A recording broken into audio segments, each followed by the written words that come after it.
presence of the Andhra Deshpande, founder and chairman of Assistant System, I would proudly mention here that he has his roots in Bhopal.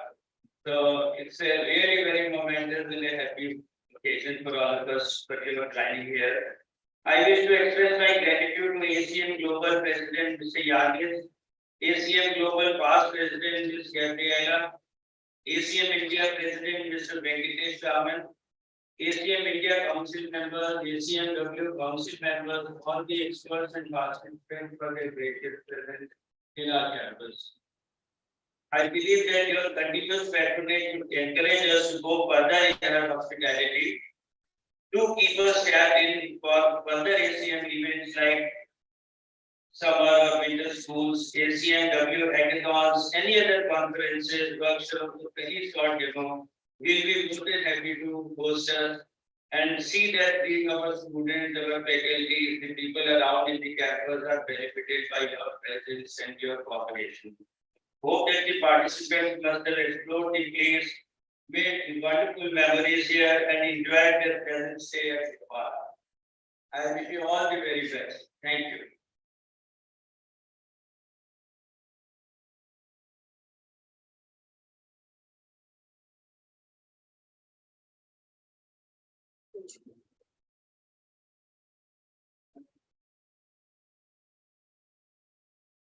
Thank you very much, sir. May I request Chairman Pandey, Executive Director, to honor the Chairman with a small momentum on behalf of ACM India.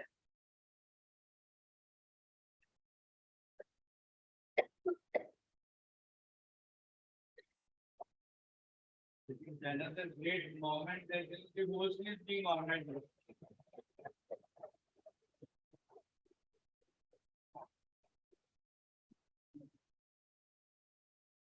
Yeah, we now begin our day with brief addresses by the President of ACM and the President of ACM India, and I request him to take us to the seat.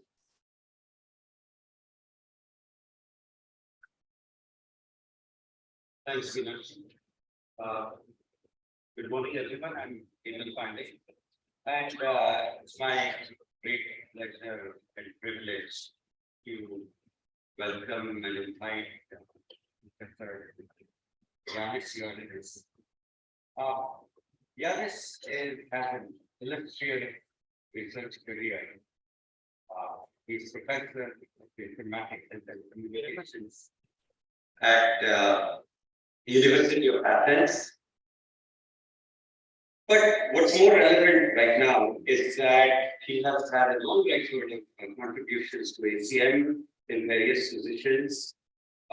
He is recipient of the ACM Fellow Honor, which is one of the highest accolades for contribution to computing, and he is ACM President. I invite them to tell us about what ACM is and what ACM will be. Now that we have ACM is more than 75 years.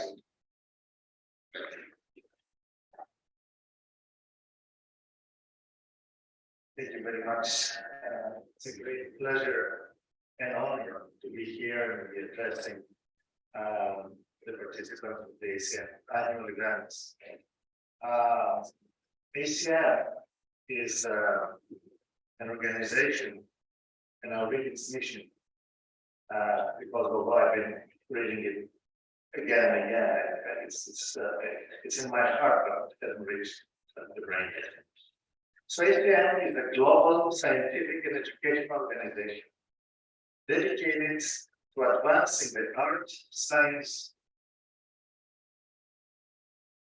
I never get the sound. Right.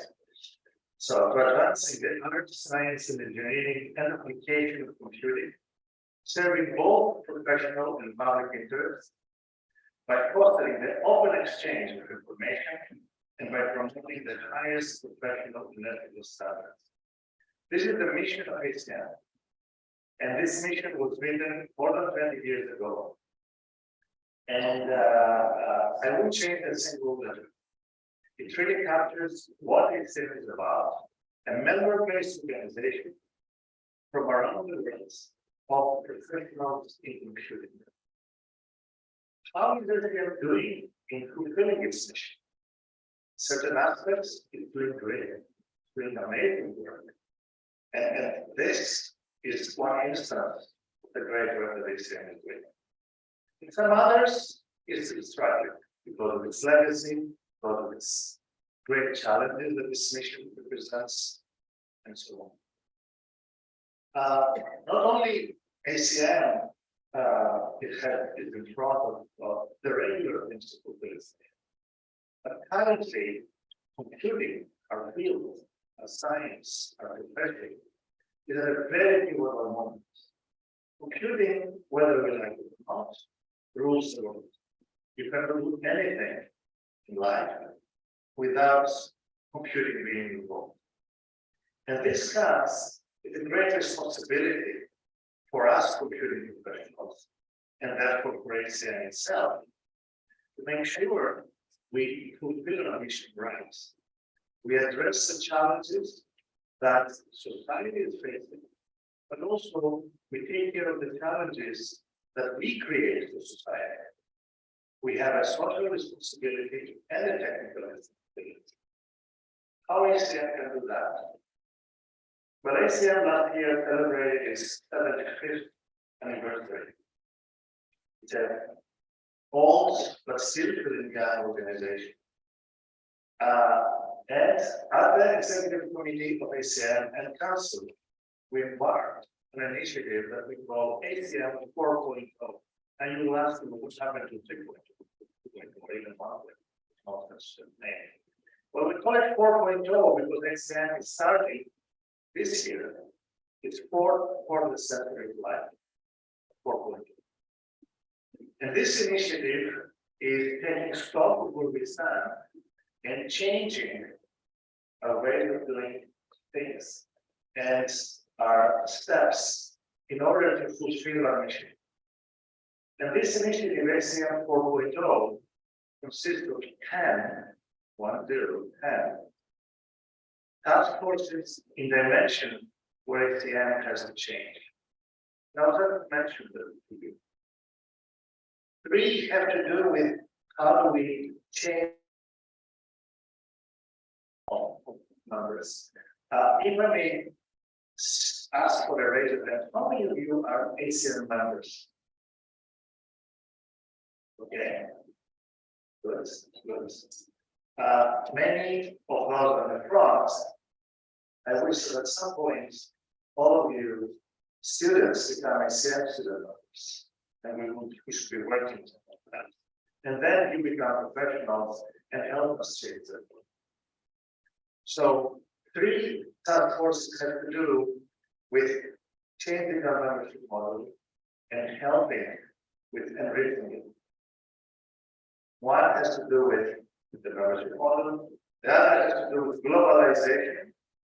The legacy of ACM is in North America, but it's a global organization. You heard it in the mission.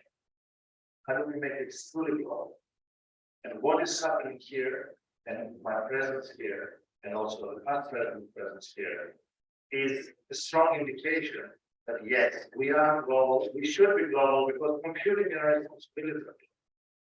And then the third one with respect to the youth education, we need the youth. We need you to help us change the world.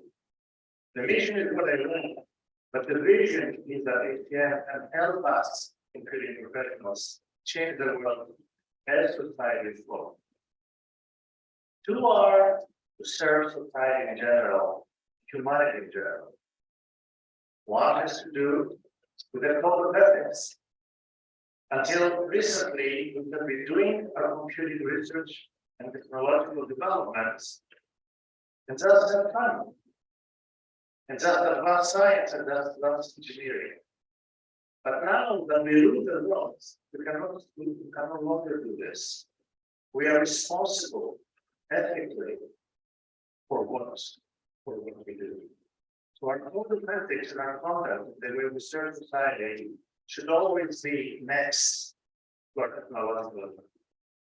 And the other one is with respect to the United Nations Sustainable Development Goals.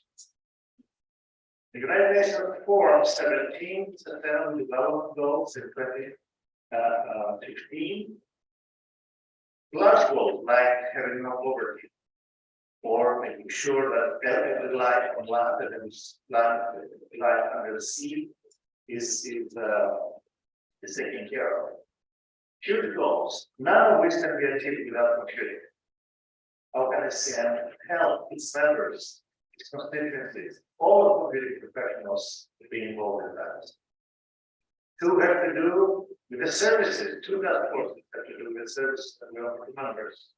One, the entire and the general portfolio of services and products, and the other is about open science. Openness was part of the mission of ACM. That is the new way to do science. No longer doing everything hidden behind doors, no longer to pay, see the data set, the publication, the reform produced by the researchers, if that research has been paid by the taxpayers, if it is public authorities. All this will be is a topic of time. And then three things about the financial model of ACM, the present change, and all these other changes, the processes and the biology of ACM, and regional offices, because not everyone starts ACM has to do sitting in Europe. How can we do this? The legacy of ACM is North America. The legacy of ACM is research. The legacy of ACM is mostly American. But this is not the future. The future is the globe. The future is everyone, computing professionals, not just the researchers, but also the industry people, also the educators, also the policymakers that are related to computing, and of course, women. We need India to achieve this. All this will be done for the world, including India. All this will be done if the world participates. And India is a great spot in many ways, not only because it's an amazing education system, not only because of all the smart people that this education system produces, and then the philosophy and the way that everyone in India thinks has helped tremendously, and I cannot say much about this. And in this embarkation toward 4.0, we need India. And ACM India, the council, but also all the members of ACM India, that all of you should be, are a guarantee that will go forward. ACM India is doing great work. I've been seeing it and I saw it firsthand yesterday. It generates optimism that we'll be able to achieve it. So I look forward to seeing everything that ACM India is doing. We need your help. You'll be hearing from me and the entire council. Let's embark together to change the world with computing in the context of ACM and ACM India. Thank you so much.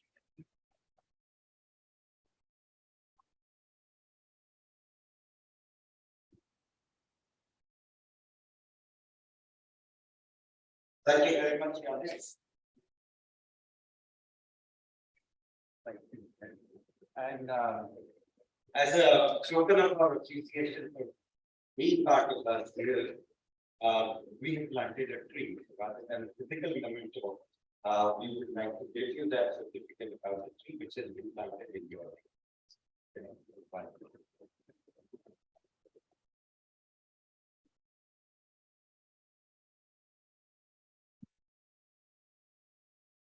I think we are working toward the United Nations Sustainable Development Goals. Thank you so much.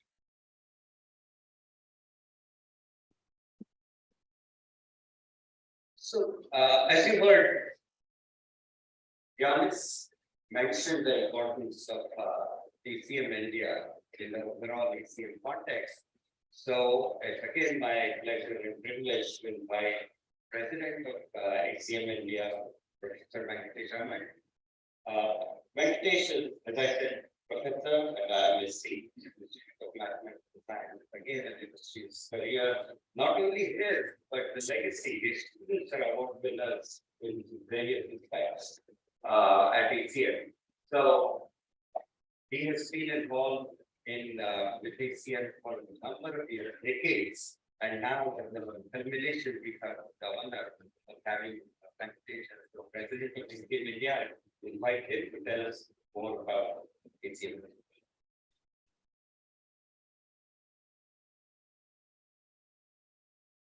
Thank you, Hemant. And good morning and welcome all of you. Nice to hear. Even the balcony seems getting fit on black and green after a long hiatus of 3 years. So it's an honor to present a report on ACM India activities. Our nation went through a celebration of Azadi Ka Amrit Mahotsav last 1 year, and as you heard from Yannis, ACM had their Amrit Mahotsav last year, and our finance minister presented first budget of Amrit Kaal for 2 weeks ago. Yannis is here to lead the first year of Amrit Kaal of ACM.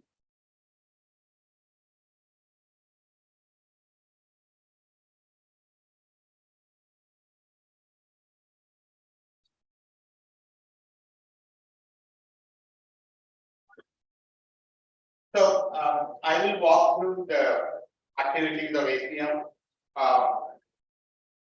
Again, as you heard, ACM has a 78-year legacy, but ACM India was started in 2010, so it's entering its teen year. We have a membership of about 50,000, almost 15% of the worldwide ACM membership, and 210 students and 25 professional chapters.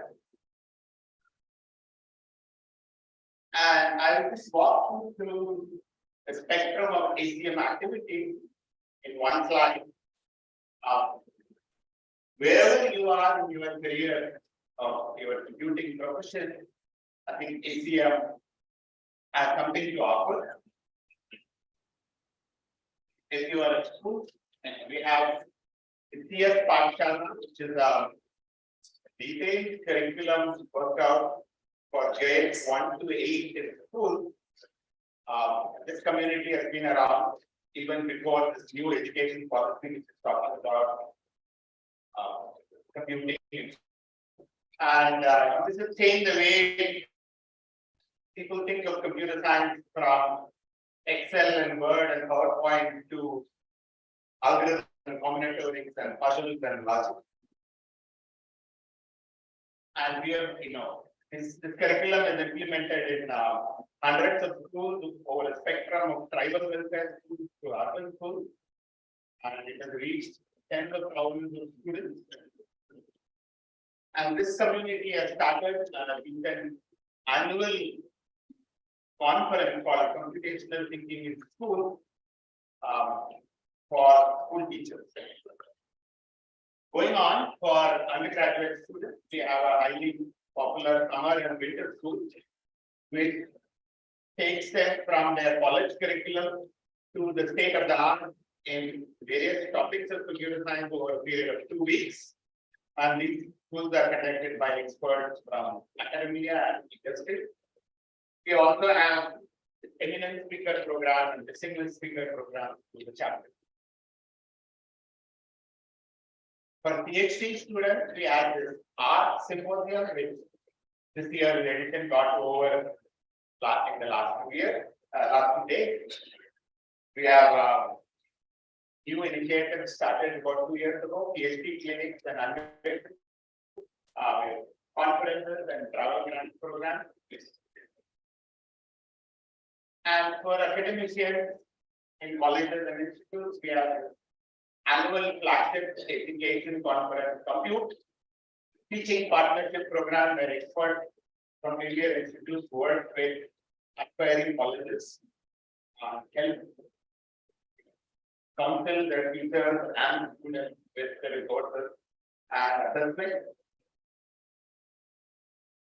And for industry professionals, we have boot camps, which are a miniature version of summer business school, mini grants, webinars, conferences, and a highly successful institutional partnership. So as you can see that, as they say, from KG to KG and more, we have a spectrum of activities for wherever you are in your career. And across all this vertical, we care about recognition and diversity and inclusion. We celebrate excellence, as you will see in today's afternoon program, in the award ceremony. Excellence is rewarded through award certificate.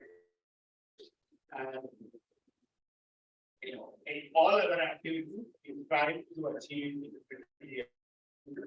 and at the heart of the gender diversity, the ACM Women India program committee has a whole array of activities centered around gender. And all this is possible. ACM India is run by an elected council, and we have organized the council in the form of various committees. And I don't expect you to read all the committees.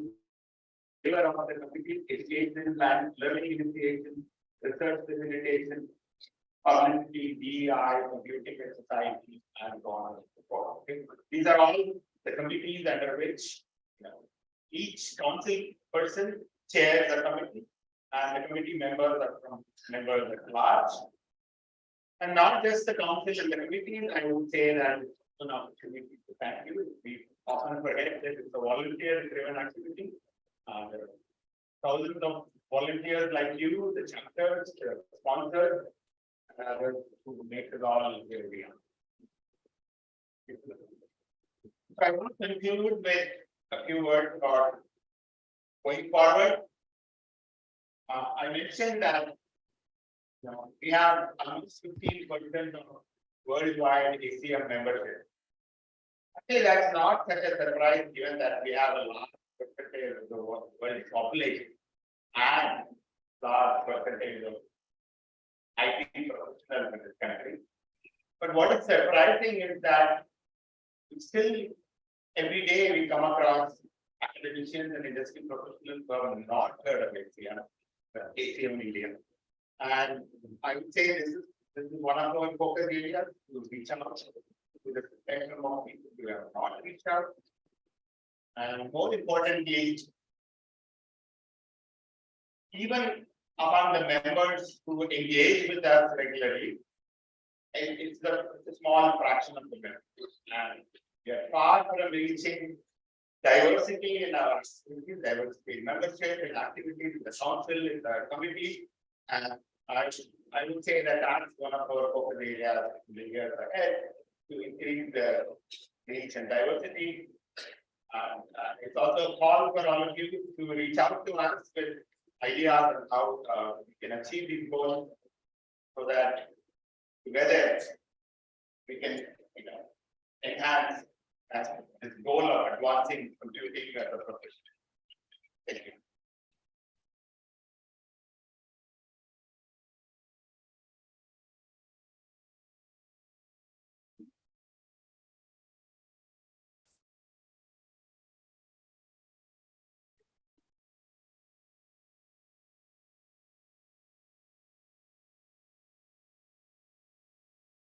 Yeah, thank you, President ACM, and thank you, President ACM India. I now see that the balcony is almost filled with students. We want all of you. While you're all looking smart in your neat uniforms, the first step to being a good engineer is to learn. And the first step to learn is to keep your phones on silence. Make sure that there is no ringtone that's visible to the rest of us. And we look forward to you all learning a lot of speakers today. So we begin our annual event proceedings of 2023 by playing a recorded Fireside chat between a Turing Award Professor Shafi Goldwasser with the Simon Institute University of California at Berkeley. And it's a fireside chat hosted by Dr. Satya Lokam of Microsoft Research. We were fortunate to have Shafi Goldwasser in Bangalore last month, and fortunate to have got the consent for this fireside chat. I invite our in-house cryptographer and council member, Dr. Shweta Agarwal, to please chair the session. And both Professor Shafi Goldwasser and Dr. Satya Lokam should be there online.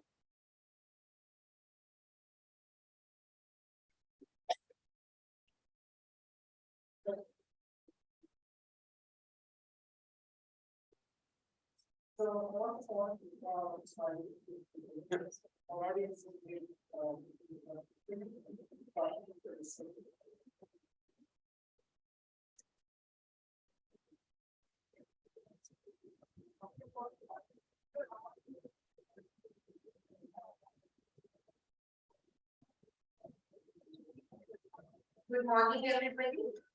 A warm welcome to all of you.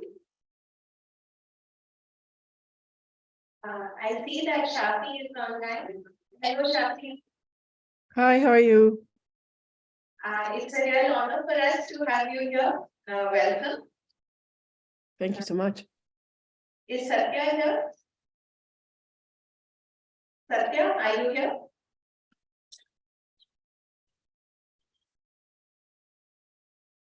Just a moment. Hello. Yeah. Hi, Shweta. I am here. Sorry, I was on mute as usual. So sorry. Okay, great. Yeah, so welcome, Satya. Thanks for joining. So it's my honor and privilege to chair this session. Let me start by introducing our speaker. Shafi Goldwasser is the director of the Science Institute for the Theory of Computing and the C. Lester Hogan Professor in Electrical Engineering and Computer Science at Berkeley. She is also the RSA Professor of Electrical Engineering and Computer Science at MIT and a Professor of Computer Science and Applied Mathematics at the Weizmann Institute of Science in Israel. She received a BS in Applied Mathematics from the Carnegie Mellon University in 1979 and MS and PhD in Computer Science from UC Berkeley in 1984. As we all know, she's a recipient of the prestigious Turing Award. And on a personal note, I'd like to say that she's a role model for every girl in computer science. When I was a student, I used to look up to her no end, and I was really honored to have the opportunity to work with her recently. Welcome, Shafi. Thank you very much. I'm very honored to be here.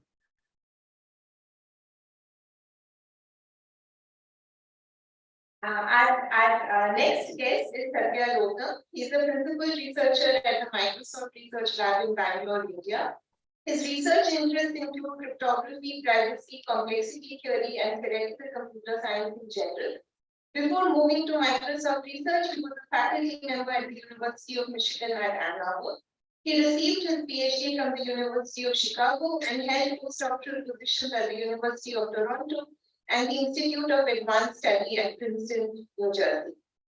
On a personal note, when I moved to India 9 years ago, Satya was one of the few cryptographers around, and I would really be inspired by how much service he did for the community, organizing conferences, workshops, supporting students, and he was always a dear friend and gave a lot of support and encouragement. So I'm really happy that he's with us today. Welcome. Thank you, Shweta.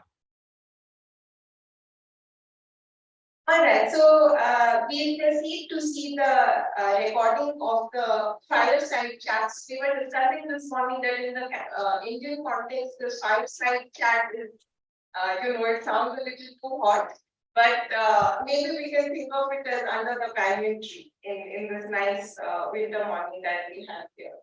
So please go ahead and see the recording.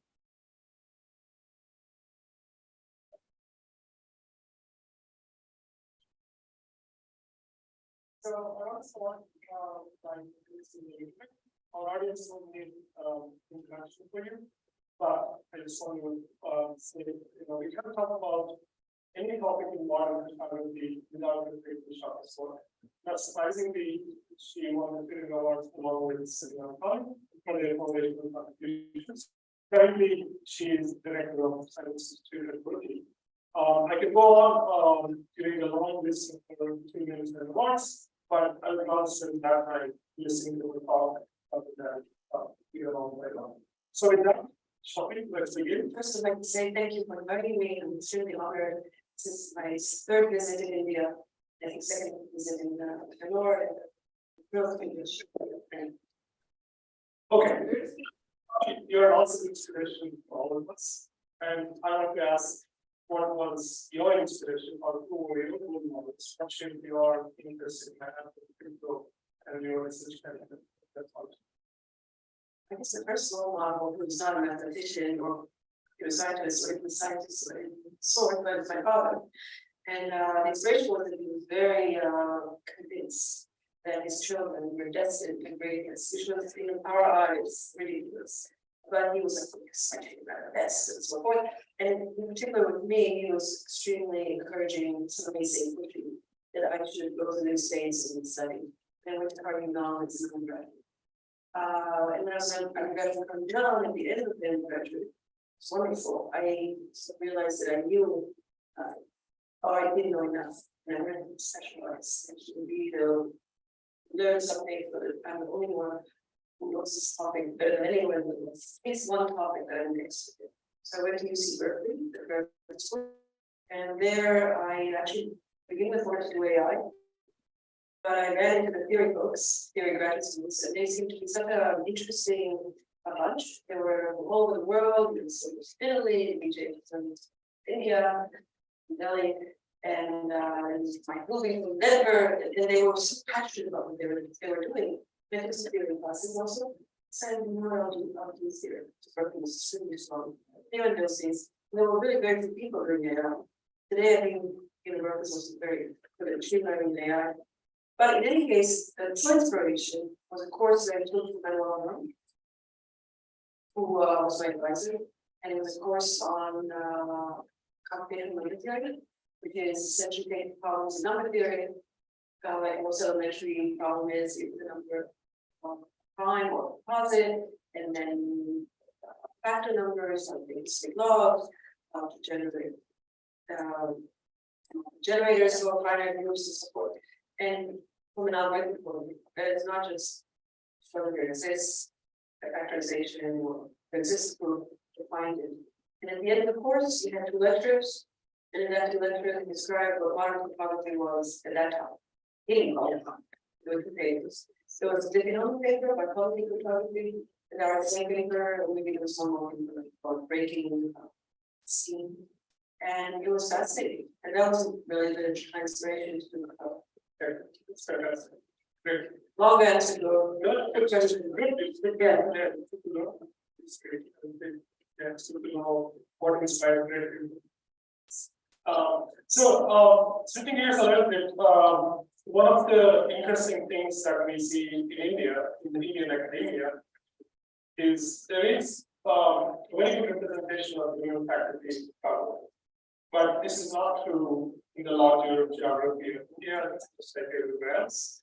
And it's definitely not true in STEM fields, or STEM fields. Cryptography is really an exception. Some of the institutes in India actually have as high as 70% faculty in cryptography. So I wanted to ask your advice, what could academic institutes in India do, or anywhere else do, to encourage more diverse research, faculty, researchers, in cryptography and broadly in science. So I guess more diverse cryptography means getting more in, but so first of all, I guess it's true also in the States, the very strong women in cryptography. And MIT specifically, my former student, she was she's not colleague, so I guess she's there, and I know that now in the group in MIT, where probably headed by Nathan and Jain, in Berkeley, their registers are, there's certainly something like 8%. This last few years, and they're running 20% crazy. So these are not just women, they're doing extremely good. So what you mentioned about having women in the field, it's not just there are women in the field, but they're doing very not just very well, top of the lines, best research out there. There's also Rachel Lynn that did work on obfuscation, with actually Lisa Hyde from UCLA, which has some of the runner-up results. So why?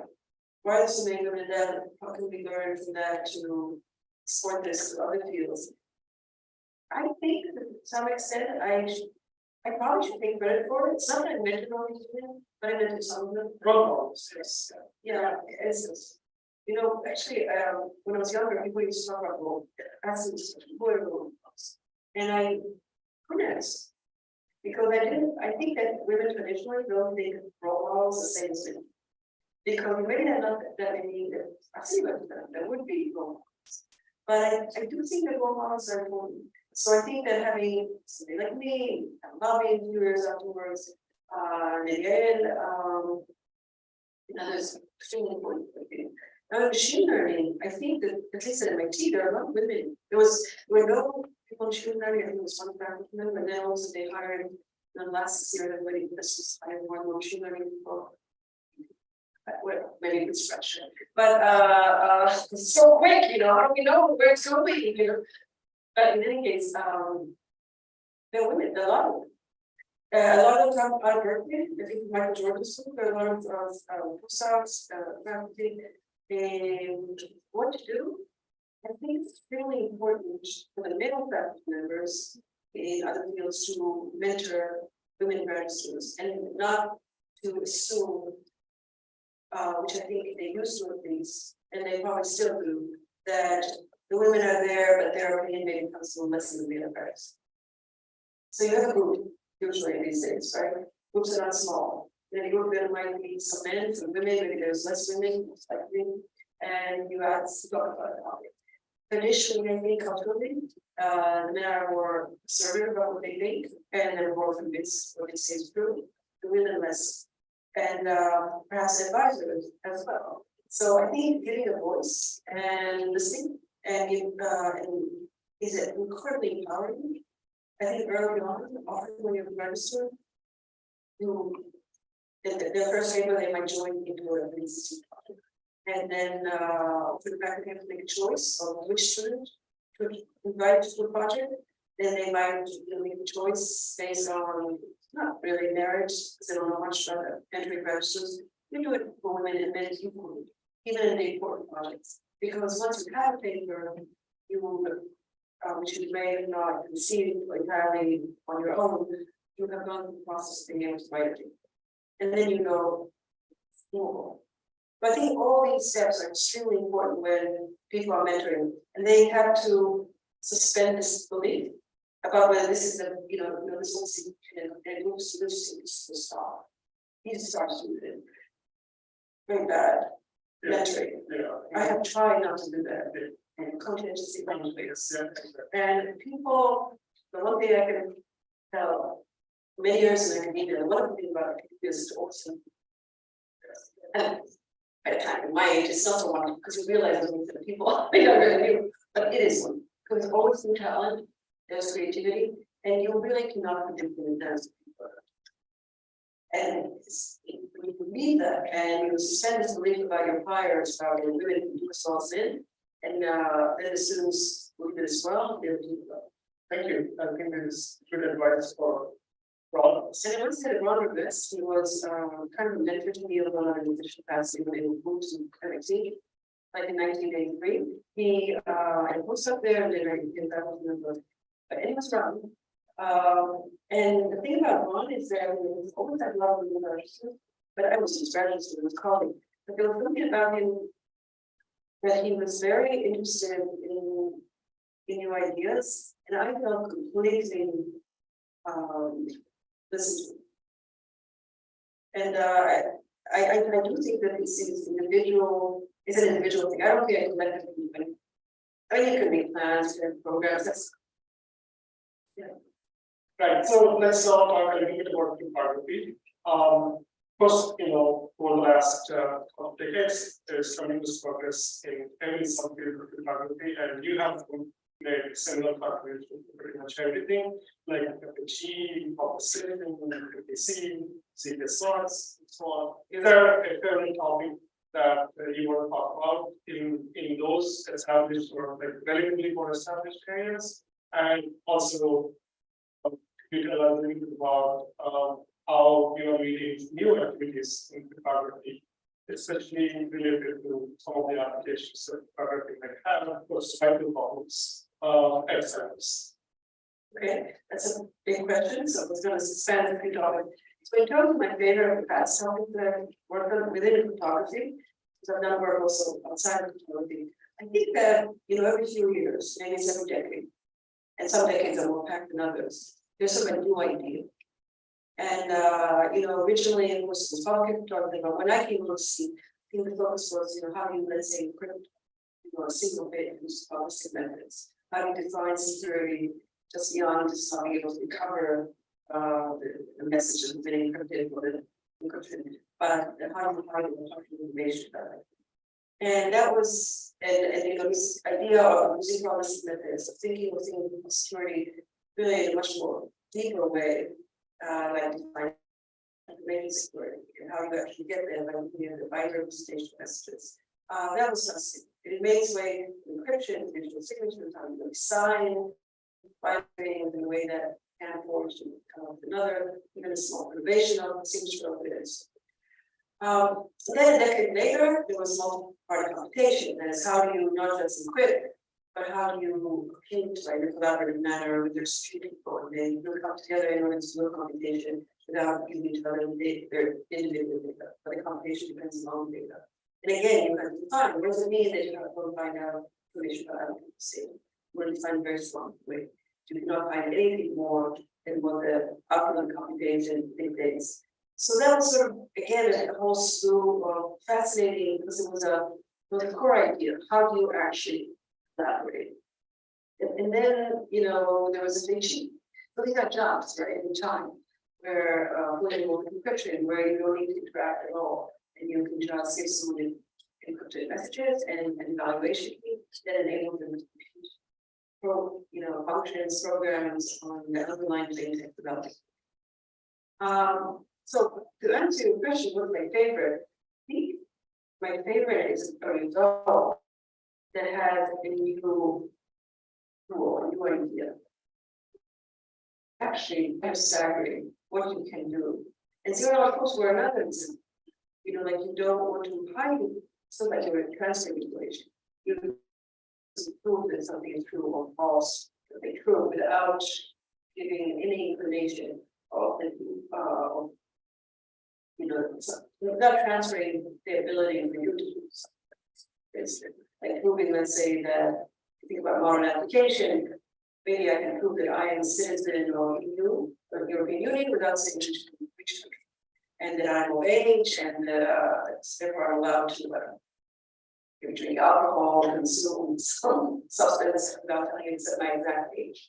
So I can prove my legitimacy without giving a lot of other details. And zero knowledge enables you to do that. Of course, when we came out with zero knowledge in the 80s, there were no digital IDs, there was no notion of this practice. It was the idea, the grain of idea of how it could be impossible. And I will convince you of the fact without giving you everything else. It required an understanding of what interaction and randomness are beneficial for, and how they can enable this. And then later you remove the interaction and design interactive.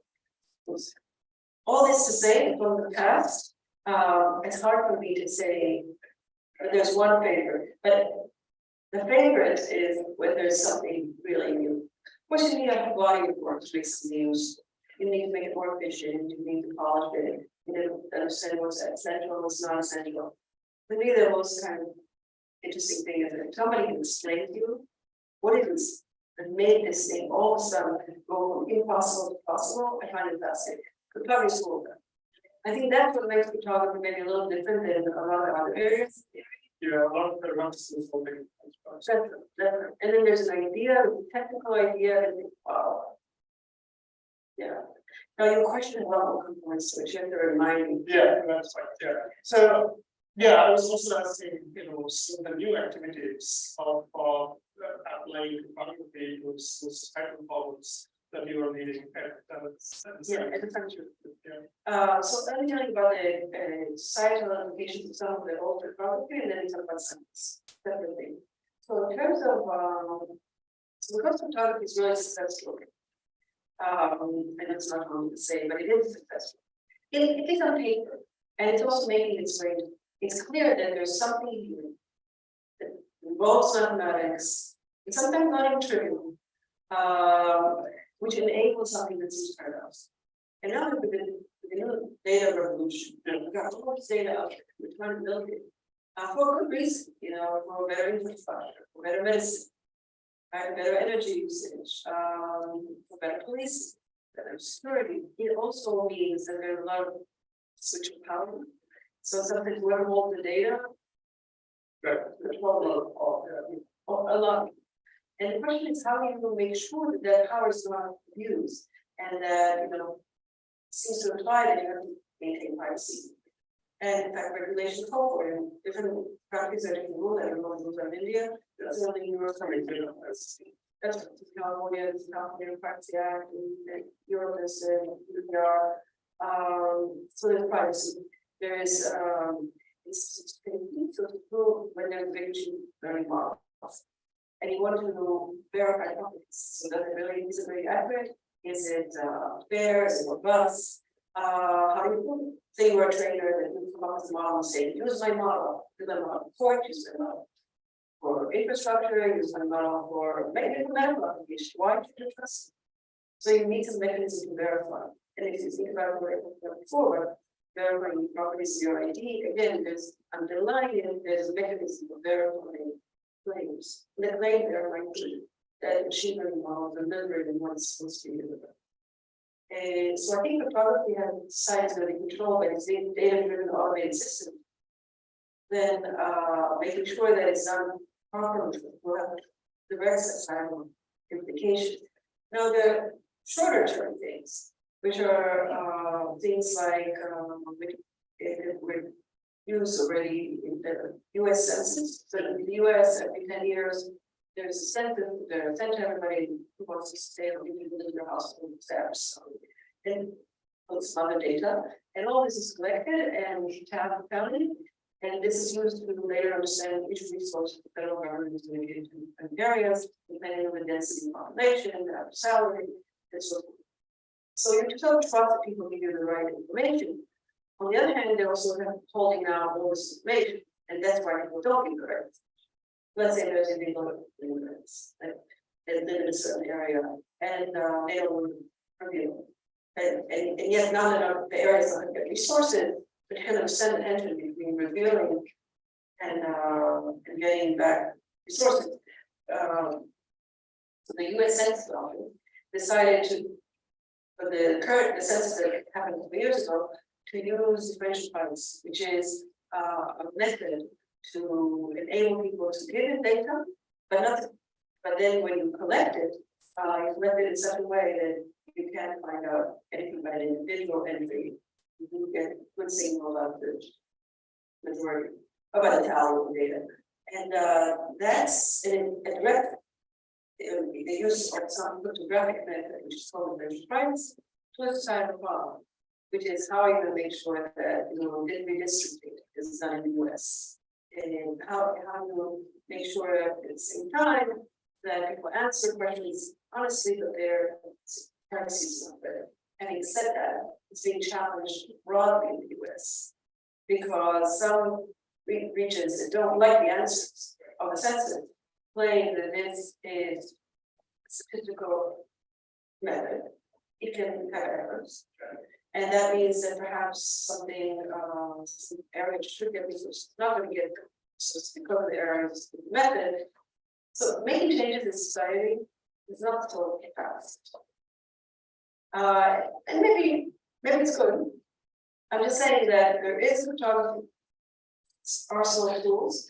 It does clearly have use in society at a certain time. It's already remarkable that it's used. Great, yeah, thank you. Now, we have been talking about a lot of foundational advances in photography and how it impacted the society or increase impact in society. But there is still this perception, especially in some of the applied areas of neuroscience, about the wide gap that needs to be bridged between theory and practice. How do you think about, from the faculty perspective, what do you think about the gap between theory and practice? And what's your guidance on how future generations to bridge this gap, keep continuing to bridge this gap? So I think it's a great question. Because you see that photography really is a big lag between things that seem to be so fundamentally useful and the actual use. So even, public incomes, that's the RSA, the digital signatures took time. It's out the people who were in the RSA company. It took some long time and effort for this to be accepted and standard, for getting patents, for adopted, and certainly it's against the law of course. We came up with this in the early 80s. First thing I think, probably in 85, the ideas of 83, maybe. But now everywhere I go, I go to the wedding, and some distant relatives or some other guests, they know about technology, and they know about technology because of blockchains, So who would have thought, right? That's practice. So the lag exists. Why does the lag exist? One is because in some sense, what privacy, photography are lucky. That's first one utility, to run fast, and then you think about ways I want to be done privately. So it's an extra benefit. And usually you take this extra benefit when it has some added value. This won't be deployed otherwise, because there might be rules, there might be regulations, like in medical. You have regulations, you don't spend out medical data, right? But once you realize that having getting a lot of medical data, which only clear the scale of everything, the more DNA sequences you have, the more signal you're going to get to see what is related to the disease. Then you know that you need to get all this medical data together. Then you know that you must find some privacy rules, privacy methods to obey regulations so that medical data can be aggregated. Run your medical side, get enough signal. So I think that the theory to practice is going to happen with cryptography when people realize they can't do anything. Because I don't think there's really an inherent barrier. Right now, cryptography slows things down. So doing normal encryption of data, like I have actually a company that work on duality technology, which does exactly that, takes going normal encryption, modified computation, applies it to finance problems, problems in banking system and problems in medicine in practice. So we build a system and we try to improve the kind of tests people do a regression and neural network training.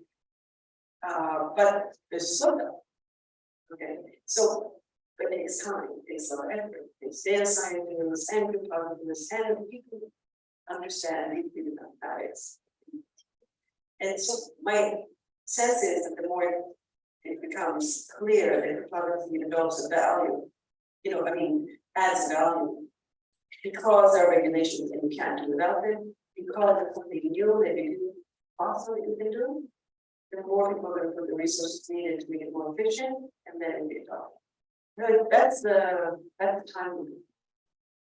I hope developing technologies makes a big benefit. No, but I also hope fundamentally, seeing your work put into practice, it must be wonderful for certain people. You see the world around how technology they develop, and seeing this for photography is very satisfactory. But nothing. So looking a little bit into the future, depending on how far the future is quantum computing. So if we get quantum computers, several cryptographic using today will not be useful, will not be secure.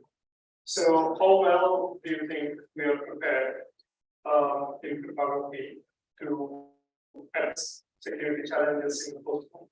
Well, I actually think that post-quantum world cryptography is better than others. So it's true that kind of the big result that kind of propelled, I think, a lot of the interest on computing, maybe all of it. It's certainly from an algorithm point of view, was there a computational ratio of the factory efficiently on Zoom, build a quantum computer, right, and also the speed log and all the cryptography that we're using in the internet today. However, at the same time, around like in the I guess late 80s, there's a paper by Einstein, who for completely different and not too important. He showed how to build some very simple system of cryptography based on problem from lattice, integer lattice. And this would show that there's this problem where you can show that the highest part of the worst case is the average, which wasn't known to factor in. So it might be some numbers to factor in, all numbers are. Here it showed that some this worst case problem lattices, which is also part of the average, which means that we can sort of pick an instance and use it for cryptographic purposes, and we know it's as hard as the worst case. Now it turned out that this method, and this is the subsequent paper was actually simply work in Microsoft, and they should publicly cryptography, but it turned out that he opened up a whole can, not of worms, but good things, where there's a new form of cryptography which is based on process analysis. I worked on this in the early days, but there's sort of a breakthrough by like Nathan's, Kersey, and Jain. The result is a whole work of cryptography that can be compute on crypto data, which is based on lattice functions. Now, why is lattice functions important? Because we don't have any algorithm for breaking quantum space on lattice functions. Any quantum algorithm, and of course, in fast. But whereas we know how to factor integers in theory on a quantum computer, we do not know how to solve these lattice functions. And therefore, all of these crypto systems and encryption and many other systems, functional encryption, which is critical, mentioned attribute-based encryption, they're all based in lattice functions. Well, they can be based in lattice functions. So today, there is actually a substitute for the crypto systems that are working by quantum algorithms. Not only there's a substitute in some theory papers, but there's a call by Natarajan standard like this to propose, a post-quantum cryptography for encryption of digital signatures, and there have been many proposals. They selected, I think, 3. I think all 2 of them were basic lattices, one wasn't, and that was broken. So now the only existing is lattice. But there are proposals out there. But why did I say that quantum might be better than classical? Not just because they're a substitute, itself is not better, but there are some things that can be done with quantum computers that we don't know how to do. And one of them is this deniable encryption, which I will speak about actually later today, where there's a paper that shows that you can actually get stronger properties if there's an ability of doing quantum computing for an encryption scheme, which we could have done very probably possibly. So something about the nature of quantum computation, which are quantum with some imaginary world, which when we get to post-quantum world, I think that in the ultimate post-quantum world, we're going to be better on the course. Right, so the other very active area of research in computer science today is ML. And for a lot of people, ML is almost synonymous with computer science. Now, how do we think about the influence of ML in computer science, and how do you think arguments should involve their research to address this influence of ML in all computer science? So I want to kind of refer to the person who said some people ML is synonymous with computer science. It's not. So computer science is a field that has made what we are doing today possible. The internet, communicate, database, data structures, systems research,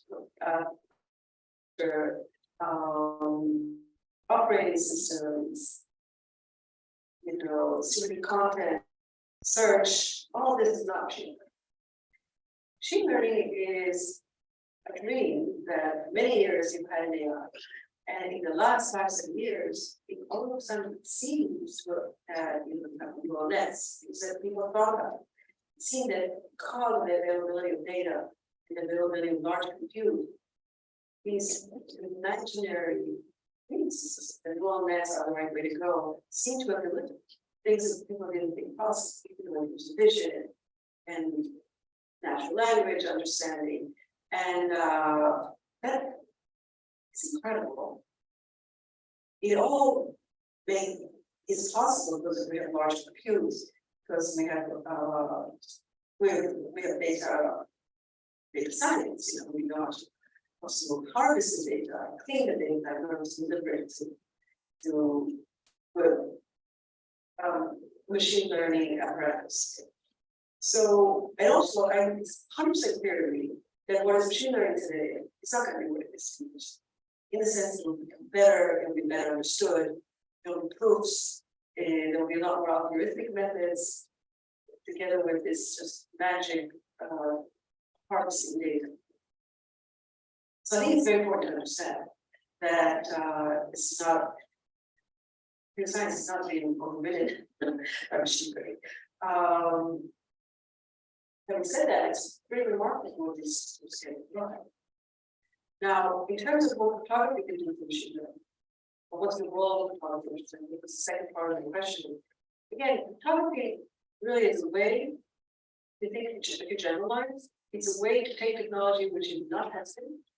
So if you think about a camera, where I can send you a message, whether I have to say something on the line, or you can think about even emails, some people are spamming, or documents that are signed digitally, maybe somebody's just forging mine, and the digital signature of mine.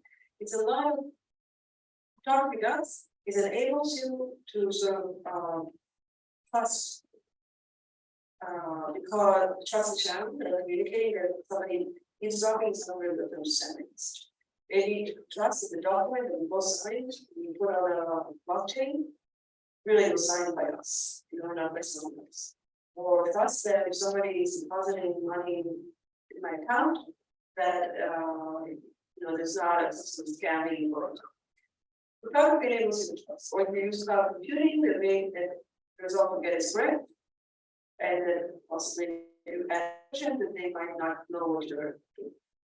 Machine learning, there's huge trust right now. We're going to run a whole lot of infrastructure, we're going to give out traffic, we're going to go to the doctor and use some automated things, look at my lungs to determine, whether I'm healthy or I have a tumor, to let people go out of bail, to all this, just like that. It's kind of remarkable what people say when they want to sell to this thing, what the use of it, and what the implications. It's always that before those are important threats, somebody's going to be able to. So you have to verify that property. Somebody's going to ensure that this is not going to compromise the privacy of all of the citizens of the world, or of India, or of Israel, or the United States. Somebody's going to make sure that it's not riddled, so that think about self-driving cars, that by altering the scene ever slightly, you're going to create major disasters. Okay? And the whole that is putting some mechanisms that enable to trust. And I think that crypto is going to be essential. It might not be called photography, but it's the grain of this thing that you're going to put some difficulty into the system in such a way that if somebody's trying to break the system, they're going to encounter an impossible challenge. And that is a reference challenge. And if that can be done, then you know that it's impossible to destroy the privacy process. And a rigorous approach. Sure. Because otherwise, there's so much at stake. It's kind of remarkable how fast we've moved. Which I guess every industrial revolution is like that. And you have accidents, and then you put systems in control. I think that's what we're going to do. Yeah, thank you. There was one question you asked before that I didn't answer, maybe you can cut that through. I think that the scientists play a role in bridging fields like, for example, photography and machine learning, or photography and societal values. So I've been the director of science for the last 5 years, and it's been remarkable for me personally, but I think it's remarkable for the field because there are these selected programs where people come from very different disciplines, different programs, and a program means researchers come from all over the world.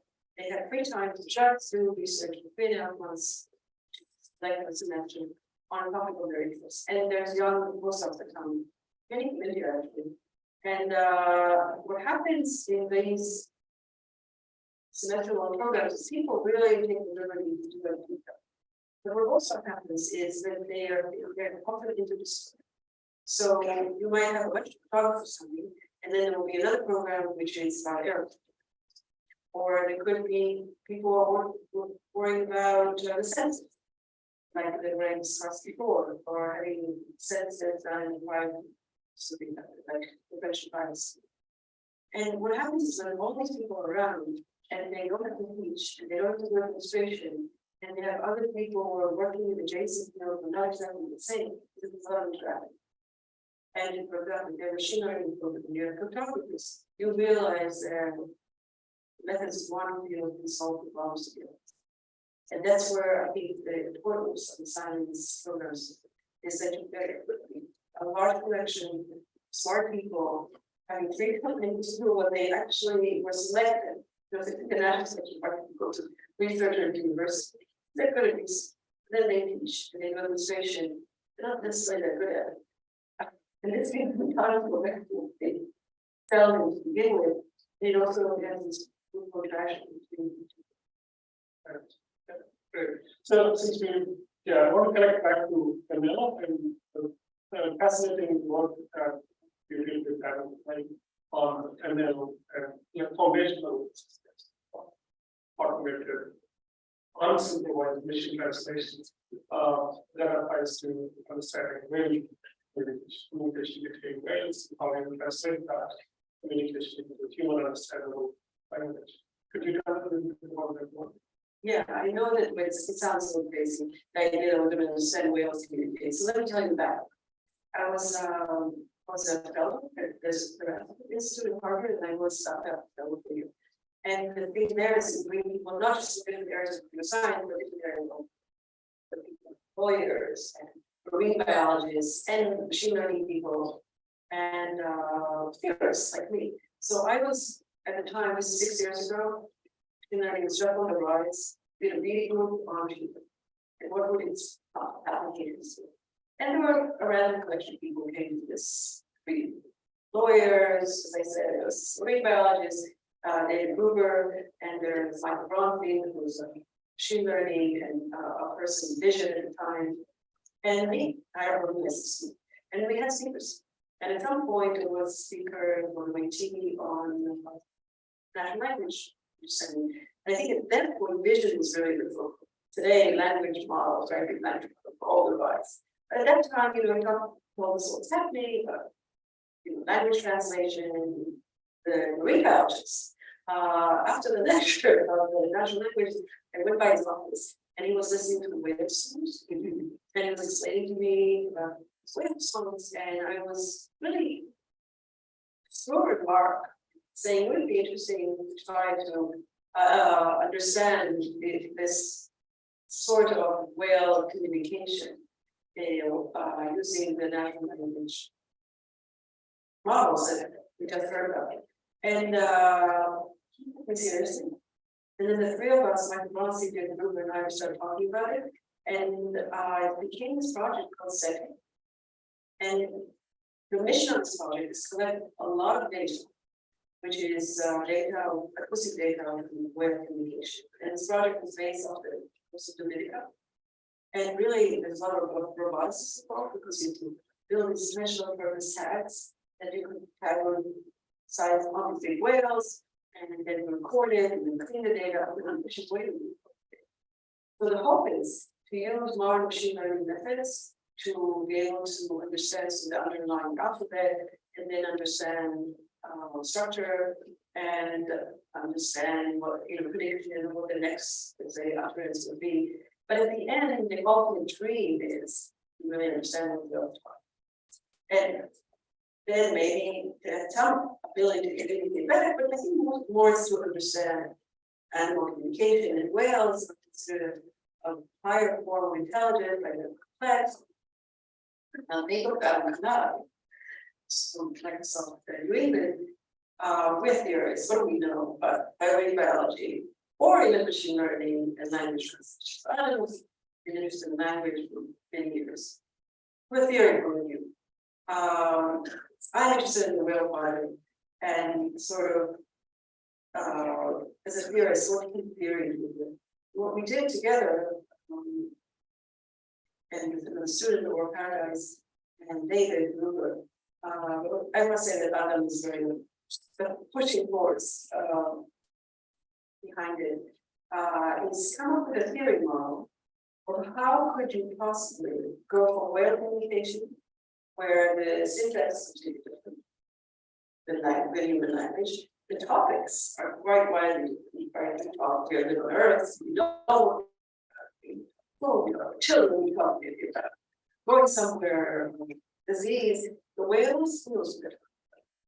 Up to a certain degree, I mean, we know they're in the ocean, we know they see creatures, we know there's they die, we know they're afraid of orcas, we know that weather makes it. We have some knowledge about rain. Okay. So the question is, how do you translate in an unsupervised? We don't have examples for ways say in English. Unsupervised translation is a difficult problem, especially in the domain gap we're talking about. How can you possibly translate? So what we come up with the paper is essentially an information type model, which means we know how much data would be necessary for translation if certain things were true about whale language. And in some sense, what I think is interesting about the paper is to think about source language, which is whales, and the target language, which is English. There's less assumptions about the whale language, but there's more assumptions about some of the target language, which is English, which we can, and then I can say something technical for a second. The main idea is that if there is some prior knowledge about what is a candidate translation, communication, it's a certain length of time between whales, wild whales, and there's a candidate transition. And if you have some problem, if your side probabilities is where it comes up, you can say what's utter garbage versus likely. That is what is going to give you the edge in maybe being able to translate it. So, for example, if you translate to is that orca is a nice friendly creature and jellyfish are dangerous, you know that translated is incorrect. So if you do have this kind of prior distribution, then we show a way, we give around how much data you need to collect from well communication or stress. So it's theory, it's information theory, but it gives you an idea that it's not impossible, that there's maybe a way to approach. It's fascinating story, and research, and I have a wild question here. I mean, after the whale thing, we can go as well. So there is this long-standing open question about deciphering certain script that was written by ancient Indian civilization called Harappan civilization. It's like the Gazetas of people that are sort of, I know this. But there is no sense. Yeah, they were sort of the here it's real. So you have this what's called in the script, but nobody was able to interpret, nobody was able to decode it, which is what it means. But then we know a lot, like you said, about where, we know a lot of the civilization, what they lived, what they ate, how they lived, and using that information as priors. Is it possible? And of course, with these advanced technology of LLMs and so on, is it possible to decipher the investments? I think that would be a very interesting question to solve, but again, this is just a wide question. I think it's a fantastic question, because I think that, as you said, it's really the large language models, part of, I think, the reason why, this idea of creating a mobility distribution or translation come from the fact that you've got such language models, and they assign probabilities to their translations, and their computation text. So in some sense, if you could build a language model from this illustrative problem, where it's just because illustrate or whatever it says, or you could put at least fire on possible translations, it would be worth a try. I mean, it's a theory model, Yeah. but it has an implemented. Sure. And I think going to ancient languages or languages where it's hard to get translation and try this method, it's the right way to go. I mean, that's actually, we're looking at the Asian projects actually for students, and looking when we're thinking about Mandarin, which I think the translation of the first not good for it, but something like that, that's or some effects, when you try something and something good will come from it, just kind of collecting it and thinking about the probability of what's likely. Fascinating idea. All right, Shafi, it has been a privilege talking to you. I'm sure our audience enjoyed the conversation and very great. Thank you very much.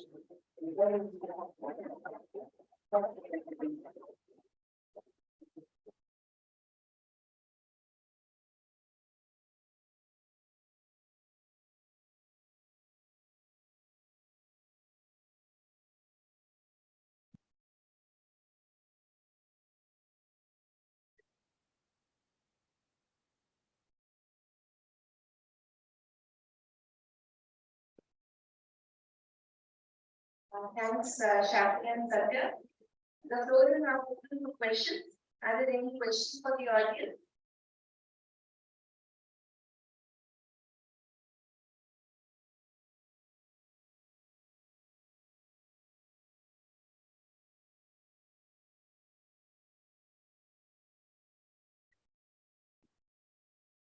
Yeah, Jain, please come forward.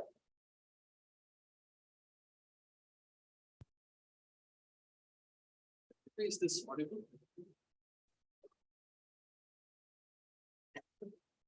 Hello, is this audible? Hi, Shafi, good to see you again. So if you look at most of the attacks that are being done currently on supposedly cryptographically secure systems, they don't come from a direct attack code, but from indirect mechanisms like using covert channels or side channels, using hardware timing attacks and so on. Could you comment on what are your thoughts on how far we have to go to prevent these side channels also from adversely affecting the security of the system?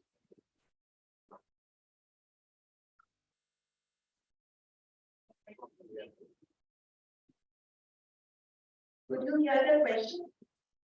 Shafi, would you hear the question? I didn't hear it. If you can repeat it. Or somebody can repeat it closer to the mic. I'm not sure I understood it. Is the question to me? Yeah, can you hear me now, Shafi? Not great. Maybe I can repeat it. Yeah, or maybe I just answer.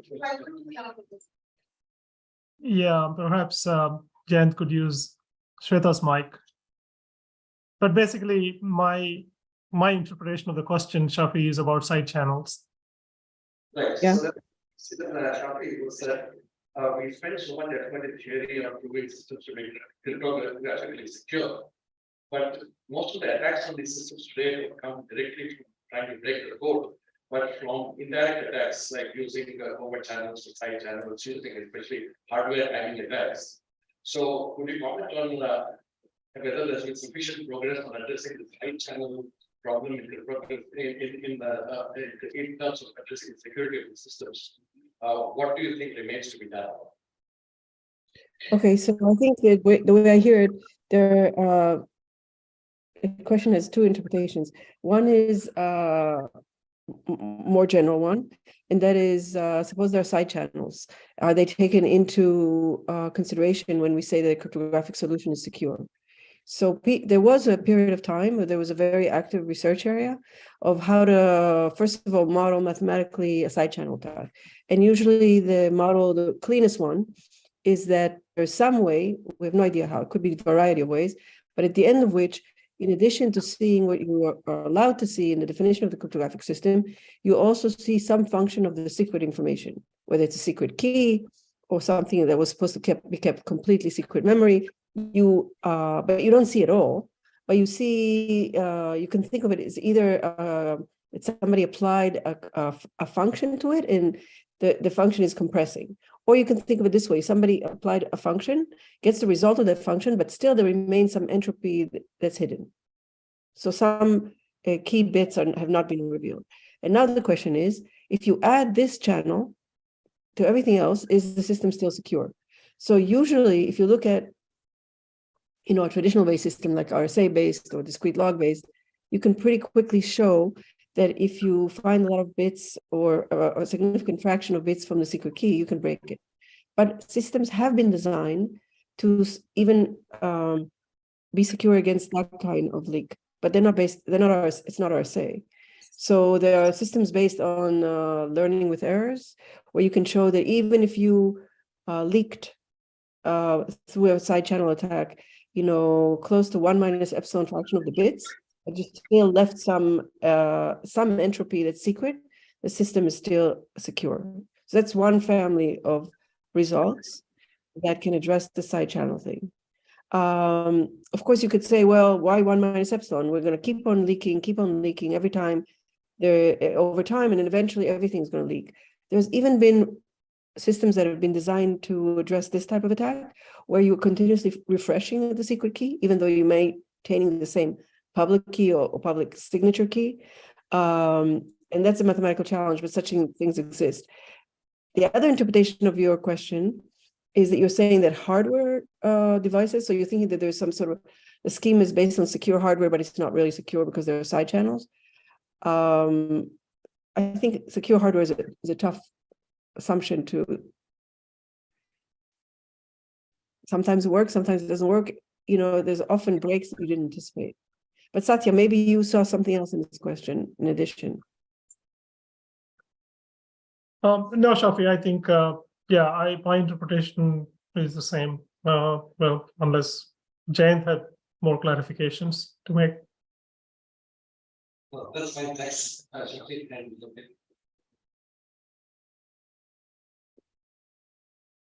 Any other Thanks, questions? Jain. Hi, ma'am. So your information and your work about translation from Whale language to English is something that is very exciting to me and person is passionate about animals. I think that is a very great work that you are doing. Can you share some more, maybe something that you have been able to achieve in this area? And Satya talked about using that method to translate ancient texts. Can we look beyond us, beyond Earth? So the CITI project is there, is capturing information and radiation.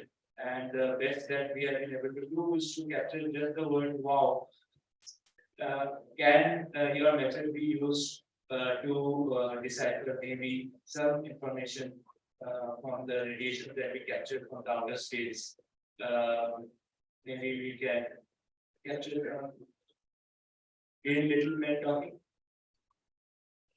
So if I heard correctly, you're asking about the whale communication project and whether some of those methods could be applicable to decode something from outer space. Is that correct? Is that the question? Yes, sir.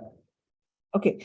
So first of all, this question about whether we can even detect that there is some communication that's happening, and it's not just random noise in outer space. Madhusudan and Oded Goldreich in Juba have a paper on couple of papers on this in the past. So the way what they are talking about is that they just want to be able to distinguish whether it's noise.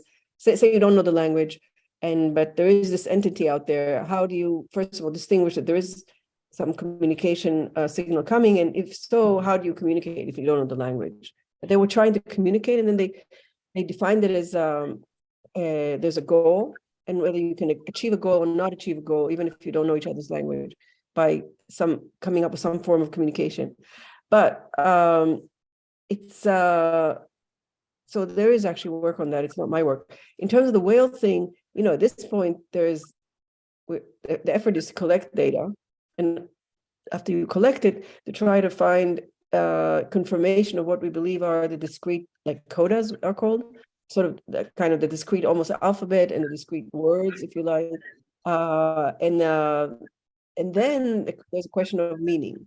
So of course, as a theorist, we'd like to give a whole solution to the thing, to say, you've got these two languages, let's say whales, people, they have nothing in common linguistically. They probably don't have enough in common in terms of domain. There's a huge domain gap. What could you do in such a case? And you come up with a theory of what you could do. We're not to the stage where we've actually done this successfully. We're still even at the stage of collecting data. At least it gives you some bounds on how much data you'd have to collect, even have a chance to address it. So to answer your question, this extraterrestrial and the whales, maybe we could inform each other, but at this point, there's separate theories. And two, also the whale thing, it's in such an infancy. But it's fairly clear to me, if we can do what we can do now with ChatGPT and language models, why shouldn't we be able to understand this corpus of data, assuming that it's a complex enough language that it's not just a trivial language. Thank you. Can I add a couple of sentences, Shafi? One is if people haven't seen this movie called Arrival, they should go see it. That answers some interesting ways how alien communication could perhaps be decoded using linguistic technology. There is some serious behind that movie. Now, on a more serious note, yeah, I agree with Shafi about the work by Madhusudan and Goldreich and others on semantic communication. This paper is called Universal Semantic Communication, and that really is a good theoretical foundation for interpreting, languages that we may not have seen before, communication patterns in general, not necessarily just languages, but communication patterns, from life forms that we may not have seen before. That's all I wanted to say. Thanks. So the idea there is that you want to communicate with them. It's not that you're trying to understand them necessarily. And when you say communicate, it's communicate to accomplish a goal. Is there where a goal might be something it's not that you're talking about a topic, but you're trying to say that this communication has been successful if something has been achieved that you couldn't have achieved before. Yeah.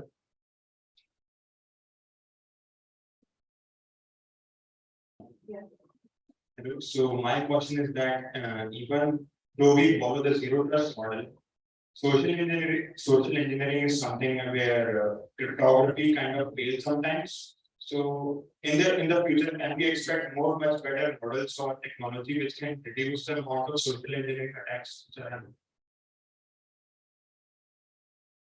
Can you repeat? I didn't catch it. My question is that even though we follow the zero trust model, still social engineering is something where cryptography fails. Sometimes people tend to give their private keys to someone just because they are social engineering. So in the future, can we expect much better technologies or much better models which can reduce the amount of social engineering attacks? Shweta, do you mind maybe repeating the question? I'm not sure if I don't know. Shafi, did you understand the question? No, but it's not.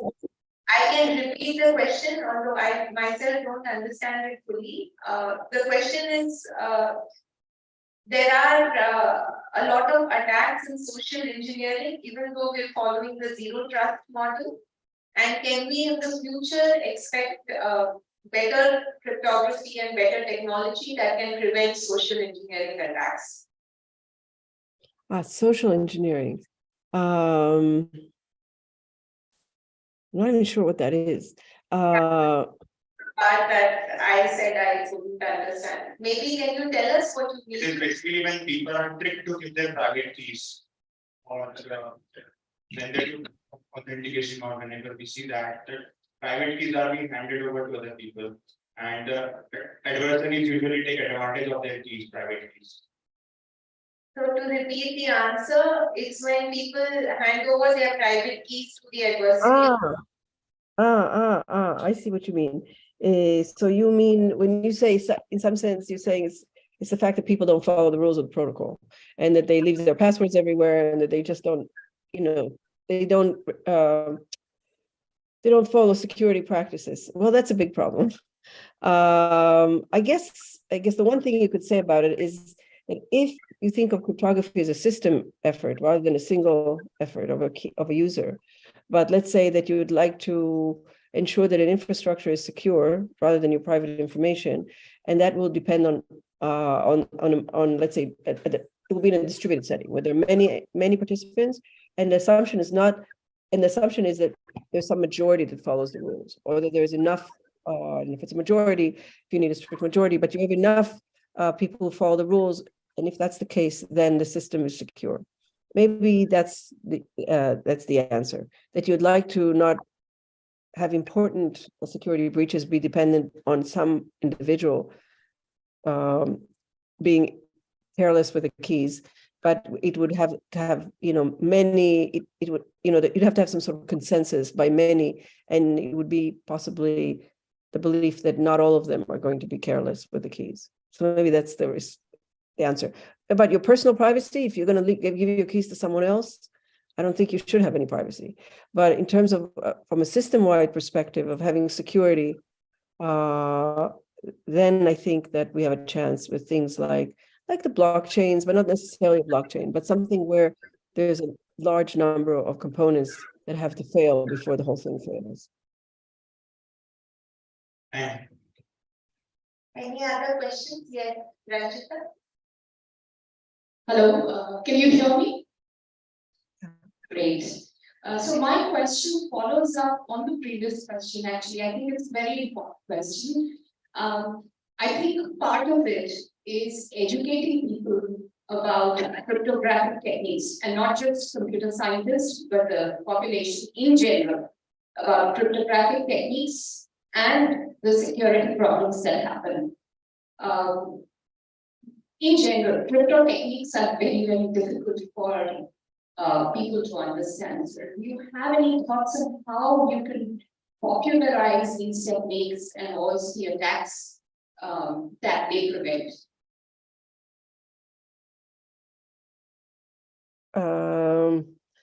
I guess maybe one answer to your question is that rather than thinking about keys and mathematics, make schemes which are more user-friendly, and then the people will be more familiar with them, and then they might follow them.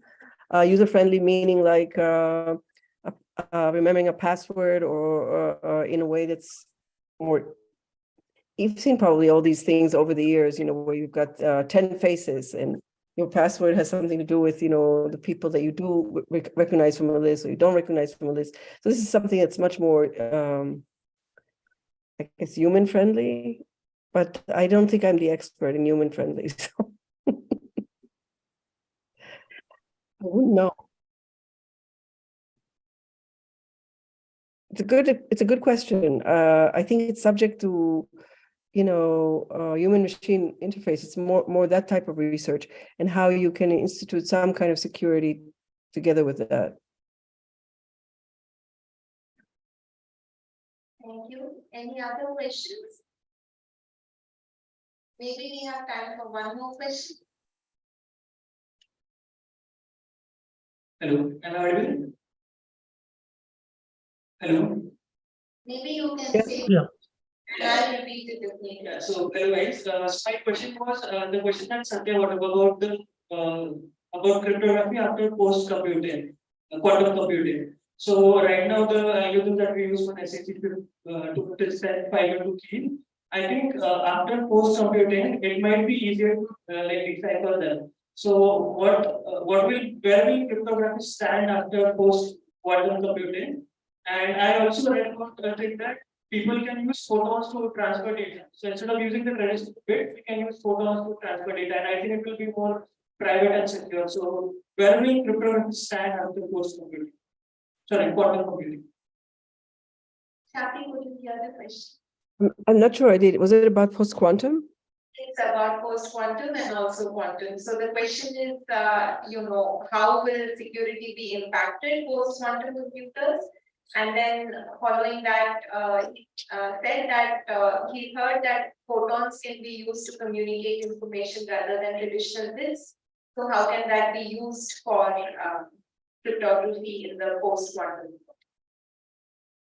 So I'm not sure I follow the second part, but in terms of post-quantum, it's an incredibly active research area now.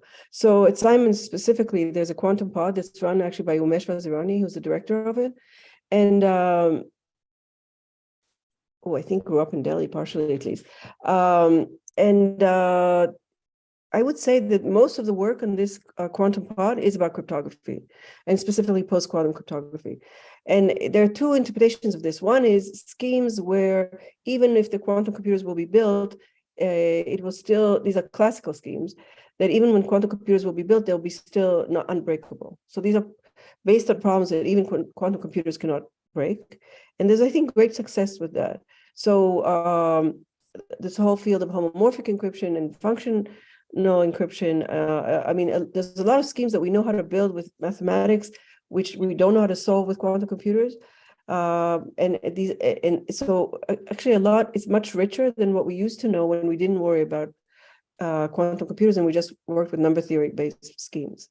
That's one thing. So there's quite a bit, and there's the National Institute of Standards in the US has actually a call out for schemes which are post-quantum secure, both digital signatures, encryption schemes. Now they're asking for threshold cryptography scheme for multi-party secure computation. I think the second part of your question was, can one use quantum computer to actually become more secure rather than think of them as enemies of security? And I think the answer is yes. So I think people probably might know the work of Broussard and Bennett, which is private key exchange, so how to essentially establish a kind of information theoretically secure, based on quantum principles, secure a private key system between two parties. It's not a public key system, but this is based on quantum principles, and it's actually much more secure than anything else we know. It's actually information theoretically secure. And not only that, but there are other results that have been coming along, like in this realm of deniable encryption and other things, that you actually take advantage of the fact that this the quantum computation has some interesting non-clonability features that make it actually interesting for cryptography and get better cryptography. So maybe that I was answering the question, but I'm not 100% sure that I heard every word. Sorry. Okay, so we're all out of time, unfortunately. So let's thank our guests again.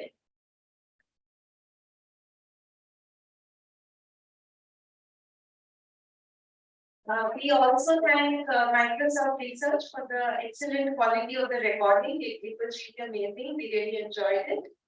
And as a token of our appreciation, ACM India presents a memento to Shafi Goldwasser and Satya Gopal. I don't have a way to show it to you, but let me tell you what it is. So a tree has been planted in your name, Shafi, and the tree ID is 63762. There's a QR code which we can send you. You can scan it to watch your tree grow. So this is a sustainable memento from ACM India. And the same for Satya. So Satya tree has also been planted in your name, and your tree ID is 63764. I'm just reading this out to make it real for you. So we'll have 2 happy trees in your name, and thank you very much for joining us. Thank you, and thank you, Satya, for being such a patient interviewer. Yes, You're a thank you. interviewer, and I talk too much, but thank you for being patient. No, we enjoyed talking to you, Shafi. Thank you so much for joining us and giving us an opportunity to hear your thoughts. Thank you very much. And may the trees grow forever. Bye. Absolutely. Bye. Thank you. Thank you.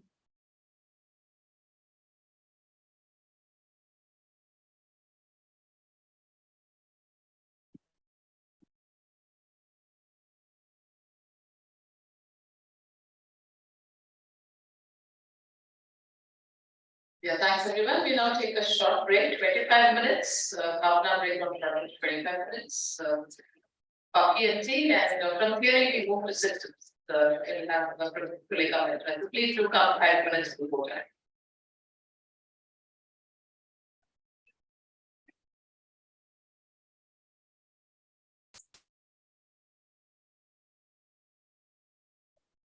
Hello, students, please seated, please. All the students are requested to be seated.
Everyone, please pay attention.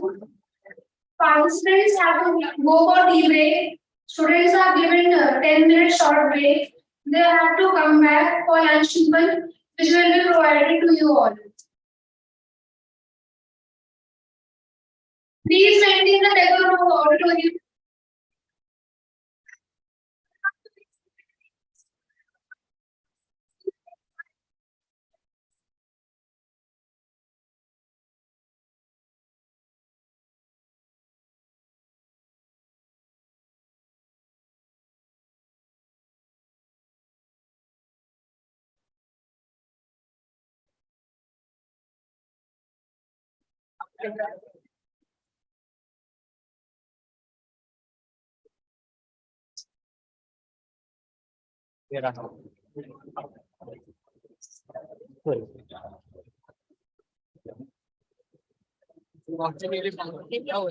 इसको थोड़ा set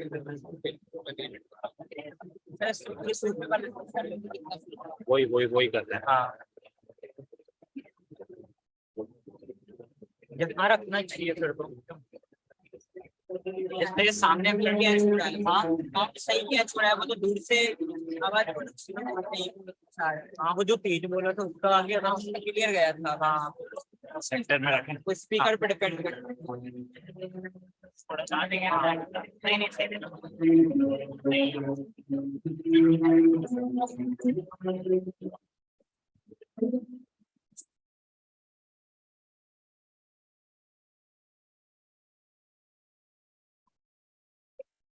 तो video बंद कर देते हैं। हाँ सभी अरे चलते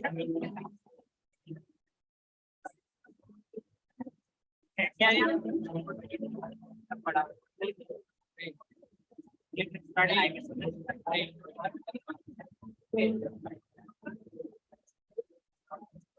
मेरे को न्यू आइकॉन बनाना है।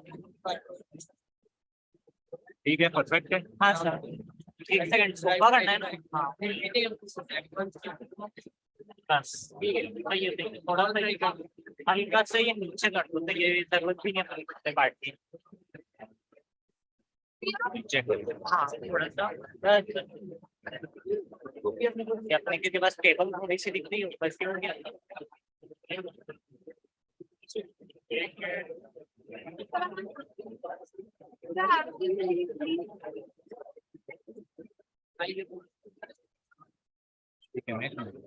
नहीं लास्ट तक भी वो दिख रहा है। सब लोग भी हो गए हैं ये भी हो गया अपना थोड़ा बस एक्चुअल में ये वाला जो बैक वाला सोफा है ना हाँ ये कवर होना जरूरी है। ये वाले लोग इस साइड बैठे हुए हैं इस साइड वाले दो खाली जाते हैं। हाँ लास्ट पे तो खाली है ना। हाँ इसको थोड़ा सा इस तरफ बस हाँ मेरा भी मिल रहा है बैक से देख लो ना। हाँ बैक से देख लो ना आ गया तो क्लियर भी दिख रहा है और बाकी बाई चांस कोई आ भी गया तो फिर वो भी आ जाएगा। हाँ बस अब ये है कि क्वेश्चन प्रॉपरली जाएगा तो नहीं जाएगा अगर नहीं गया तो ध्यान रखना उठा के मारा। हाँ ठीक है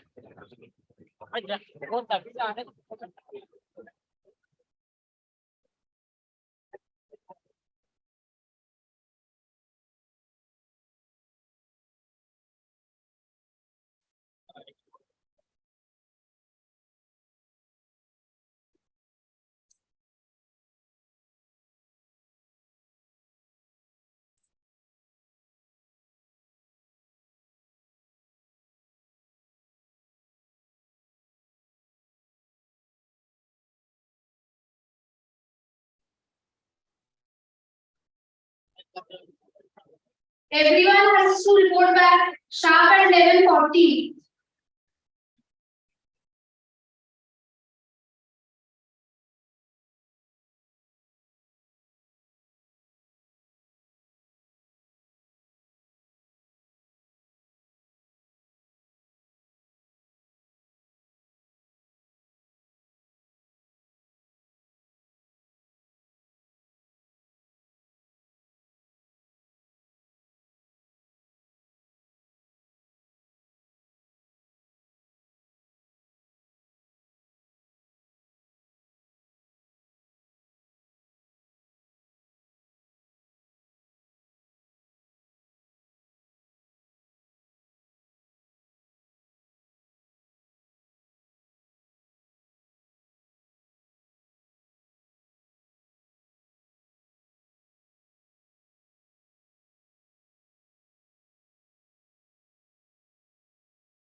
So most of the prediction made by more back and fights that's many years ago. So the idea that if less expertise, I can think that's have.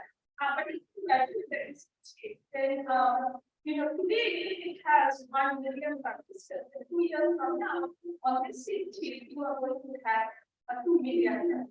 I think that's doubling the number of participants in the same area. And that's a very, very powerful thing. And just to give you a context, the first microprocessor that we designed was back in the 1971, 1 year before I was born. And it was 2,300 2.3K transistors. Today, the biggest chip we have is actually from an AI company. Of course, you have to work with and processors. So those workloads. So the biggest chip is from an AI company that is in Frankfurt. There's a company called Tulika, and that chip has massive 2.6 billion transistors. So that's amazing. It's a little bit cheap, 8.5 billion, but 2.6 billion transistors.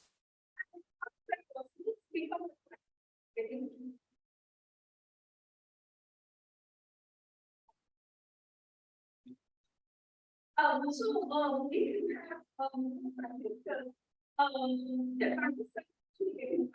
and they're actually running at so you get very high performance of stuff. And how smaller this studies actually I think that DNA is 2.5 nanometers. And this year it's changed from the SMC that will be smartphone and your smartwatch that has to be 3 nanometers. So 2.5 nanometers. Really kind of amazing advancement that happened. So now we have all these transistors and we have all these increasing frequencies. Now, what we have but it's not being created, but there are still many of us microchips everywhere. The data is that you can actually take a direction that was already there in 1994. And what it usually says is that you have this chip and you increase the number of transistors in the same area, but increasing the transistor density. But then each time we reduce the power density. What that means is that you actually consume the same amount of power, even though you are doing more energy. And that's possible because you are also scaling the voltage. Now, this actually enables the computing tremendous progress in terms of how fast and how well we can actually process workload. Fundamentally, you have always been following this modular model of application. But essentially, what it means is that you have this well-defined interface between hardware and software in form of instructions and architecture. And this is the really generalization. So it's great. You can have any software whatsoever, and you can run as well as you can compile for this instructions architecture. It's going to now. Advancement that was happening actually in hardware. And the computer architects were working very hard to bring the performance need. So just to give you an example here, so what you see on the screen, if you have the coding compiling, and you combine it into a sequential stream of instructions. So that's kind of really the fundamental thing that you have a sequence of instructions. And so then you have the method software. And then the hardware on the right side that is controlling the microarchitecture came out end of last year. It's really a massive machine for it trying to do that. And it's trying to identify from within the instruction. Trying to find out which instruction and execute which instructions that depending on instructions are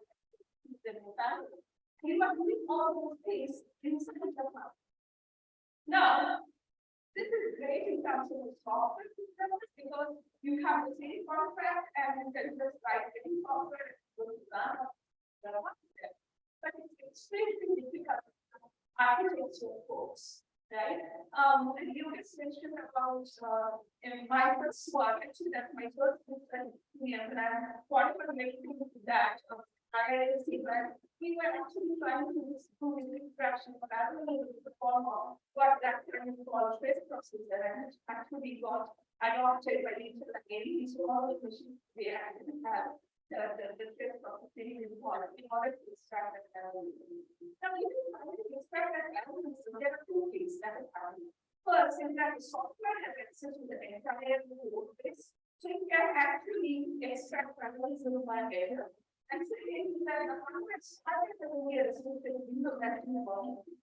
The second issue is that you are actually using a lot of energy in order to extract journalism. You are actually looking at instructions. You're getting the instructions, decoding the instructions, and you're trying to find the parallelism. You're spending very little energy doing the computer like itself. And you are doing a lot of energy spending a lot of energy all this stuff. So that even when we were making progress because of the last president and but then we actually reached this stage of there are still actually failed. So you cannot really keep on improving the picture of the professor that actually makes the team so hard that we will be like the sound. So they can move to market that we still have this practice and we move to market. And many things, and we just remember there is a matter of course in server. You can see there are some kind of here each of the achievements and each of them inside there are 12 codes. Each of these codes is the first microprocessor that I told you in the previous one is 30 megabytes of that. So it's a math machine that really has a number of programs which are need to do more stuff. Architecture will no longer extract the algorithm. Instead, we have to tell architects that the inputs are parallel thread and then we're going to execute the parallel thread. But still, we are trying to do that. We're not very good. There is a problem. Let's say that you have to meaning how to parallelize it and you're ready to have it. To parallelize 99%, 1% is special that you cannot parallelize. And that will happen, right? You need to use software that will happen. And this is a very complex situation. Now, this Arnold's law essentially says that your speed up is going to be limited by that situation. Which what it means is that it actually parallelize 99%. You use maybe one post to parallelize it. Still, you have that 1% which means that your speed up is going to be only 100. So your speed up is 100 and that should be you know the speed up the really nice the really nice non-being CSL paper which they team. So this is the period and the beginning of study around wanted is not working at the very beginning of the natural this was the era of the when it had very complex instructions and architecture. In fact, in terms of instructions and architecture is still it's still that, right? So very and then into what is the golden era of the architecture where actually had improvement of about 15% of idea. So that all those extraction of parallelism that they told you earlier, transformation, and this pushing all out there. But then they are getting at so you see that actually the multi-threaded and multi-core, where you are actually sort of in our city, but yeah, that portion we are now hitting our customer. It means that you are getting pocket by institutional factor, or you're getting the same person here, and now we get even the end of loose law. Like we are already actually narrowed, but technology cannot go far. We have to switch to the end of the line papers. Now, what's interesting about this is that you English is what action strong. So once you realize that there was some parties who have the instructions that between hardware and software, the first factors that you cannot achieve. But now you realize that if the performance that I need from actions, this data is hardware accelerator. That means instead of having a very general processor and everything, you now have specialized for different purposes. One of the very first one gave me the digital architecture. And I was very fortunate to work on those videos to finalize me. And it was a fascinating, easy important because my digital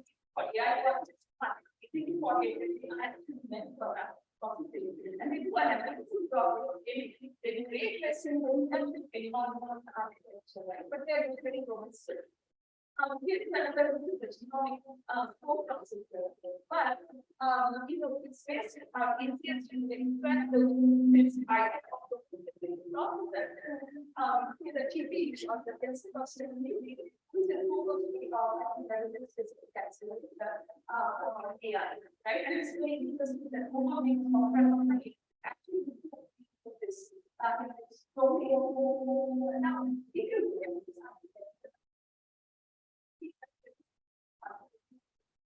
and really it's evolving around so making confirmation is the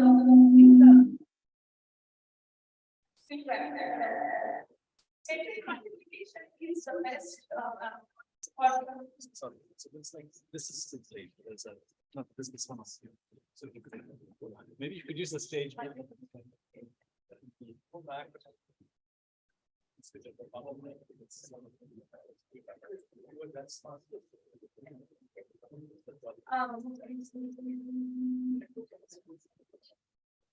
Okay, so on the right, what you see on the right, you see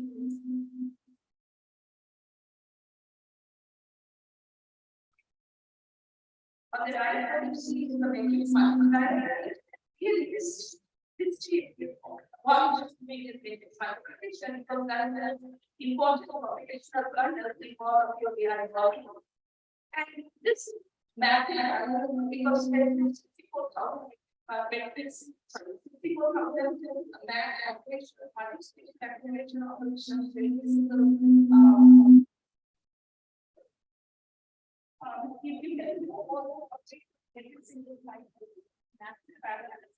but more importantly, because this particular architecture is only doing the machine application, so you do not actually have a super putting the instructions, you just give one instruction, making application. So that you can work in this wall and really what doing is the process. That makes it very low power and at the same time it has a very simple. So you get very much.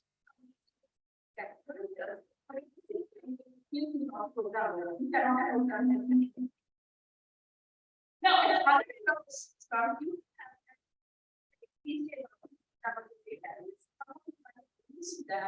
and this should be very close to the hardware. You have to be off case. And what you are trying to do is that you are actually trying to keep this onto the scale. Now, in this is again, there should be methods from it. From the point I computed to the point today, right? And really program is very long at that point. We can use to actually run the something. But even then, it's actually very difficult. So we might do so much things that we want to have the synthesis, and we really need to go hardware to be able to do that. So it's not a program that cannot take this kind of system and actually do that. And it's not very high efficiency. It's not the performance is not as great as what you can see. The efficiency gets greater because we're actually doing internal programming. So you are actually creating that actually logically out of this case. And it is higher power because of all these configurations that you need to have. at this debate between generalization versus specialization, on the x you have the flexibility, right? How flexible this architecture is. On the y-axis, you have the efficiency. So generally, you can see that the domains accelerators are highly power efficient, but they're not programmable, they're not flexible, they are variable. On the other hand, you have the general highly flexible, or FPGAs to some extent, they're not flexible, but at the same time, their efficiency is very low. So we are kind of hoping to have this ideal architecture, right? So that's it. Where you have this best trade-off between the flexibility as well as the efficiency. Now that this is bringing the context of Internet of Things or edge computing and where this actually gets now. Let me explain to you why. Now, I'm sure that everything more about the Internet of Things is actually very small devices, like this one, or even Chinese ones that are essentially collecting data from the environment.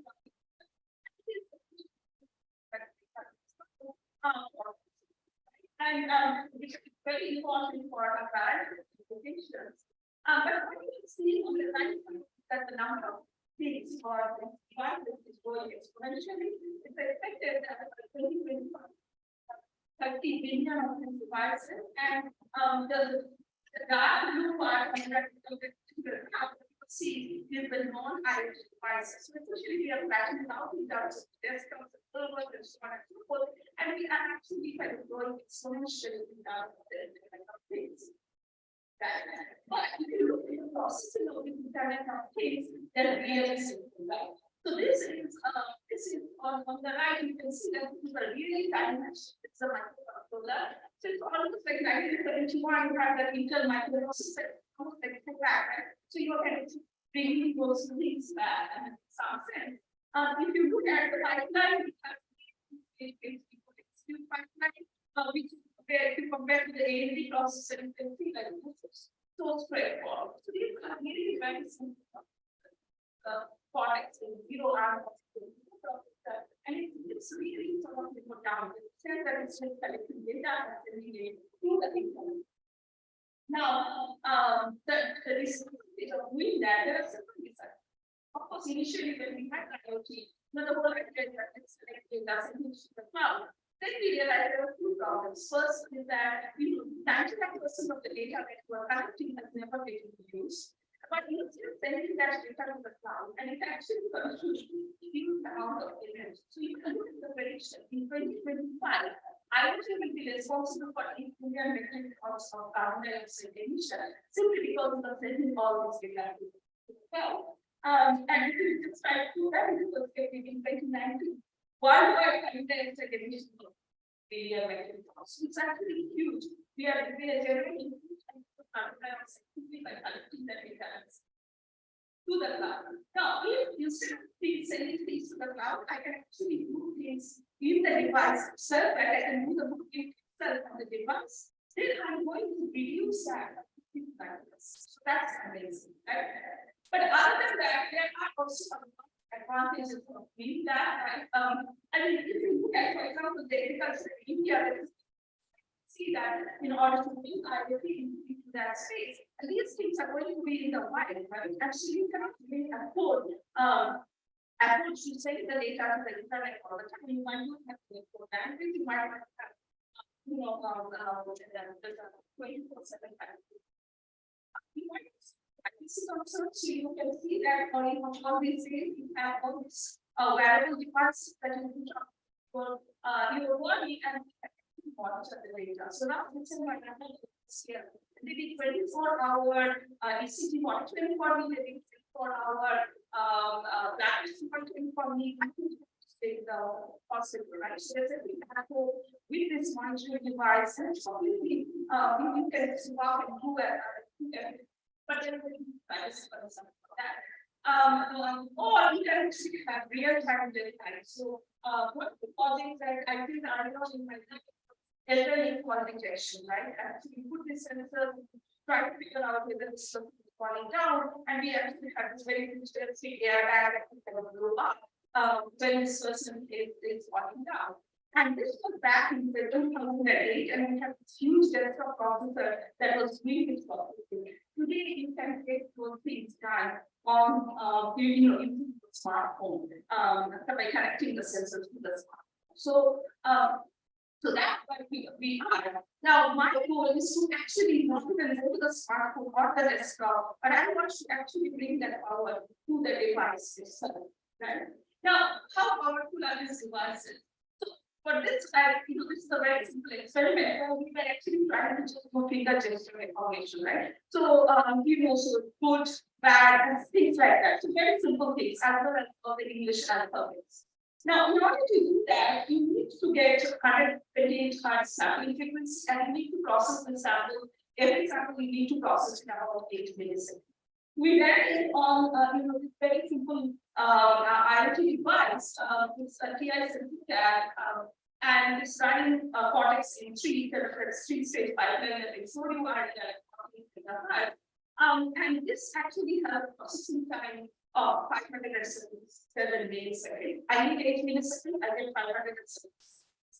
But power is very low, 9 milliwatt. And just to put you in the context, there's two processors that easily 128 watts, right? And so this is the 9 milliwatt. And we also try to run the mobile application in your smartwatch, for example, and you can was speaking about 13 milliseconds, but you look at the power it went up there, 0.5 watts. So what we want to do is I want to have 10 milliwatt power. I want to do this processing at 10 milliseconds. Can we do that? Well, if you just look at AI workloads, and initially we started this project, AI was not that huge, but then AI became one of the most important workloads, and you have a bunch of startups that have come up in the last few years that are trying to create AI accelerators. And they do an amazing job of doing just the AI workload. But it's not just about AI, because you can have other workloads that are running on the side of the devices. And the idea is that we actually have more domain-specific accelerators. So there are many accelerators. On the left, for example, this is from MIT. Video says on AV, and this is actually sort of indoor navigation. On the right, this is from DTH. Look at any smoke that's very popular, just platform, and again, an accelerator. But this accelerator one, you can see that very low power. And at the same time, they're very low specific. So they're very specialized, they're not generalized. So what we saw is that generalization does not work. Specialization kind of work. And if you look at the smartwatch and where you did, for example, what they do is that they try to mark certain. So what you have in this chip, this is actually from Apple, right? This is Apple's latest system on chip for their watches. In fact, interestingly, they just take the chip from their previous, 2 previous generations of smartphone, and they just bring it and put it in the smartphone. So this is the Apple Bionic SoC. It has 6 cores, believe it or not. It has 2 big cores, it has 4 small cores, it has a bunch of specialization units, it has a GPU, it has a neural processing unit, and it has at least 50 IP blocks. Intellectual property blocks, which are kind of the things like audio event. So this is really a balanced chip, right? Now, of course, it consumes at least 2 to 4 watts of power. So I would actually have something like that in a very low area and footprint of the kind of devices that we are looking at, very, very ultra low power. So we cannot really afford to have all these different components sitting there and just waiting for, okay, when I have the navigation, I can switch it on and so on and so on. But I will say that, this architecture, this heterogeneous architecture is a great fun. My group actually looked at, how do you develop management, management. And we had real fun doing OS level work, higher level work, doing all that stuff. But it's not really great for smartphone, it's also great for smartphone, but it's not great for IoT devices. So IoT devices, when we started thinking about it, initial thought was that very simple trying to reconcile the generalization with the simple.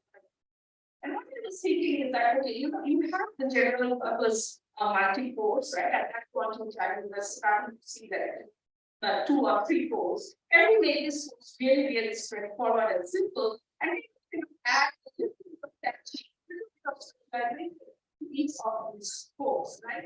And also that, you know, when we were thinking about it, right after that, the risk finding should happen, and we need to look at the risk find processes. It allows customization. Essentially, you can add 2 new instructions, architecture to do specialized. Right? And you know, if you have the compiler and the library and everything to take care of that. What is interesting is that this is kind of a blast from the past. My first PhD student, I was working with him, and back in 2004, in embedded space, in some way, embedded, you can think of it as a canary in the coal mine, right? Because we get hit with all the problems, right? And then the rest of computing faces those problems. So we have this problem of really, you know, how to get performance and really low power. And at that time, you know, my group was very interested. This was processor optimization. The whole idea is that you have your normal processor pipeline at the bottom, you can see in the middle, this is your normal processor pipeline. And then it's speaking a special functional unit on top of that, on top of your normal unit. And that actually executes some kind of formal computational patterns that you see in your code. So your compiler uses the code, so on the left is the code, and you kind of maybe see that orange part is executing again and again in your code. Then you actually make that orange part a new instruction, and then you kind of add that new instruction to the instructions that architecture. You execute it on the special functionality, make a single instruction that gives you huge performance improvement and low power because it becomes now an accelerator. You can think of it as a tiny micro accelerator, but it actually gives you very good performance. So this was back in 2004, and now again, you know, just has started introducing this thing into general purpose routine, and you know, we got the test time award for this work in this year for 2022, which was very interesting.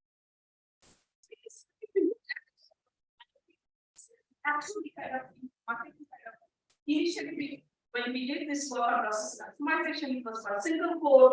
We saw that for IoT, I need more algorithms in terms of the general space. So we had more codes, but these codes were tiny codes. These were like M0 kind of codes, Cortex M0 kind of code, not the AMD kind of code. And we kind of built small accelerators in the form of process customizations to them.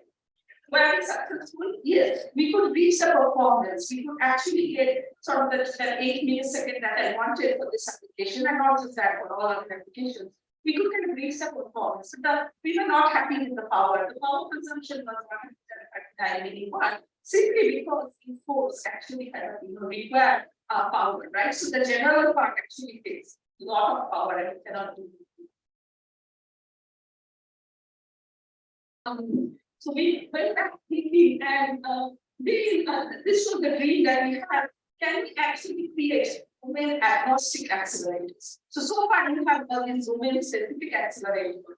Can we have accelerators that are general, but they can be actually made into domain specific accelerators using software? So instead of giving the burden on the hardware, can it actually give the burden and make the software work much harder? And the way I think about it is that in order for you to do that, there are 3 things that you need to do. First is that you need to have a lot of parallelism. You simply have to have a lot of processing capability that can be executed in parallel, because without parallelism, you are not going to get anywhere. But you need to, for low power, you need to keep the hardware really simple. So do something very simple, and as much as possible, just do the compute. Don't do anything else fancy in parallel. And then expose the whole garden of software and let the compiler actually do all the work. So can we do that? Now, you know, it turns out that there is an accelerator called post array. That's somewhere, and I will explain in a minute the difference between CGRA and ACM. But what CGRA does is that it actually moves away from, on the left, you have this one-to-one model of computation, where you have a sequential instruction screen that's coming into the hardware to a data flow computing model, where we actually expose. So you get the computation, you find out all the dependencies. So you expose all the dependencies between the instructions, and you expose all the parallels in between the instructions. And then your computer actually maps that onto a parallel hardware, which is shown on the right. So this is a very simple architecture. You have what we call the processing elements, because they're not really cores. There is ALU. And at the bottom, you can see there are ALUs with a small register file showing like 3 or 4 instructions, and they're connected to each other, right? So they can actually send the data to the next, to their neighbors. And there is a small configuration memory that stores the configuration that then says, should I do an addition this side? Should I do a multiplication? Something like that, right? So, and then you actually send the data after I'm done. And what you're essentially doing is that you are taking this entire one, the data flow graph, the data flow computing model, and you are mapping it onto this accelerator, right? And then the accelerator simply follows those instructions at runtime. So you are doing all the job beforehand through the software, and the hardware is simply following those instructions. And this results in tremendous energy efficiency, but at the same time, you can actually get very high performance. You do the details, but essentially the process involves you taking an application kernel. So typically in your application, there are some loops that you need to take most of the time. So you take those loops and you actually try to synthesize those loops onto this CGRA. And once you do that, the CGRA kind of behaves like that loop, right? So for example, if you give it a matrix multiplication, then it will kind of behave like a matrix multiplication.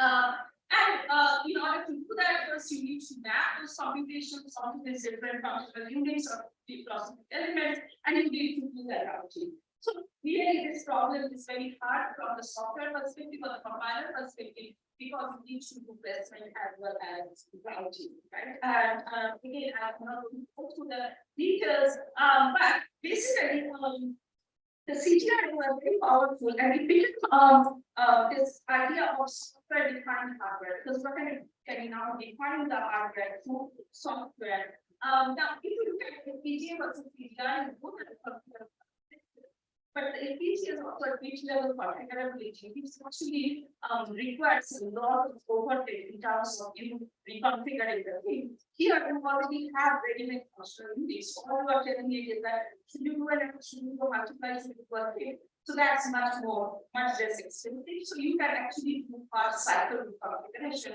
which you cannot do that FPGA, right? And it's much lower power. And it's also reducing the area cost. So when you FPGA, you can only do a spatial mapping. You can just map on the FPGA. You cannot change it. Here you do a spatial temporal mapping, because you can change every cycle the context. So you can think of this entire data program as a whole into a much smaller area, which is great for IoT devices. So the CGRA is going to really goes closer to the idea. We are not there yet, but goes really closer. And it turns out we still looking at CGI in 2003, 2012, 2013, something like that. Now, especially in CGI, you have, like, for example, Samsung, Intel, all of them are joining the course, and then DARPA has different hardware, which really, a bunch of institutes are participating in that. Startups, for example, Savanova, which is a startup Stanford, that's really AI processing. All of them are actually trying to do it not in the IoT space, but trying to do it even in the AI and server space, using that technology. And the cellular that I talked about earlier, the biggest computer chip today, it actually does data extremely fast for sparse simulation. Now we are forced from academia to actually have a CGRA fabricated in the university. one of the reasons is that we realize that there are this is a technology that was very well hidden in a sense, and so it was very difficult to do any work on this architecture without you cannot get a sense of how much power available for humans, so on and so forth. So we have this active similarity.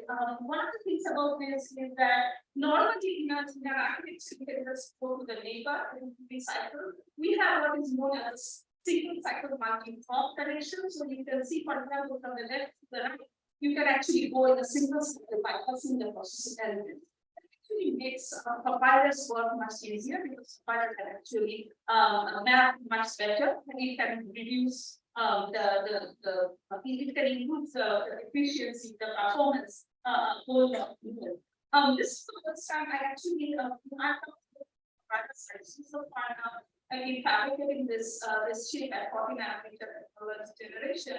And this is the chip, and this is the center that I was talking about earlier, connected to this accelerator chip.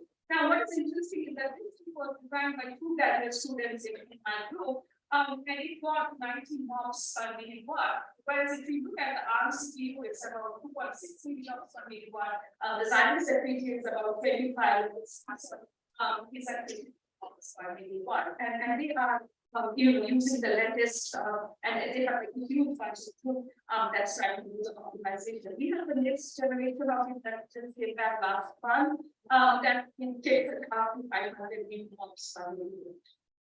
Now, as I mentioned that the software is a major problem, major issue here, but and robust compilation for CGI is a problem. And how do you really kind of scale this as you do for data and data computation?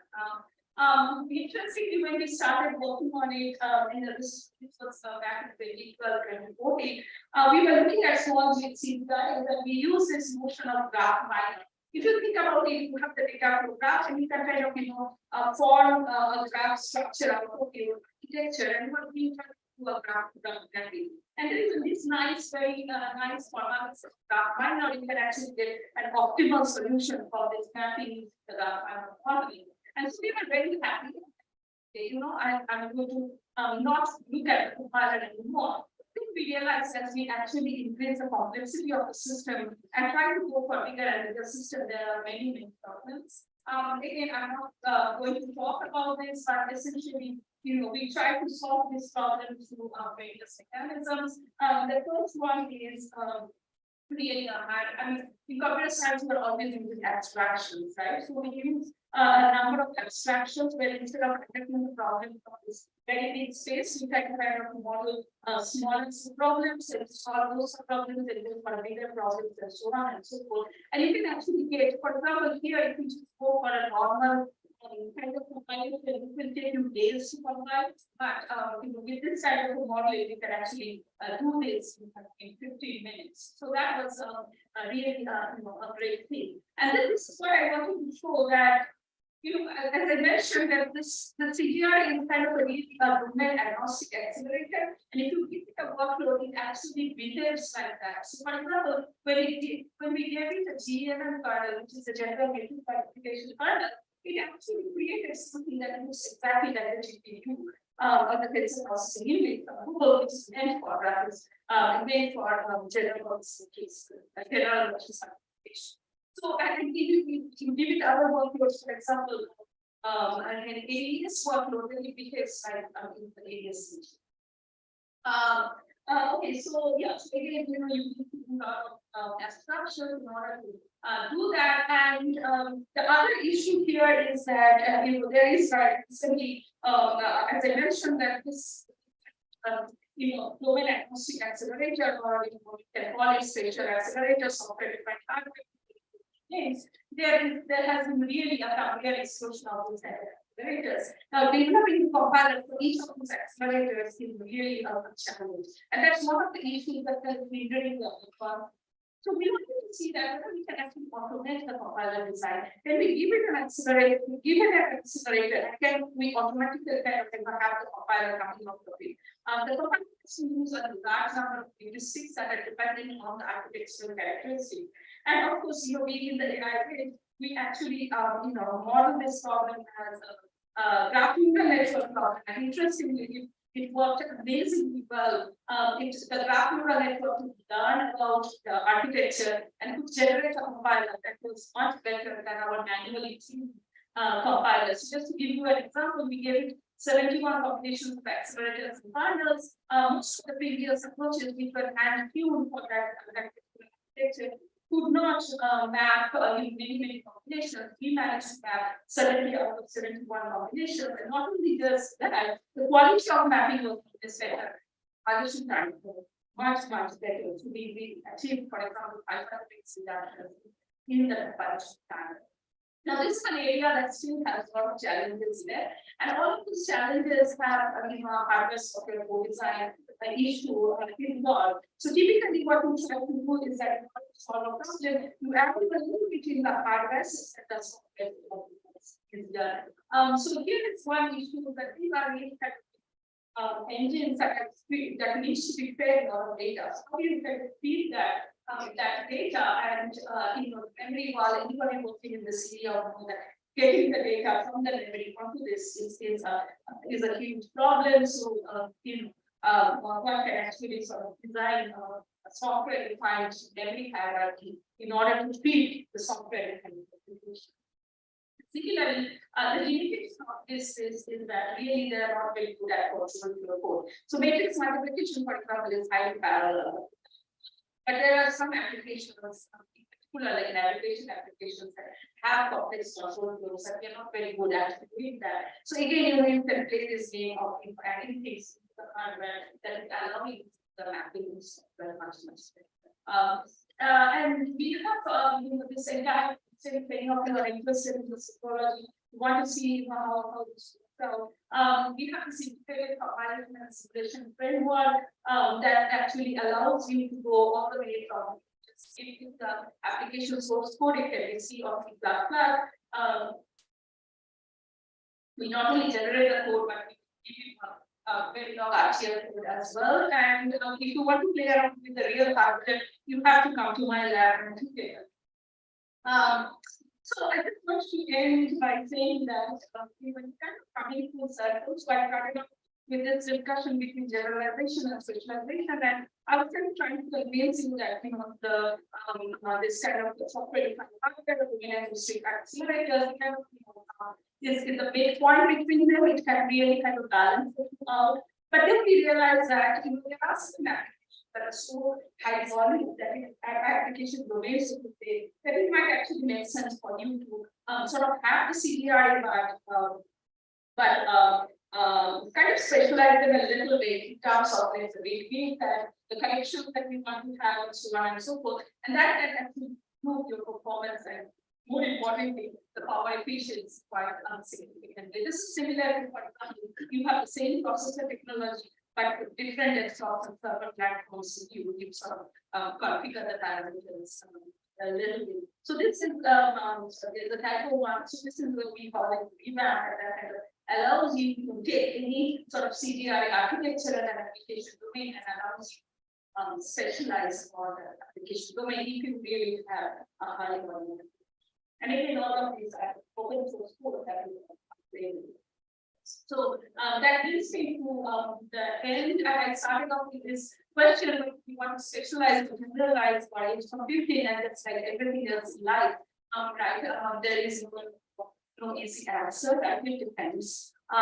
Depending on whatever area you are in, whatever domain you are in, your mileage might vary. But fortunately for researchers, the fun part is trying to figure out and trying to play around and with all these things and let the future decide which one is going to be taken up. So we are actually exploring that in the context of a large project where we are trying to essentially replace, for example, here, this is for the Singapore police between real-life analytics big events where we are trying to detect whether there's something going on. And today we actually carry this entire backpack full of FPGAs, the processing, and we're kind of trying to start with the two smart glass that we have our chip inside and that will allow you to do the processing in real time at very, very low power. But I realize that this is not a very good use case. So here, some of you probably think, okay, Singapore, you have like a lot of cameras all around, but it's not meant for like regular things. It's just meant for like really good things. Yeah, so this is a project that we're very fortunate to have from all the way from application levels to final architecture service. My collaborators in particular, who is a colleague at AWS and work on this together. So a group of very talented graduate students and also the funding agencies, the National Institute Foundation, Institute of Singapore, as well as many industry collaborations for this project. With that, I thank you and I will thank you.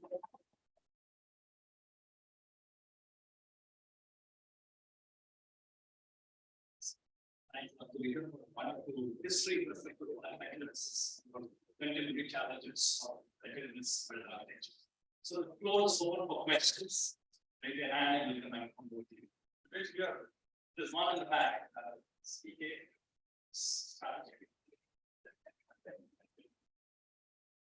Sorry about the audio issues in the beginning. Live streaming going on YouTube for the second time, which was happening during the week.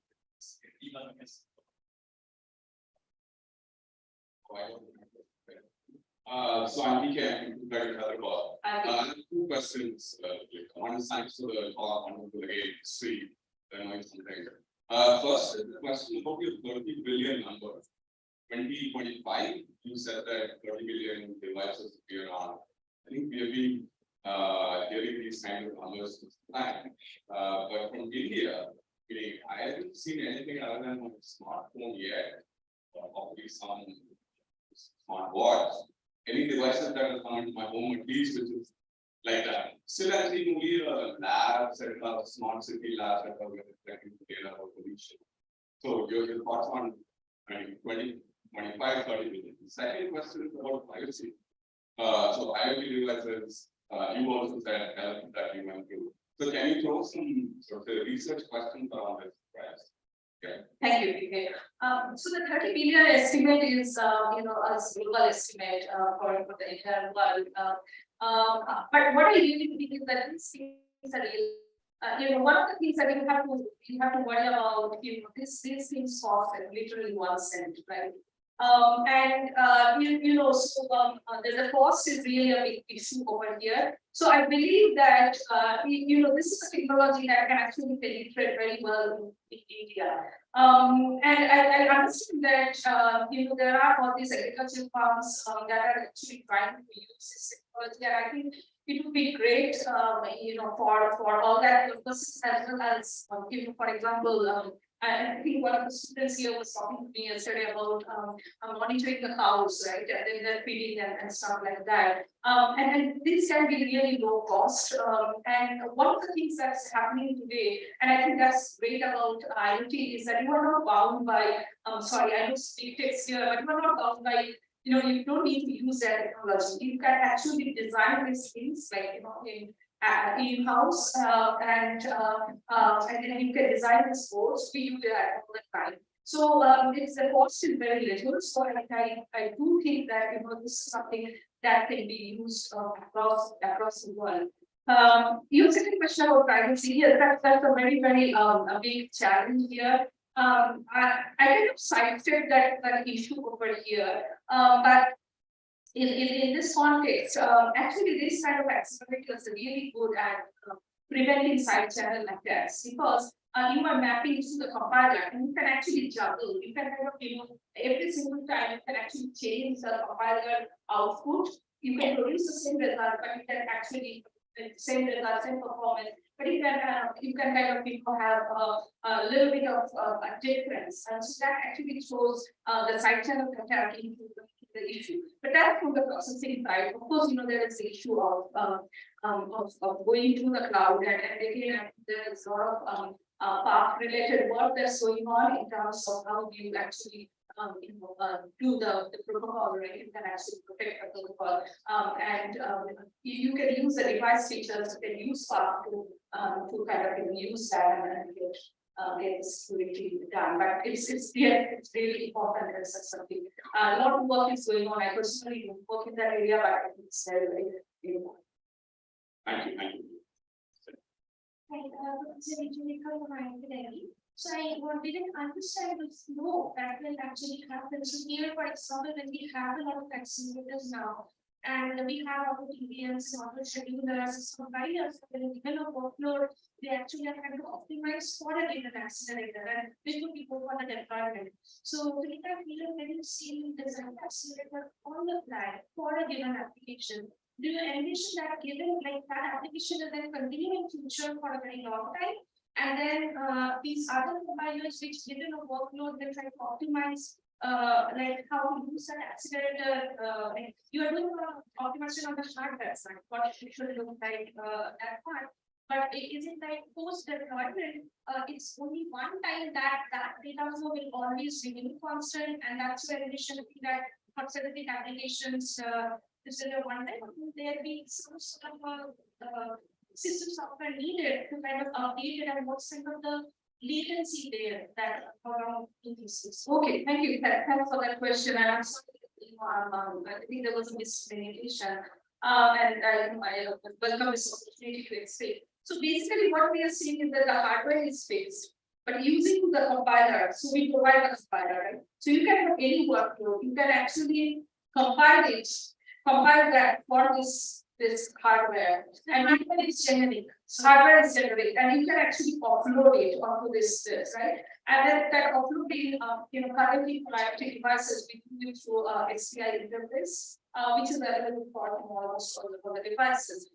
So you can upload that into the. So we upload it. So today you can run it in certification, tomorrow you can run AES, So you can keep changing that.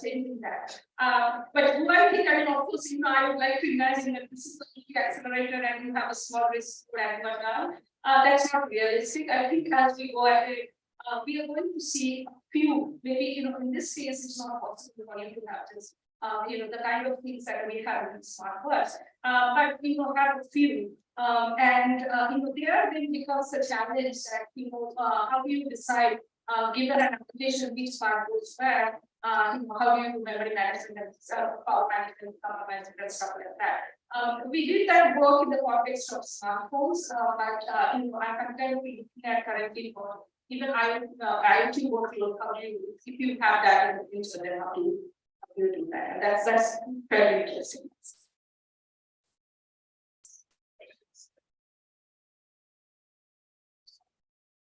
Thanks, Tulika, for that talk. I had an academic question. These days in curriculum, of the endangered courses, so I thought, so since you are saying that now for these accelerators, compiler needs to be designed with a fresh perspective.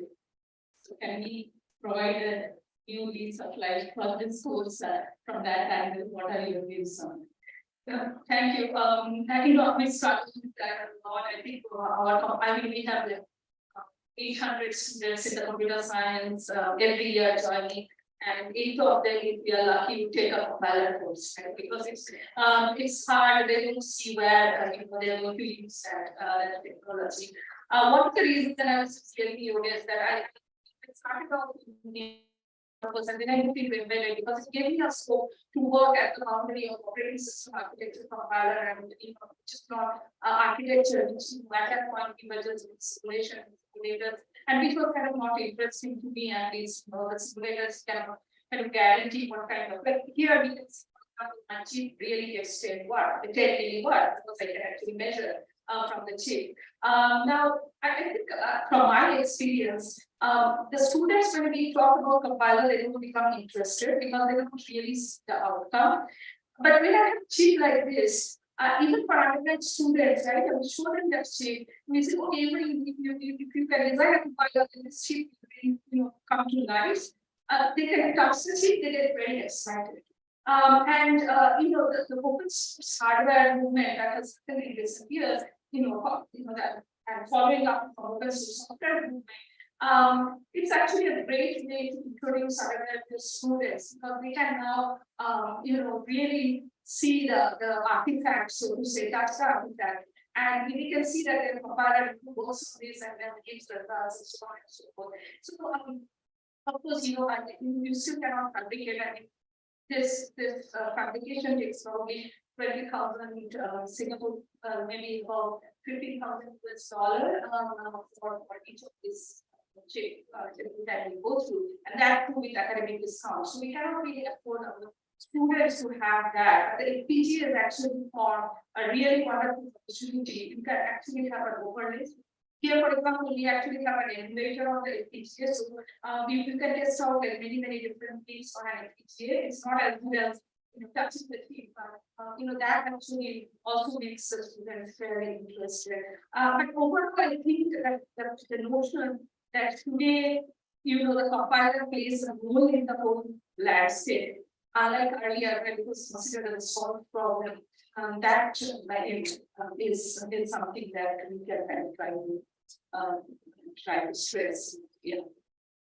And sorry, the other thing is that in India, and again, I was talking to you, is that there is a lot of focus on theoretical computer science, not so much on systems, right? But this is an area where you actually need algorithms, need really sophisticated algorithms. I'm sure. So my question will talk about finance, which is trying to parallelize over the CGI. And you talked about the importance of pushing the acceleration to the software. So parallelization is one paradigm. Do you think there's value in trying to do other paradigms of acceleration also, like maybe code acceleration to automate that software itself? Do you mean that to automate the compiler itself? Is that what you mean? The acceleration part, not just parallel, but other paradigms of acceleration, like maybe data structure changes. Oh, I see. Okay. No, so it's very well known that the biggest benefit you can get in terms of improving the performance is when you change the algorithm, right? And that's why that algorithm complexity and things like that is so important, because I can just change the algorithm and I can get the biggest benefit, right? And after that, of course, once you have decided on an algorithm, then I'm trying to optimize the execution of that algorithm as much as possible by using this accelerator, right? Now, one of the things that I'm looking at, and again, not me, just a lot of people are looking at it, is known as. So I talked about hardware software co-design. The people are talking about algorithm architecture co-design, right? Where if you know this architecture, then you design your algorithm in a way, or especially in the context of neural networks, right? This is neural networks are really huge, and you are trying to compress them into running on small devices. So what you do is that you actually neural architecture, you try to find a neural network that would be best for your architecture and design architecture to match that as well. Right? So yeah, so definitely, I think, thank you. Yeah, I do. So, a lot of research in systems engineering driven by benchmarks, right? And workloads that I would start to talk about are very important. Now, I think the workloads for edge devices are very different from workloads for and also perhaps we bring in new applications for which we have seen the workloads enabling new applications. So we have some idea about what is the difference what are the new trends in the workloads. I mean, I know search and all present different workloads, traditional compilation, spectrums for us. Yeah. Thank you, Shubhrotik. That's a great question. And unfortunately, or fortunately, as you saw that, AI workload is a huge part of IoT today. And there is very little, sort of variety in terms of the AI workload because it's either density certification or sparse certification, and some even in transformers and things like that, right? I mean, it's that workload is very well known in some way. So anything that you want to do, you have to accelerate that. Beyond that, it really depends on the kind of sensors that you are actually seeing, right? So this device is kind of the sensors that be temperature, accelerometer, whatever. Those are essentially mostly end up being time series analysis kind of stuff, right? Now, actually, if you go into vision and audio, vision, of course, you are just probably going to use neural network. Then audio, there's a lot of signal processing kernels that are coming into play, and those are actually great for this accelerator. Those are highly parallel. Now, and then the workloads that are really difficult and challenging, and that's where people are trying to do things are really distractions. Because you might actually use this to do navigation. You might actually try to detect, for example, like certain anomalies in your heart or something like that. And those things are more unstructured workloads, so to say. So I think it's not so much that the architecture in this case enables new applications, because in this case, the applications are coming from real needs and real world. And so in that sense, it's not as in the wild as one would imagine, because ultimately it boils down to PSPs, AI, and such. I think more or less in that sense. I'm not sure I answered your question. Oh, okay, yeah. So yeah, I keep forgetting, right? Also, so you need to the secure these operations, and but again, these things are actually really good at accelerators are really good at the crypto primitives and accelerating the crypto primitives. Today, any of them you almost always have a small crypto engine sitting there doing things, and those can actually be backed on any form of accelerators in PTS, in anything different.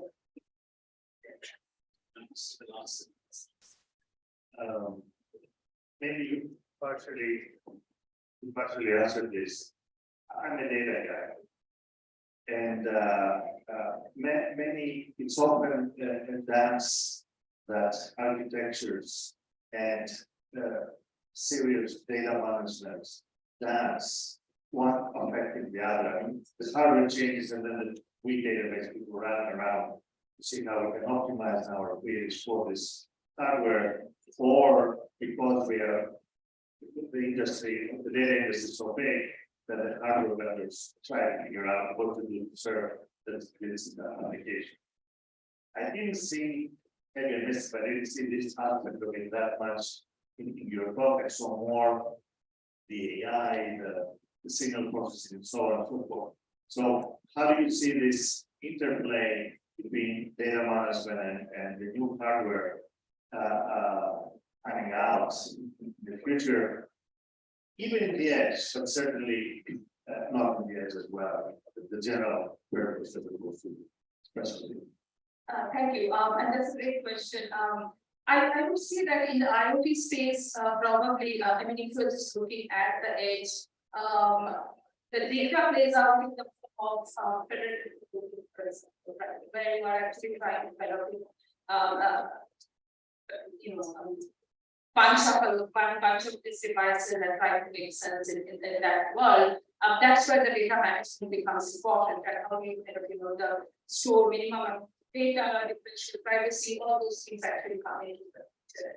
What is more interesting is that how data management affects is the cloud actually.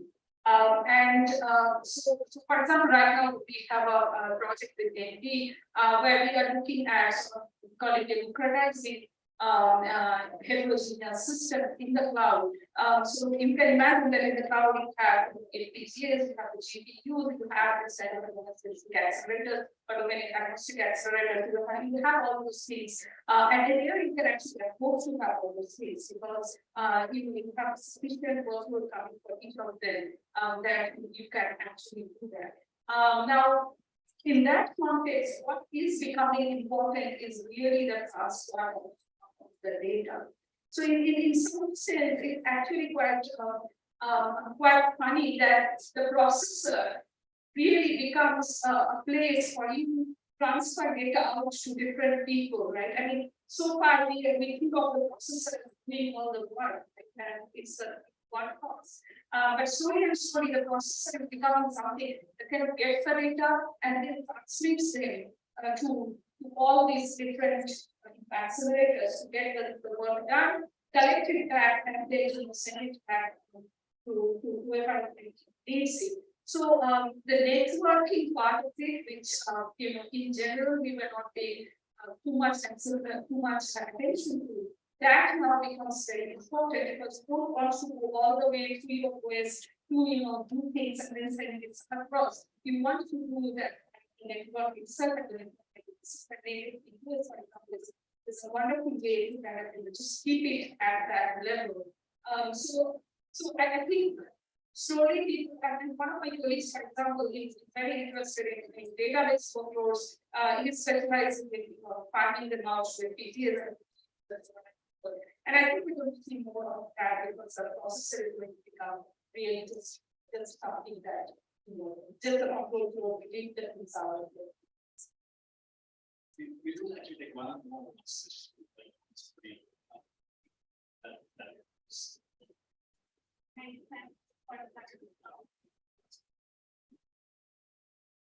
Thank you, ma'am, for the wonderful talk.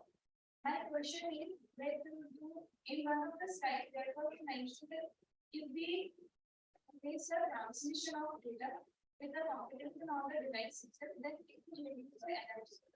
So there is an physical record setting the average this transmission energy to be more than the computation.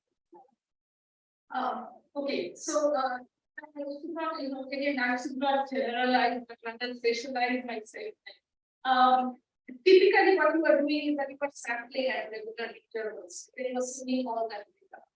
Now, that energy is actually pretty high. So, if you do that, certainly it's much more expensive than doing the compute because, I mean, this data are typically very simple. Actually, the computation that you are trying to do will not be like really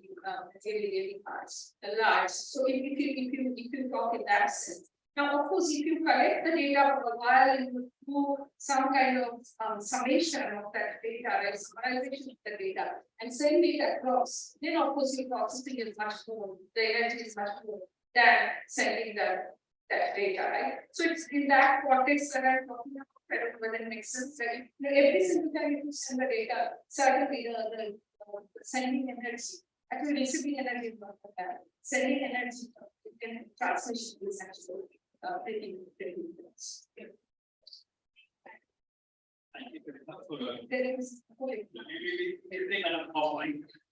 So thank you a lot for the wonderful talk. And before we close, I just want to pick up on one comment that Tulika mentioned. The systems research community in India is still growing. Still, in sports students or excited to jump into the systems area. We've got a lot of real problems. You can have real hardware that's real impact. The other thing that you have observed is the systems are being under this. Many of the problems that you saw in this Moore's law, then data scaling, and that's all. These are actually many problems. So you have a chance for women to jump into the systems. It's not because they are just power things. Remember, Tulika, Meenakshi, Vanchita, Chitra, Mane, Riju, and many. There are systems, women systems. So we'll jump in, and it will be great to see next decade, Shafi, Sandra, solve these problems, and we great tuning what we do. It's thank you.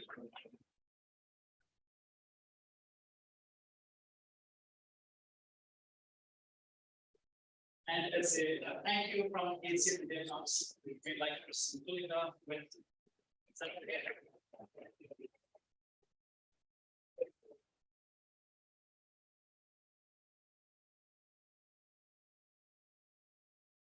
Announcement. Thanks, Sukesh. Request to student about when you speak, me giving much time. Thanks. All the dignitaries are requested to please enjoy their lunch, while students are requested to be seated. Your coupons will be provided here.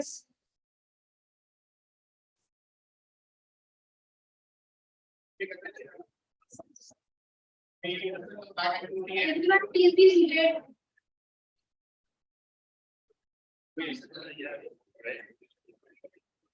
Assemble at 2 p.m. please.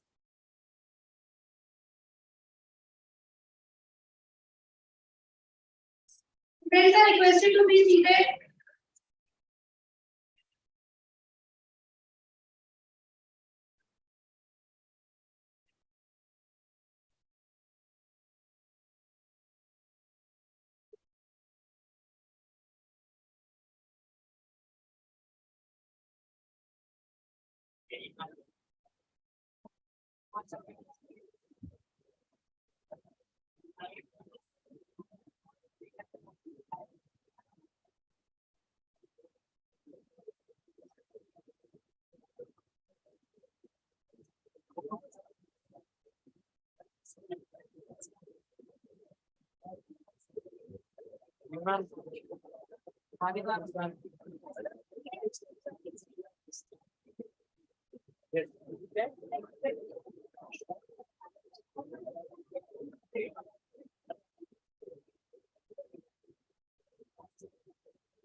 What is it?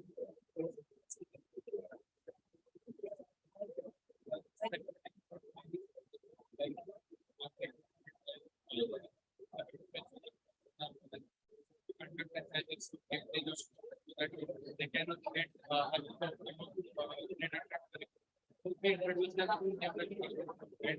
they can the pressing and they are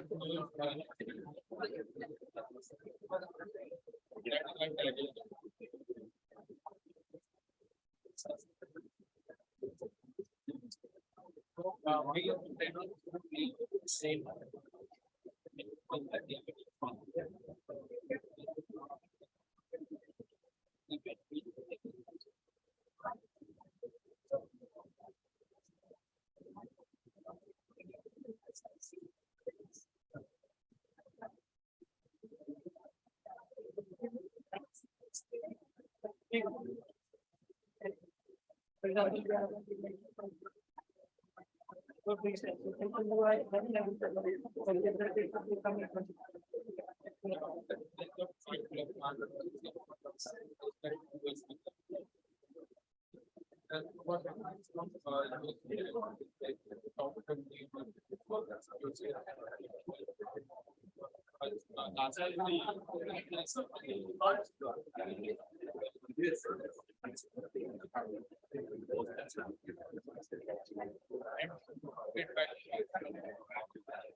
I am saying what a struggle.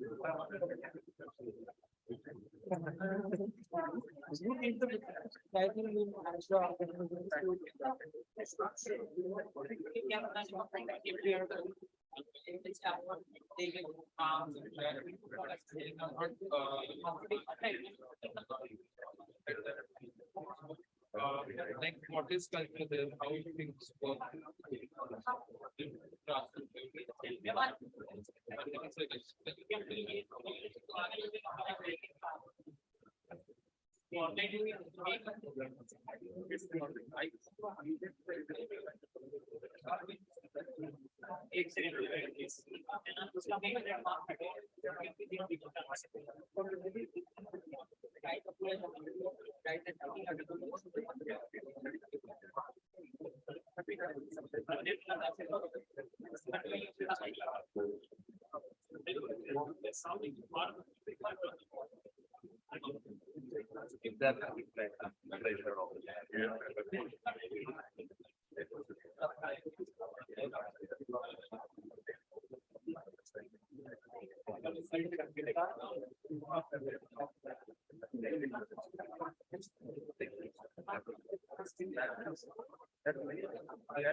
So, yeah.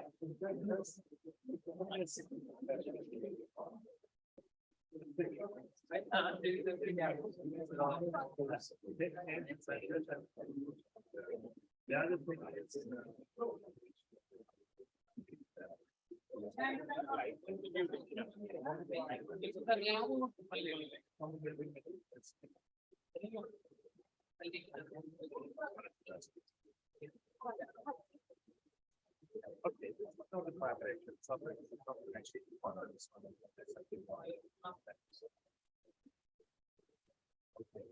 Well, yeah.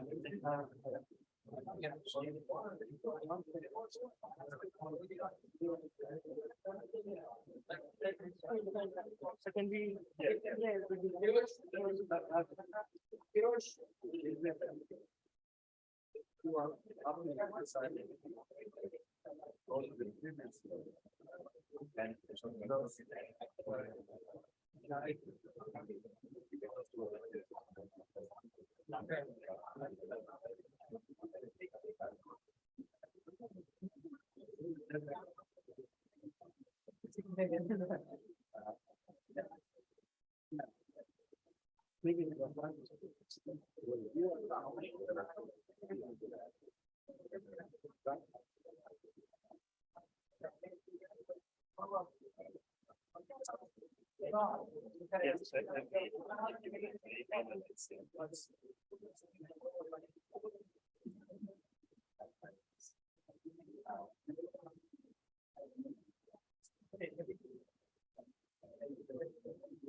thank you so much. It's been really amazing, like, we came late, but it was really amazing.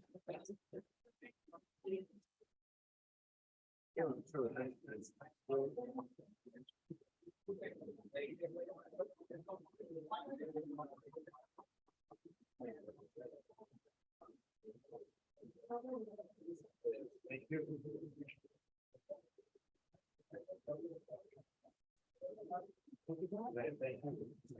I'm a PhD student. I'm a PhD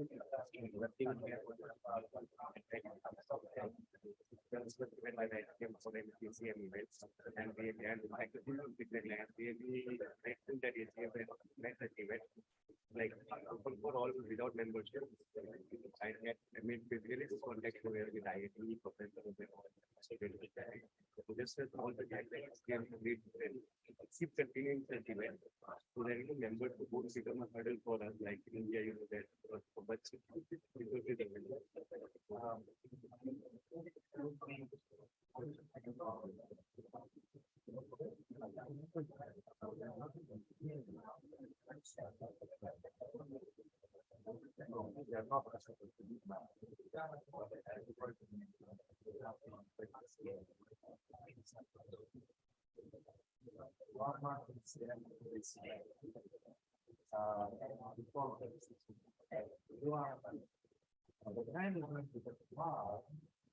maybe associated with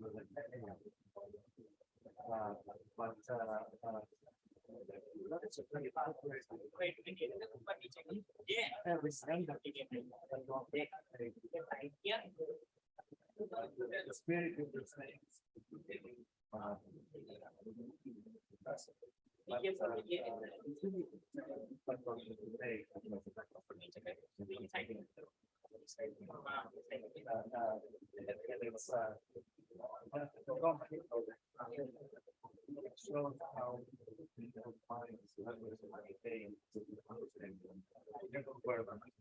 coming up with the mechanism. Yes, sure.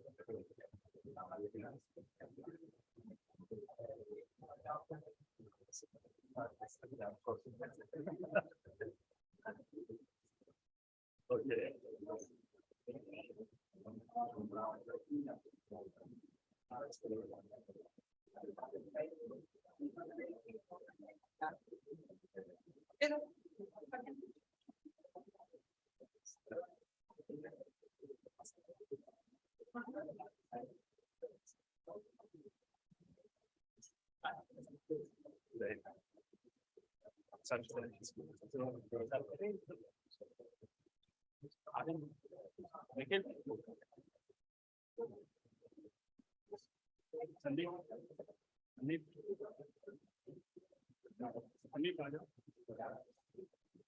I hope that not everyone does this.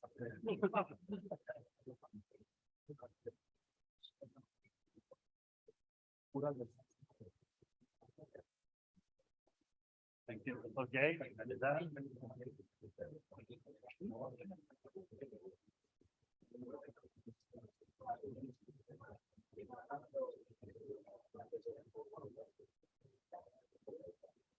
Thank you.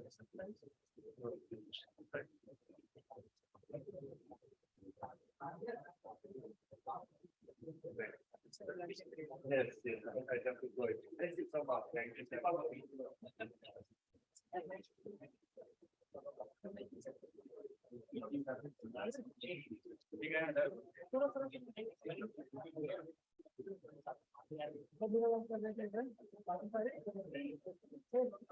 अभी हम लोग lunch करने आ रहे हैं देखो तो एक पीछे चला यार जैसे बैठे हैं वहां पे बैठा है लोग सर्च करेंगे फोटो खींच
चले जाए हम लोग आप चले जाओ मेरा पावर पॉइंट कहाँ से था उसको इधर लगाएंगे ठीक है हाँ ये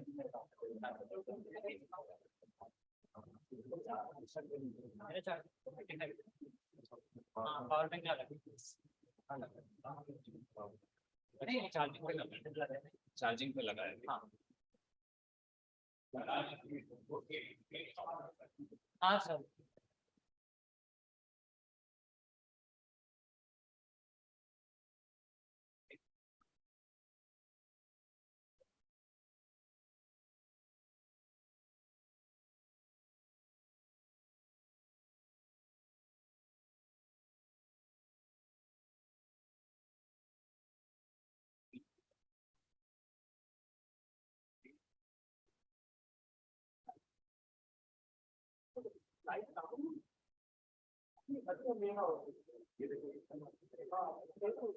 अभी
Traveling को कैसे पाऊँ ना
यार किसके पास वो मिशन था? Can you somebody did a whistle during the coffee break? Can you get the whistle and do it again? Yeah, same thing. Can you do that? Yeah.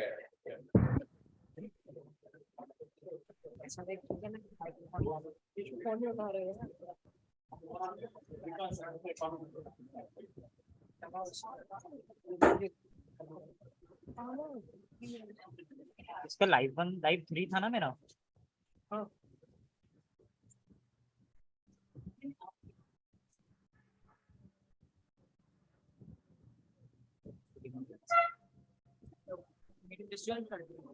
वो नेट इश्यूज हो गया होगा।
Am I audible? Good afternoon.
Good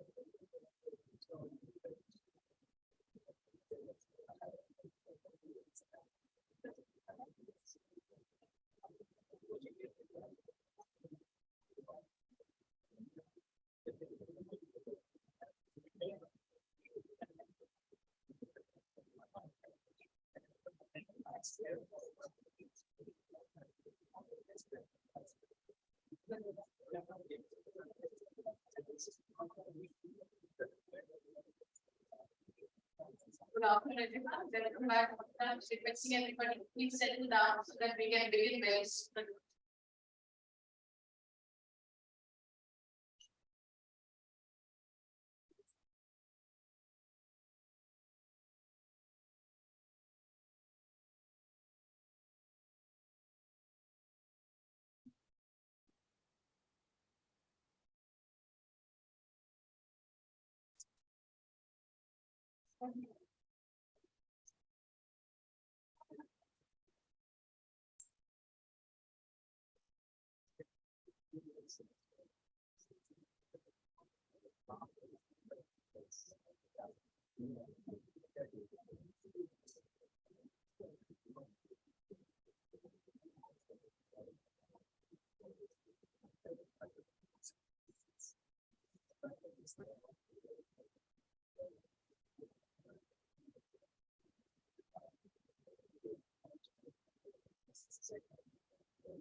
Yeah, good afternoon, everyone.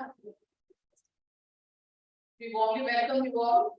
Post lunch, we didn't want to burden you with another talk, so we said we'll give you the most committed part of the annual event, which is the award ceremony.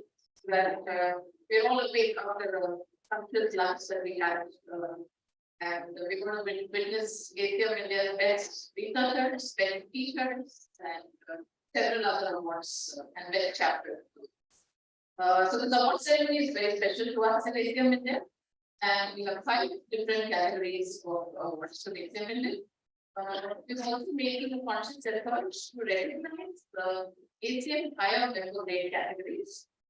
We have 2 of ACM's distinguished members who have been recognized in the year 2022 from India, also present here with us. So we go through the awards ceremony now. We start with ACM India's first award, the outstanding contribution to computing education. And it is like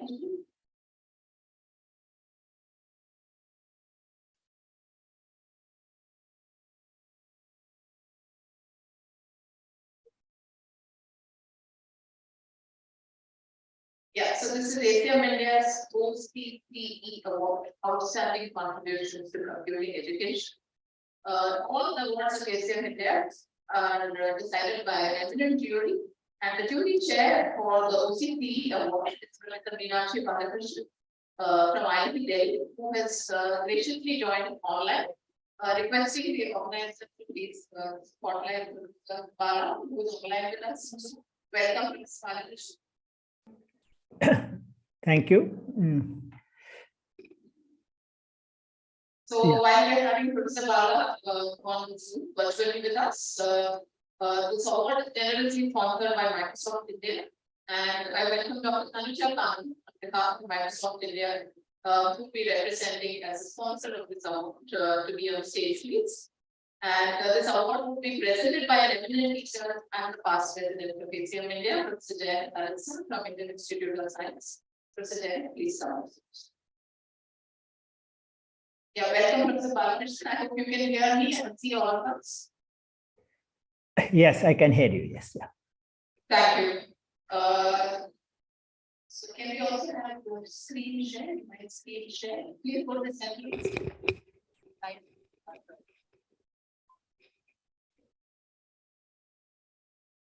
Yeah, so it's my pleasure to announce ACM India's OCT Award for 2022.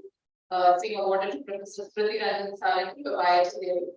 requesting Professor Felicitation to please come up stage. The citation from the jury says for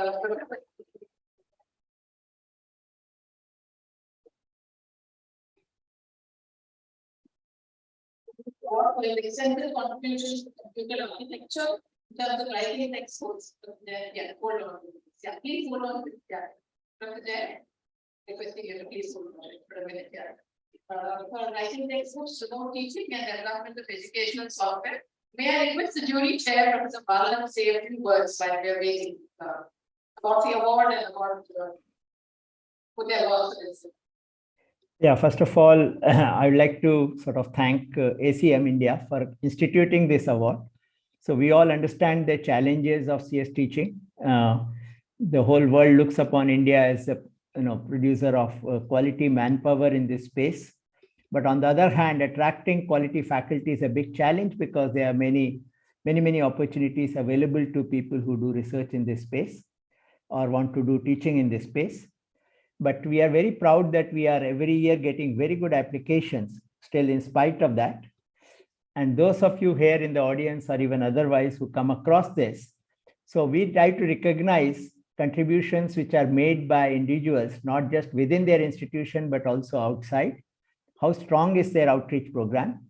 And today we have many methods of reaching out. Earlier it was only through textbooks, but today you have online courses, you have videos, you have software packages which can be used. And in this award, through this award, we recognize someone who has made a huge contribution to the space of computer architecture. But we welcome and want to receive more such applications and nominations in the future years. Thank you. Thank you, Professor. We have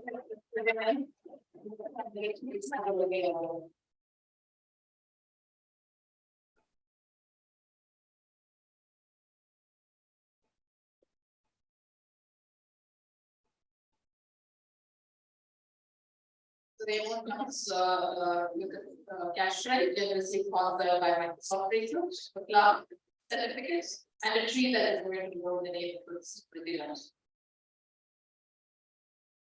Thank you.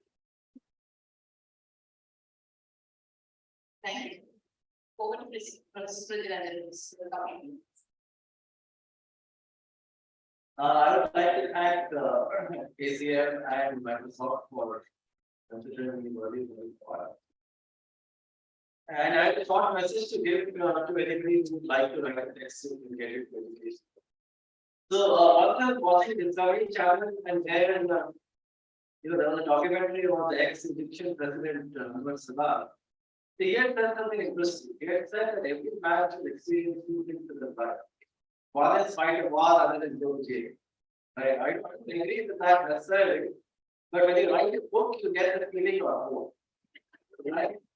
The first is you're fighting a war with pessimism in the sense you feel many times that people may not appreciate your book, they may not read it. The publisher will keep on telling you that, well, I have to do it or rewrite it. I mean, I understand you do architecture, but the book is architecture. Yes, it is fine. Right, so my position is pretty good. And then again, writing a book is a very solitary activity. Right? It's akin to going to jail in the sense that you have, it's a solitary activity punctuated by these phases of pessimism, right? These phases of self-talk. But I would like to acknowledge a few of the people who have anything tied over that. The first is the students in my courses. So in fact, writing a book was there, I think about money. The credit goes to them. And rightfully so, because around that time, the architecture texts were very handbook-like. It was pretty much connecting A to till B, and so on. It was not mathematical discipline. The architecture textbook was not sitting at the same level as, let's say, textbook in physics or a textbook in algorithms. Right? So it was not theoretical or mathematical areas. We had to work on. And then, of course, I will have to thank the people who funded this activity. Because writing books does require money, and Intel AMD and Qualcomm very generously supported me. Otherwise, we could not have bought the rights from ACM, right? And from IEEE for the figures and tables and so on. And I would also like to thank all the TAs because most of their questions we got event to the end of the chapters. So I would like, and last of all, I would like to thank the family and everybody who still buying because these books and the software did take away many years of my life. So again, I'd like to thank ACM for making those years count.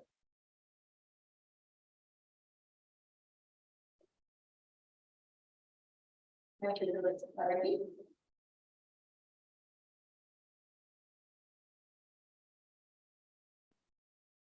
So the next award of ACM India is Outstanding Contributions to Computing by Women. The jury chair for this award is Venkatesh, who couldn't be here, and the entire award committee of ACM India is chaired by Dr. Raman, who is lately ready to be present here on behalf of the jury chair and the jury. This award is sponsored by Google, and we call over Dr. Parson to represent the sponsor. Please go to the center. And this award will be presented by the past president of ACM, Professor Gabriel Constance. I also invite Professor Gabriel to come on stage, please.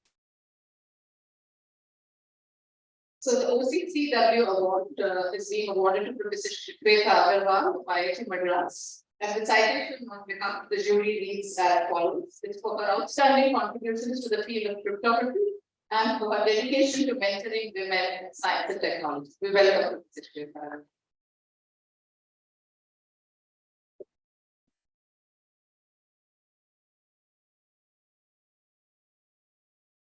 Can I request Dr. Generalize to say a few words about the award and about the selection, please? Thank you for the opportunity.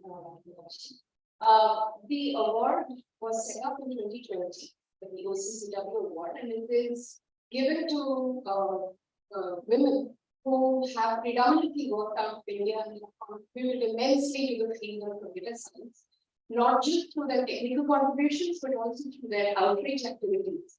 Mentoring women, mentoring students who are differently able. And I can't think of a person who's more deserving than Shweta here for that. So congratulations, Shweta, on winning this extremely well deserved.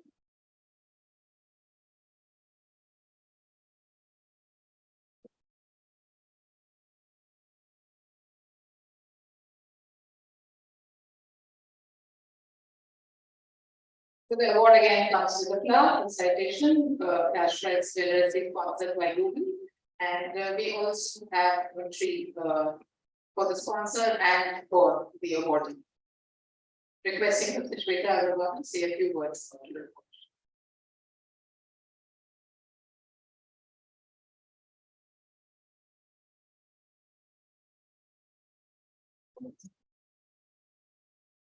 Thank you, everybody. Thank you, ACM India, for honoring me with this award. I am really overwhelmed to receive this award because it appreciates not just my work in cryptography, but also my work in mentoring and furthering the cause of women in science, something that is very close to my heart and for which I spend a lot of energy and effort. So I'm really honored. And while I'm honored and also humbled because I sadly received this award alone. But whatever work has happened, have had so many people contributing to it that I really feel that it's not right that women are alone. So let me acknowledge the efforts of some of the people that have made this possible. First and foremost, I'd like to acknowledge and thank my parents, Urbina and Pain, who are here with me today. I'd like to thank them for their unconditional love, support, and tireless dedication to giving me every opportunity that I've had. None of this would have been possible without. I'd like to thank my husband Uday. It's my emotional bedrock, my better half in every sense of the word. Our pet dog Tara, who plays really a huge role in keeping the fun and play alive in life. Never lets you take anything too seriously. My parents-in-law, Kiryani and Kiran, who are the best parents-in-law to hope for. They really been more like friends, joining me and us on our traveling and trekking adventures all over the place. So I thank them all. Of course, I thank my many wonderful collaborators, my wonderful students, the entire photography, the community of India, IIT Madras for giving me all the support and being such a great place where I can pursue whatever I want in any way I want. And lastly, I want to thank my country for, I also think this, that, somehow despite all the struggles that we see in this country, somehow it managed to give me the best that any girl would hope for anywhere in the world. And I will do my best to give back in whatever humble way I can for the rest of the time. Thank you.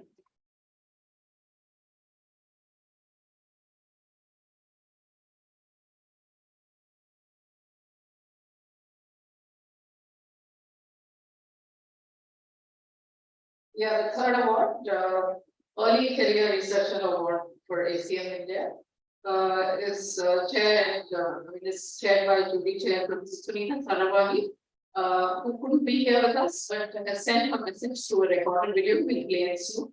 The award is generously sponsored by the Persistent Foundation. We have Mrs. Sonali Deshpande and Dr. Deshpande here with us from the Persistent Foundation, requesting them to please join us on stage. And we also have the fortune of having our former last year's ACR awardee, Dr. Shafi Goldwasser, requesting Shafi to please come on stage to present the award. As the slide says, the Early Career Researcher Award goes to Dr. Tulika from IISc. And the citation says, part of Tulika combines deep scholarship of natural language processing, graphical knowledge representation, and machine learning to solve problems great contemporary relevance. He's the most recognized and accomplished young emissary from India to the worldwide NLP community. We were very fortunate to have Partha being PC chair of ARC in 2023, which concluded yesterday. Please join me in welcoming Dr. Partha.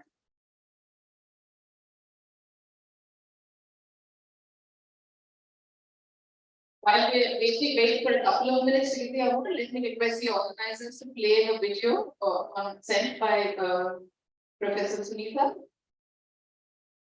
as a jury chair. Please bear with us for a minute while we get the video.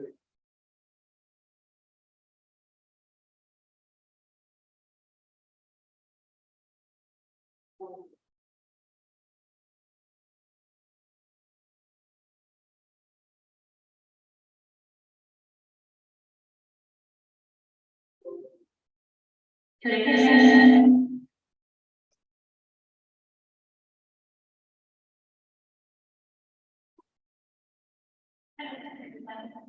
Tulika, chair this year's ACM India Decade Celebration. This award started in 2020 to recognize individuals in early stages of their careers who have made fundamental innovative and impactful contributions to the field while actively working in India. Early that the candidate must be able to sit to the in or first terminal activity, which is most often teach. These are important tenets of foundation, a member of the section to the back, and we can find our that we have such amazing young African talent in India that is making all this award is modern. The selection continues this year apart from the top 6 eminent researchers from India and rest of the world, namely Mausan, Naveenkar, Arjun, Vivek Kumar, Vedavati, and Kerala. Together, they cover most major streams in here. This year, the jury unanimously voted to award the ACR award to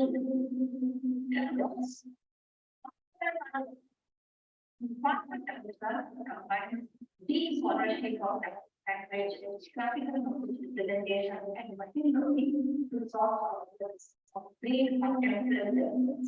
He is the most recognized and accomplished young physician from India to the worldwide identity. My heartfelt congratulations to Arjun for his well-deserved honor. We move on forward and continue to impact academic knowledge. While we are only in the award to one candidate, we have five strong candidates who will continue to stage for the and this forward to have a spotlight on more research on that via the ACM India Awards. Thank you very much.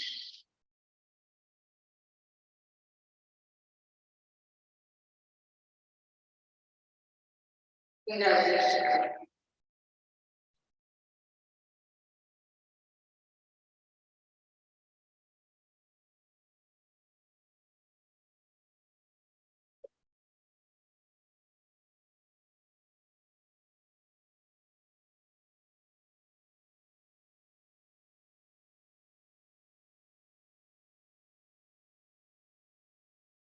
May I request the officer that will be safe for words.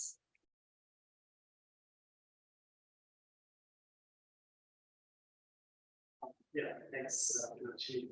And yes, first of all, thanks to the jury for a very generous interpretation of early career, which has enabled me to eligible for this award. But first and foremost, thanks to ACM India and of course ACM Foundation for the great efforts award. I'm really able to have received. Like while I'm giving the award to this representing a bunch of people in the body of work that has been done by many other people. So per se, in India, I work with two institutions as Bangalore and Google. So I thank those institutions for providing that atmosphere, which is really important to people like me to do the work.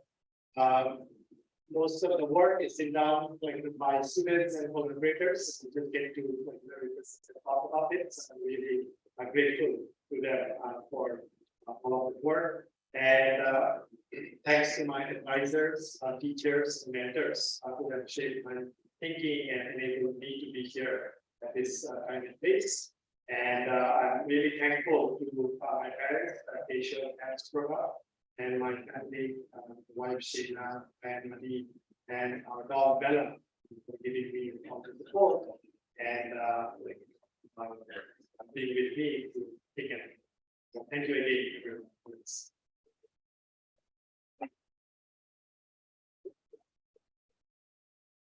It's slowly becoming clear what you must do with your creative award today. Apart from doing quality research and teaching, keep a pet, for sure.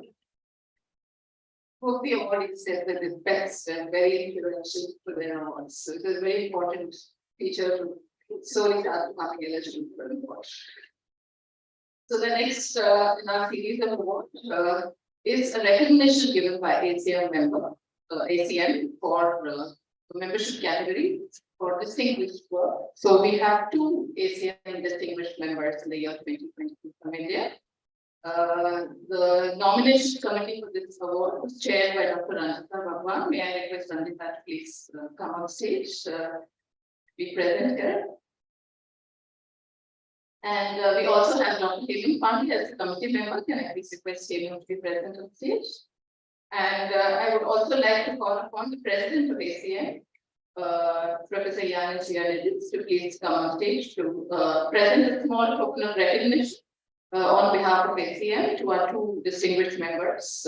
May I request the distinguished members to please come on stage. Professor Saket Saurabh from Mathematics and Professor Anime Mukherjee from IIT Kharagpur.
The pleasure to have our distinguished members, Professor Anime Mukherjee, joining us from Kharagpur and Chennai respectively. We welcome them.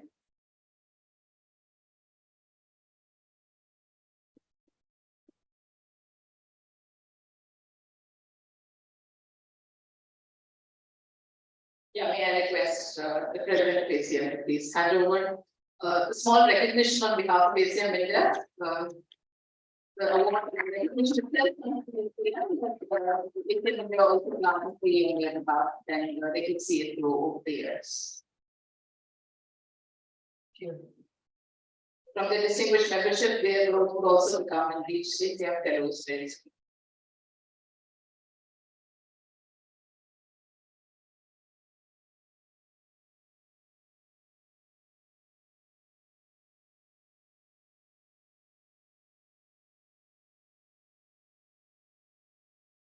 Yeah, while we request the distinguished members and others to please be on stage, may I request PK and Yogesh, last year's distinguished members of ACM, to please join us on stage.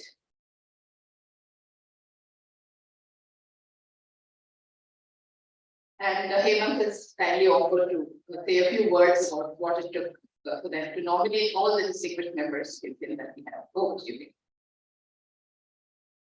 Thank you. I'm going to do this on behalf of the Relation Raman. He is the chair and he's on the west coast of the US, so it's really not right for him, so he couldn't be there. But so he's the chair for this committee of fellows that we have from India, who are responsible for encouraging and mentoring these nominations with full credit actually to the recipients. The last year recipients as well as this year recipients. So about 2 years ago, ACM India realized that great contributions happening from India, but the recognition of that is not happening in terms of the distinguished members and fellows. And we looked at why, because nominations are not happening in the first place from India, let alone getting recognized. So to fix that, we have Raman and the committee of fellows like Raman and 10 fellows from India coming together. They sought out people who are worthy of that recognition, help the nominations. And last year we had, again, the pool was much higher. So some of the people are here right now, 3 of them are here from last year. And this year we had the honor of having animation in the Saket received that award. So congratulations them. Yannis, you say about the distinguished member. This is not an awards, it's an advanced rank of membership. And API has 3 advanced ranks of membership: senior member, distinguished member, and fellow. Distinguished members have for mid-career, people at least 15 years after PhD, who have made significant contribution to science or significant impact to the computing community. And I cannot imagine more deserving than the 2 distinguished members come from India, which emphasizes again, what I mentioned earlier, the global nature of ACM. Congratulations, and hopefully soon we'll see you in similar stage recognizing your fellow.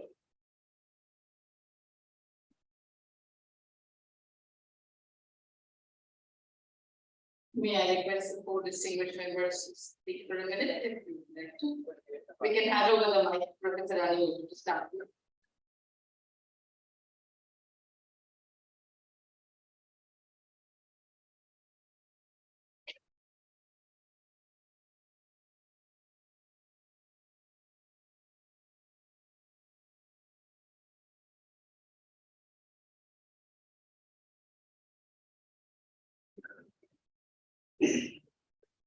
Hi everyone. So yesterday night at around 11 p.m. I received a message from Meenakshi that I have to speak for 2 minutes in this program. So this was reminding me of my first year college days, where the seniors would call you up on stage and say everyone extend for 2 minutes. But thinking what could I potentially do in this 2 minutes? So and then all the previous attorneys gave me a very nice lesson. So I can always do more of times. So that's the easiest one. So yeah, they also have there's a lot of people to do. Especially Dr. Manish Gupta from Google. So he's presently the director of Google Research India. And it was he who put me to apply for this distinguished membership. So he believed more that I would be capable of getting this advanced rank. And then he allowed me to try to start finding out supporters and finally get into the applications. And then probably one thing that differentiated my application from some of the others was my recent area of work where I started looking into ethical aspects of artificial intelligence and its serious consequences. And thanks to my little daughter sitting there, so who was I was teaching her social sciences, and there they have these two words, sympathy and empathy, and I was trying to teach the difference between these two, where it was struck to me that how big the difference is and how this would actually metamorphose the way we think of artificial intelligence and its applications in present day. So I had a lot to her and my family and all the others who have supported me to come on stage here to get this advanced rank. Thank you very much. I'm very humbled.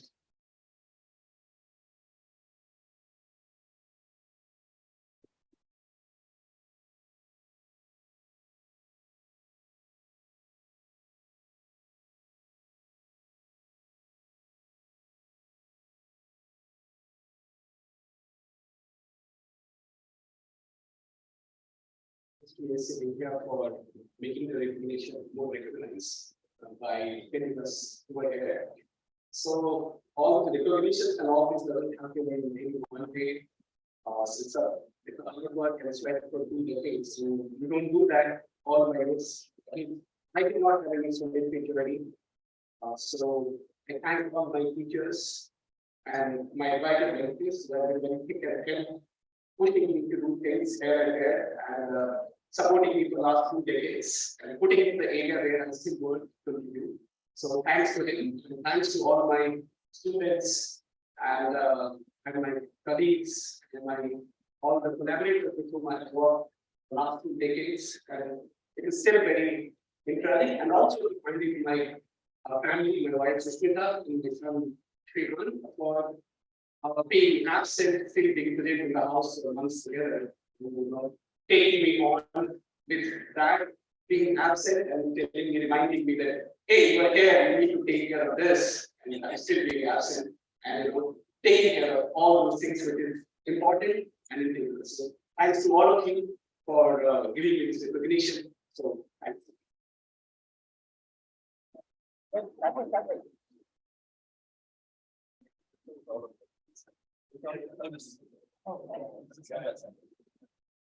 But speakers distinguished study.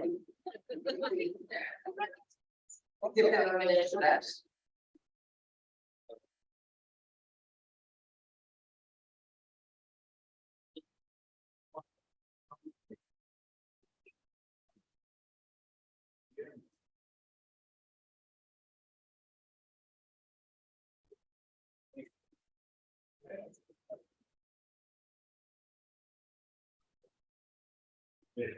So if you're multimedia, you think about the posts that will popularize ACM distinguished members.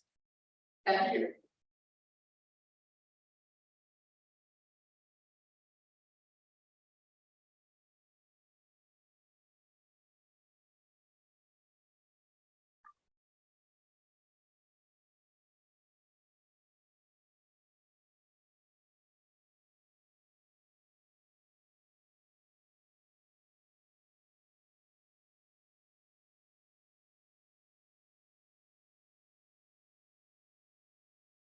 Yeah, we move on to the next category of ACM India Awards, the Doctoral Dissertation Award. This time we've had excellent nominations, that's what the jury says. And also they have one awardee and 3 honorable mentions. And we were privileged to have all 4 of them talk at the heart of the RCS. 2 of them joined virtually and 2 of them came in person. So we begin with ACM India Doctoral Dissertation Award now. The jury is chaired by Professor Somesh Shah, University of Wisconsin, Madison, and Professor Supradeep on behalf of the council and the jury. It's also a part of the jury. I request Professor Supradeep to please come on stage. The award is generously sponsored by Tata Consultancy Services Limited. And may I request Dr. Sachin Lodha to on behalf of GCL to please come on stage. And we are also very fortunate to have a DDA awardee of ACM India for the past years. Dr. Ritturek has sent from IIT Delhi to be with us here. So I request Ritturek also to please come on stage. So our DDA awardee is Dr. Siddharth Sandeep Kumar Kandari. He has joined us online. Can I request the backstage organizers to please ensure Sandeep is visible on the Zoom screen? No, please stay in the previous screen and make sure you are able to focus on it. Yes, so we see it, Sandeep, I hope you can hear us. Sorry, Siddharth, I hope you can hear us. Yeah, I can hear you. Yeah. Can you also hear us? Yes. Okay, we welcome you virtually. So let me begin by announcing the DDA award. Which goes to Dr. Siddharth Sandeep Kumar Kandari, who is joining us virtually. Can I also have the slides, please, that shows the.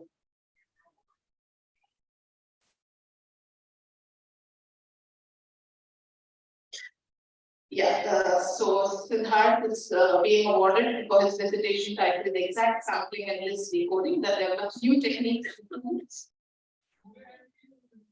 New techniques and tools in sampling graph colorings contributes to improve analysis for understanding list decodability of codes. May I request all those on stage and Dr. Siddharth to please wait while we play the video on behalf of the jury chair, Professor Somesh Shah.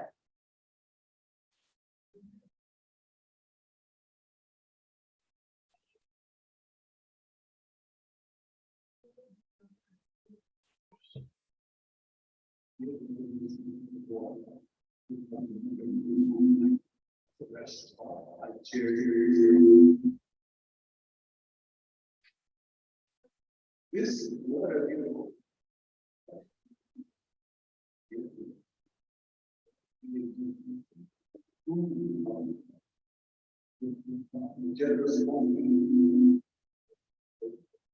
This is my phone.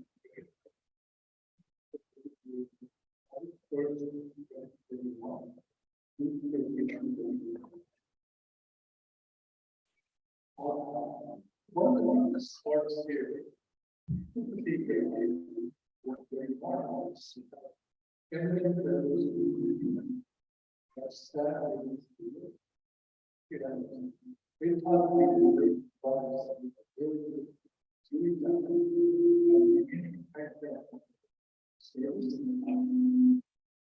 The selection process is followed in the third one. Each duty that the member each one can see these and then after we say it and during the basically, yeah, three honorable mentions. Yeah, the winners of the feast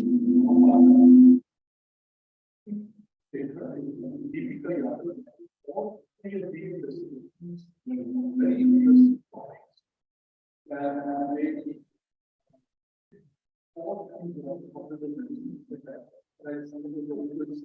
This is one of the things where we have recognized that I do see the research in India is now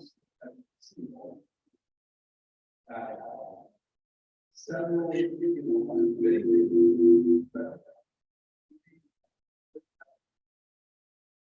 and the winner is all of the people.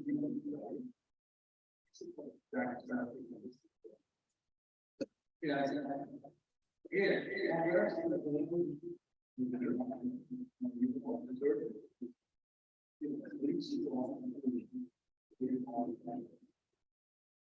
I thank you and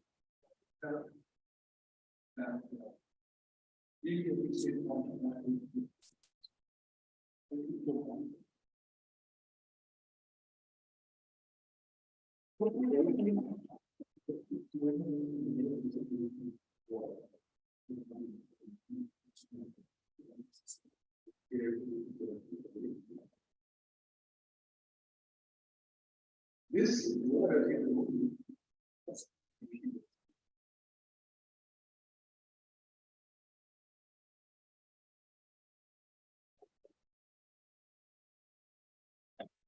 Sorry, on a switchover, we type it. Siddharth, I'm not sure how we can hand over the award to you virtually, but that's your award, and if you can see the stage, and Viju is giving it out to you. Yeah, thank you.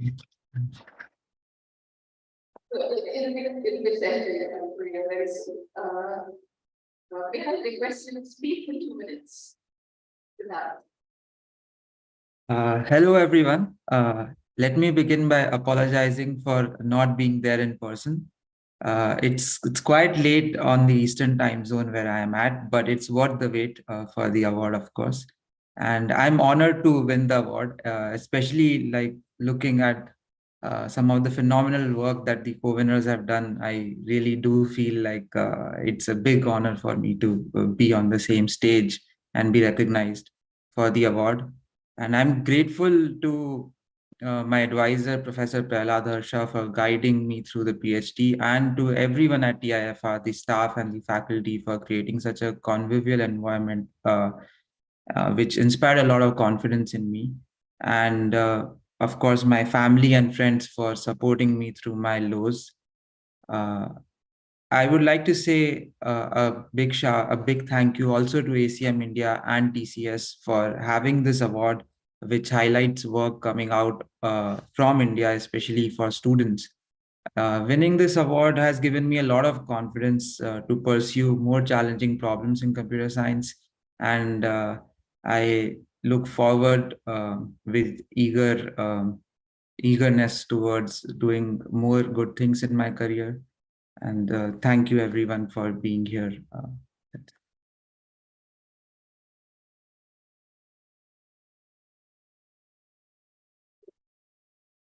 Can I request the backstage team to please show the slides again?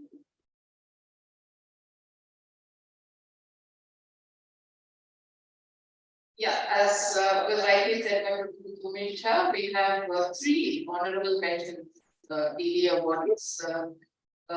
Dr. Venkatesh Mahapatra did his PhD at Applied Hyderabad under the supervision of Professor P.V. Raman. May I request him to please come on stage? The award is for his dissertation titled Optimization for and by Machine Learning that makes significant contributions towards the design of efficient optimization methods for machine learning, including key results for optimizing ranking metrics used in information retrieval systems. Can I request Riju Rekha to please hand over the award citation to Venkatesh?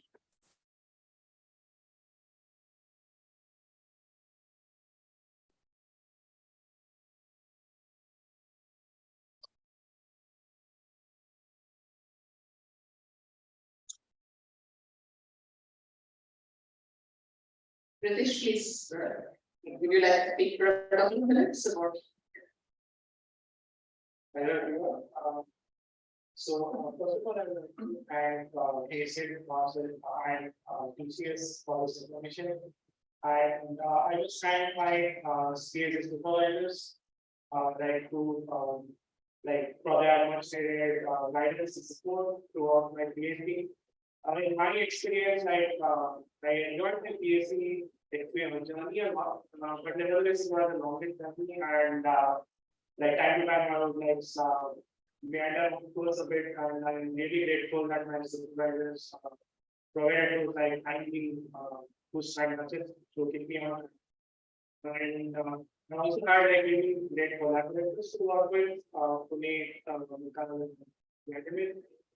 so they were really good to work with, and I wanted to them. At CBI, my lab, particularly, I had a really great bunch of teammates, and so we had very long discussions like on PhD and everything else, and that really helped me like perspective, like not just like this is no. And finally, like I was also like thank my parents. So actually, I can easily imagine the thinking sometimes that it would be good to have like doctor written I think, but like also at the same time they would think like what should we take to thank you. So, but I like to thank them for their like patience and material support. And yeah, one more thing I would like to opportunity to thank the effort behind using many that is driven by Officer Ticket. I think it's a good initiative and it's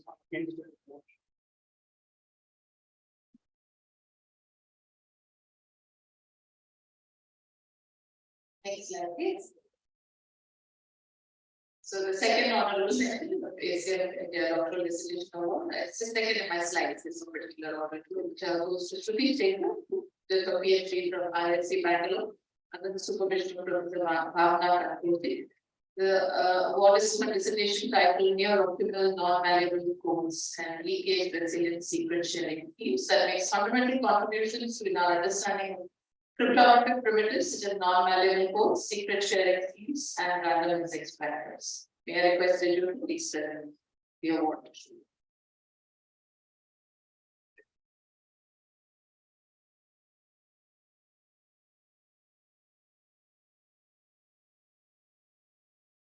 It's nice to see the family also joining us here. May I request now to please say a few words. Thank you, everyone. I want to begin by thanking ACM India. I'm my advisor was kind of hoping and was sure about it, but for me, this was a big surprise when I do this.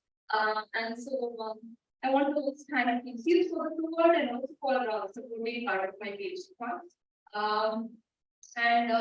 My parents who are here today, not just for their presence here today, but for supporting me throughout my journey, especially during the pandemic, for supporting all the tantrums that I threw, because that was the phase where I was doing the peak of the work, which was very stressful because I remember one day I would have a result in Monday, which would break with the very next day. So it's a roller coaster ride, especially I think in crypto, such as the nature of research there. And for them, research and working with it is new things. Supporting me through and through, I want to thank them. Other than that, another big support for me is my advisor, not just for my work, but she's been support, a guide through the journey.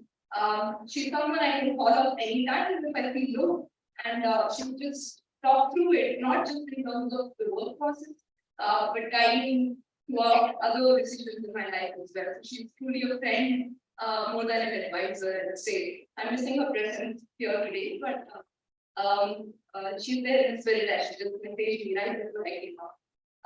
And other than that, when my name is on the award, all the work that I've done is also, I would say, shared equally with my collaborator and my lab partner, which is kind of she's also part of all the work.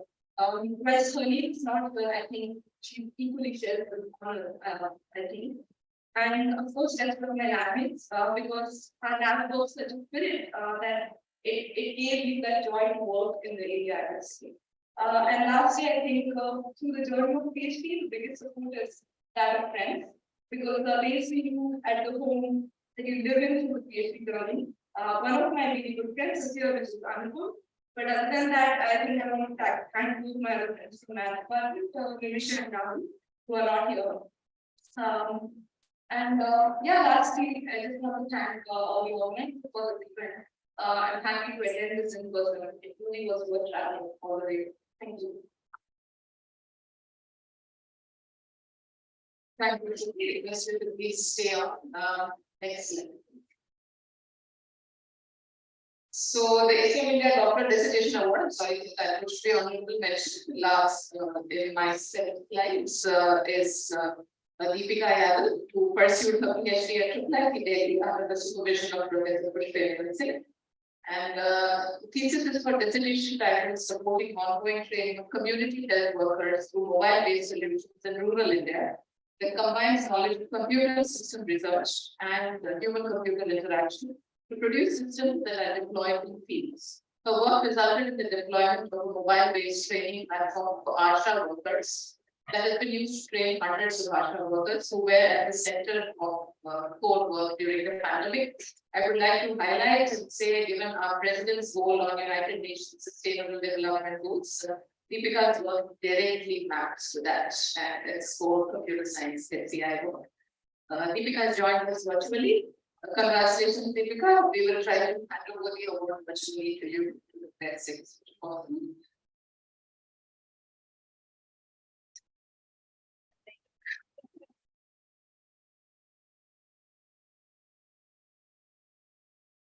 May I now request Deepika's please say a few words. Yeah, sure. Thank you so much. Good afternoon, everyone, and please accept my sincere apologies for not being able to grace this occasion in person. It's really a very special moment in my academic life. And so first of all, I would like to thank the jury members for selecting my PhD thesis for the honorable mention among a pool of such compelling other theses. It's a great honor for me, my supervisor, my institute, my family, and all the students who worked with me throughout the journey and supported me.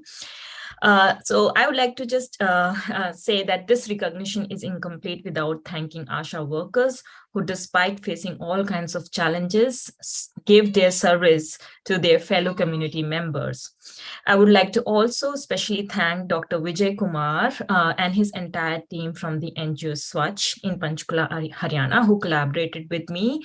And so Dr. Vijay Kumar is a senior pediatrician 80-year-old who actively worked throughout the field deployments and involved his entire team in designing the experiments and involving ASHAs. So great thanks to him.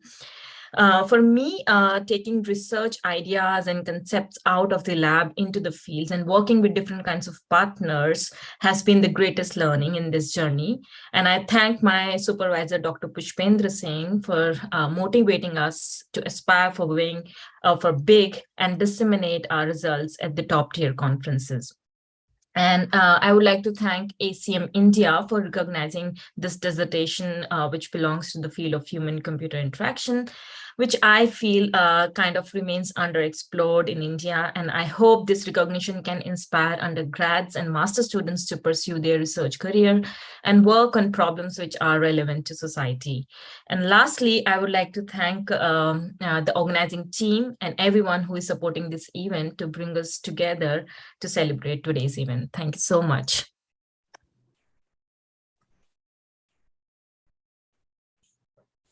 Thank you, Deepika. We will try to take a virtual hybrid group photo with the 4 DE awardees and the sponsor and the jury committee member.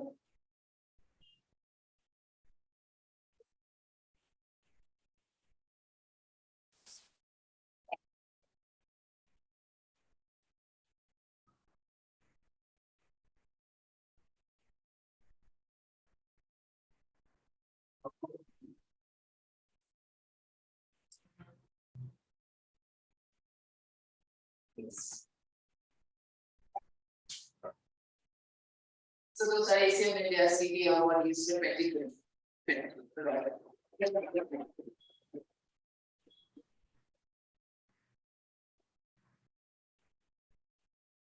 Yeah, thanks everyone.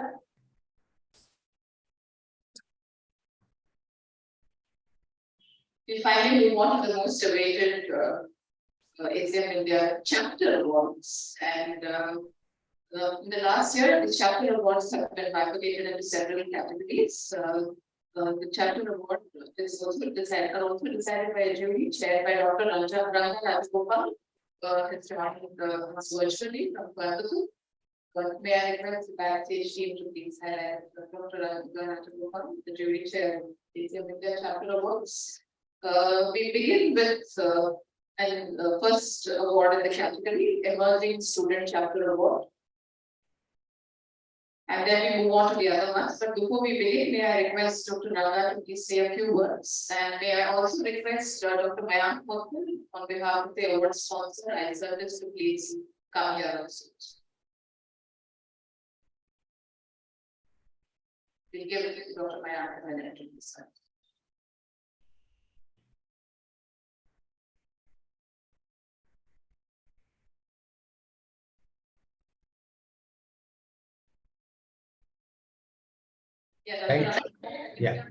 Thank you, Dr. Meenakshi. Good afternoon to everybody. It's been a pleasure to be here with all of you this afternoon for announcing the ACM Student Chapter Awards for 2022.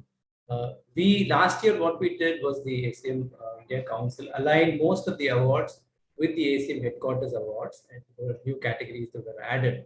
So that's how we have 6 awards for student chapters this year. We had a phenomenal number of events that were reported onto the ACM Student Chapter portal, more than about 1,100 events this year that had to be evaluated from over 80 student chapters. That's a huge number and a big challenge for the jury members. I would sincerely like to thank my co-jury members, Mr. Satish Babu from INAP Technologies, Dr. Mini Ulanath, professor from QSAT, and Professor Bipin Mehta, past chair of ACM Ahmedabad chapter, for supporting me in this whole process of evaluating these awards. We had the timeline of early January to December 15, 2022 as the timeline where chapters could report all their activities and events onto the dedicated portal that was provided to them. And based on that, we started this process towards the 3rd week of December. Coming to the awards itself, the awards in terms of the outstanding activities and outstanding community services, there were various rubrics that were established for various categories. We evaluated in terms of the relevance, the involvement, the implementation, engagement, and impact. In terms of impact for the community services, it was in terms of how it was really contributing to community. And for outstanding activities, it is in terms of the overall scope for providing an opportunity for learning for the students and how it contributed to membership growth. Coming to the outstanding website, the jury evaluated it in terms of various aspects such as the design, layout, UI, UX, content, relevance, and so on. And once that was done, we also took the help of a professional web development company who provided automated reports on various parameters such as optimization, cross-browser response, overall performance, and so on, which was evaluated, and then the jury arrived at their final verdict. Outstanding recruitment and the outstanding emerging chapter, the inputs for this in terms of the membership were provided by ACM headquarters, based on which these were evaluated and the activities were studied in detail. For the outstanding chapter, it was quite a challenging task to decide because there are several contenders. So what the jury did was they looked at chapters who had at least qualified in 2 of the categories in terms of the other awards. And such chapters were shortlisted and then they were looked into in more detail. Where required, the jury sought further information from the relevant chapters, and based on that, the decisions were taken. So overall, it was a very exciting and a very interesting process in deciding on these entire set of awards. I would sincerely like to thank Dr. Rajni Sharma and the team from Chitkara University who provided us entire support for the portal for the evaluation. Sincere thanks to ACM India Council, and special thanks to Ionnidis for continuing to sponsor these awards year after year. My sincere congrats to all the winners And best wishes to other chapters who could not make it this year, but who can work forward to making sure that the ACM chapters are more vibrant in the coming years. Thank you. Thank you. Yeah, thank you. Now, before we call upon the respective student chapters, so may I request Dr. Arjun to represent the council to give out the awards along with Mr. Mayan. The first in the category of chapter awards is the emerging student chapter award.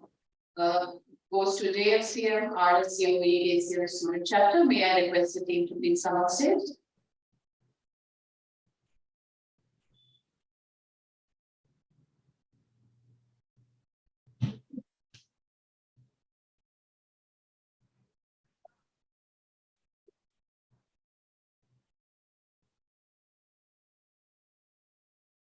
This is the best emerging student chapter.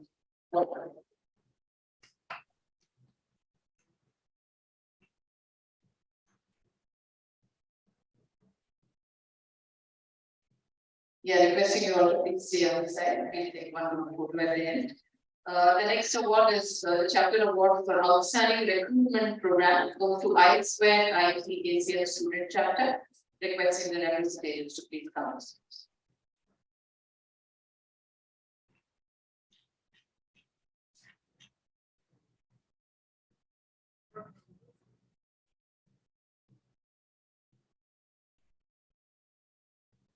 The chapter award for outstanding recruitment program.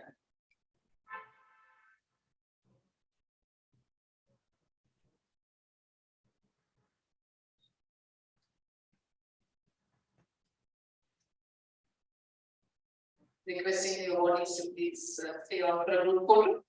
The third category award goes to outstanding website chapter award, CCEP ACM student chapter. May I request the chapter members to please come on stage.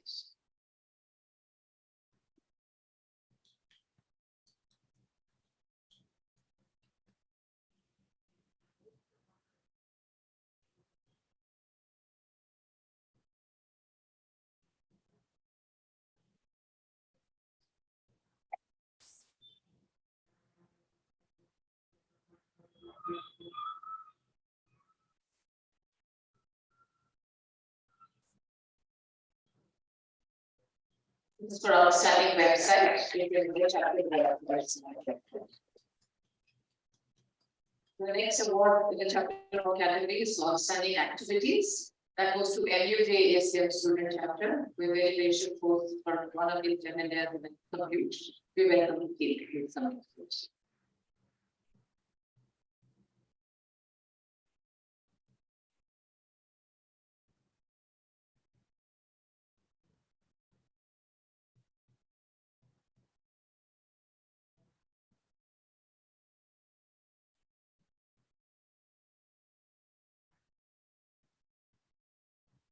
Team is led by Professor Akhilesh, the head of the department from Manipal University, Jaipur, who is a good friend, great volunteer, and a well-wisher of ACM India.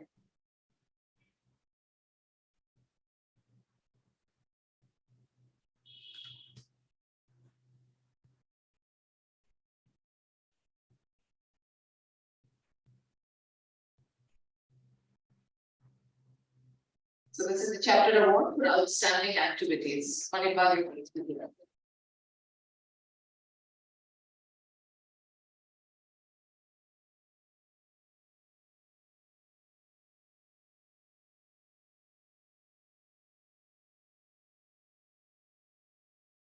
Please stay back for a group photo. The next award is for chapter award for outstanding community service.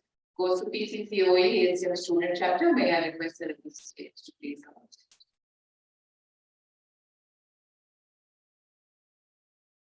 So this is the ACM India chapter award for outstanding community service. PCCOE ACM student chapter.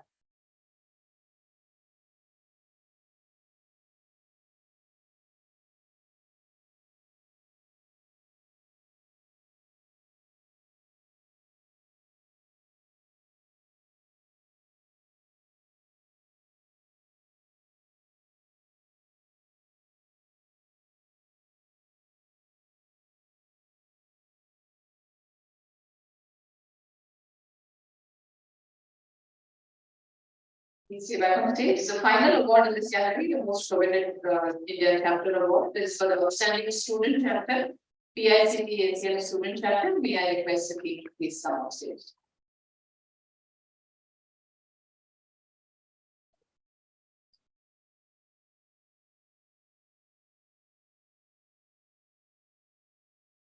So this is the ACM India chapter award for outstanding student chapter, PICT ACM student chapter.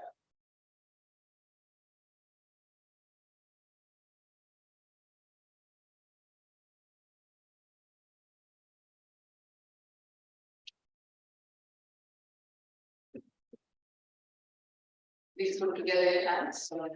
You're going to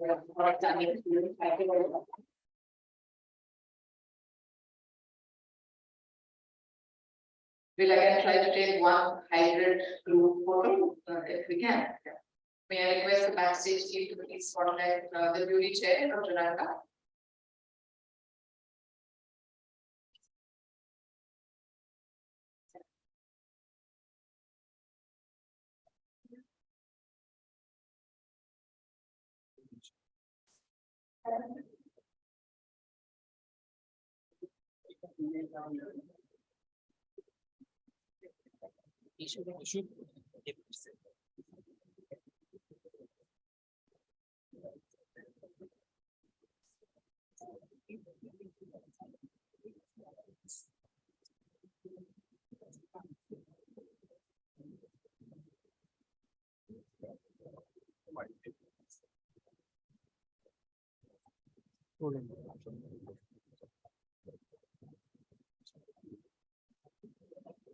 Yeah, thank you everyone.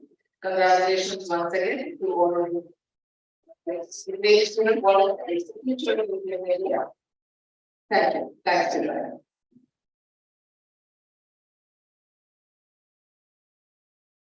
Thank you, Dr. Ranga. Yeah, so with this, we come to an end of our long award ceremony. That was a lot of ACM India Awards, right? So let's put our hands together for all the three. And we look forward to more knowledge, more work with media and research, and a lot more awards to be won future of ACM India. So with this, I now hand over stage to the session chair, the next.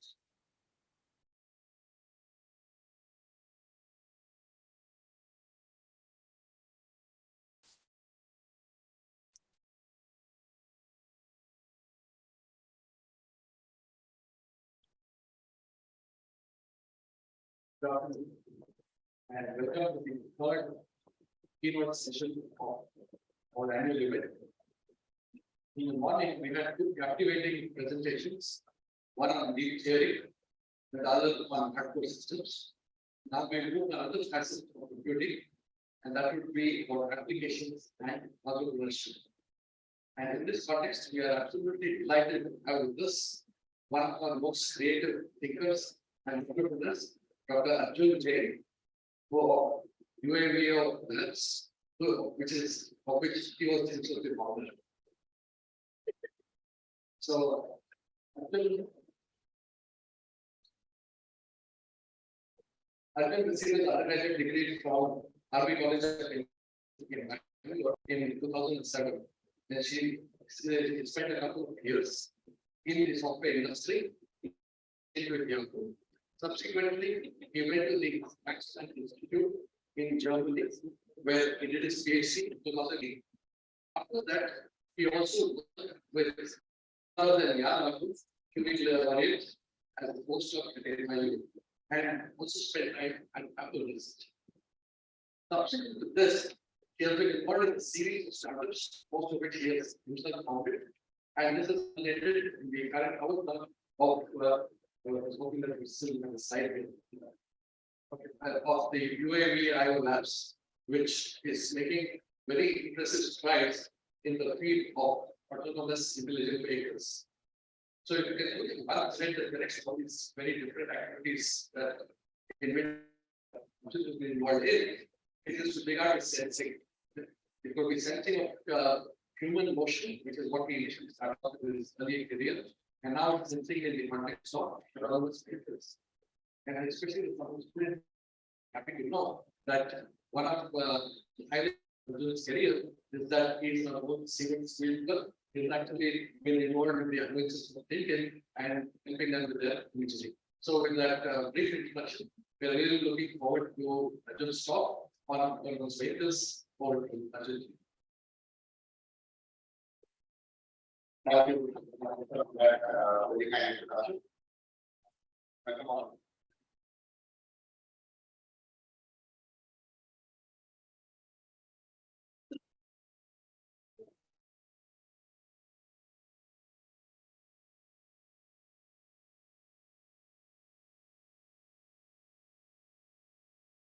So the topic of my talk today is autonomy at scale.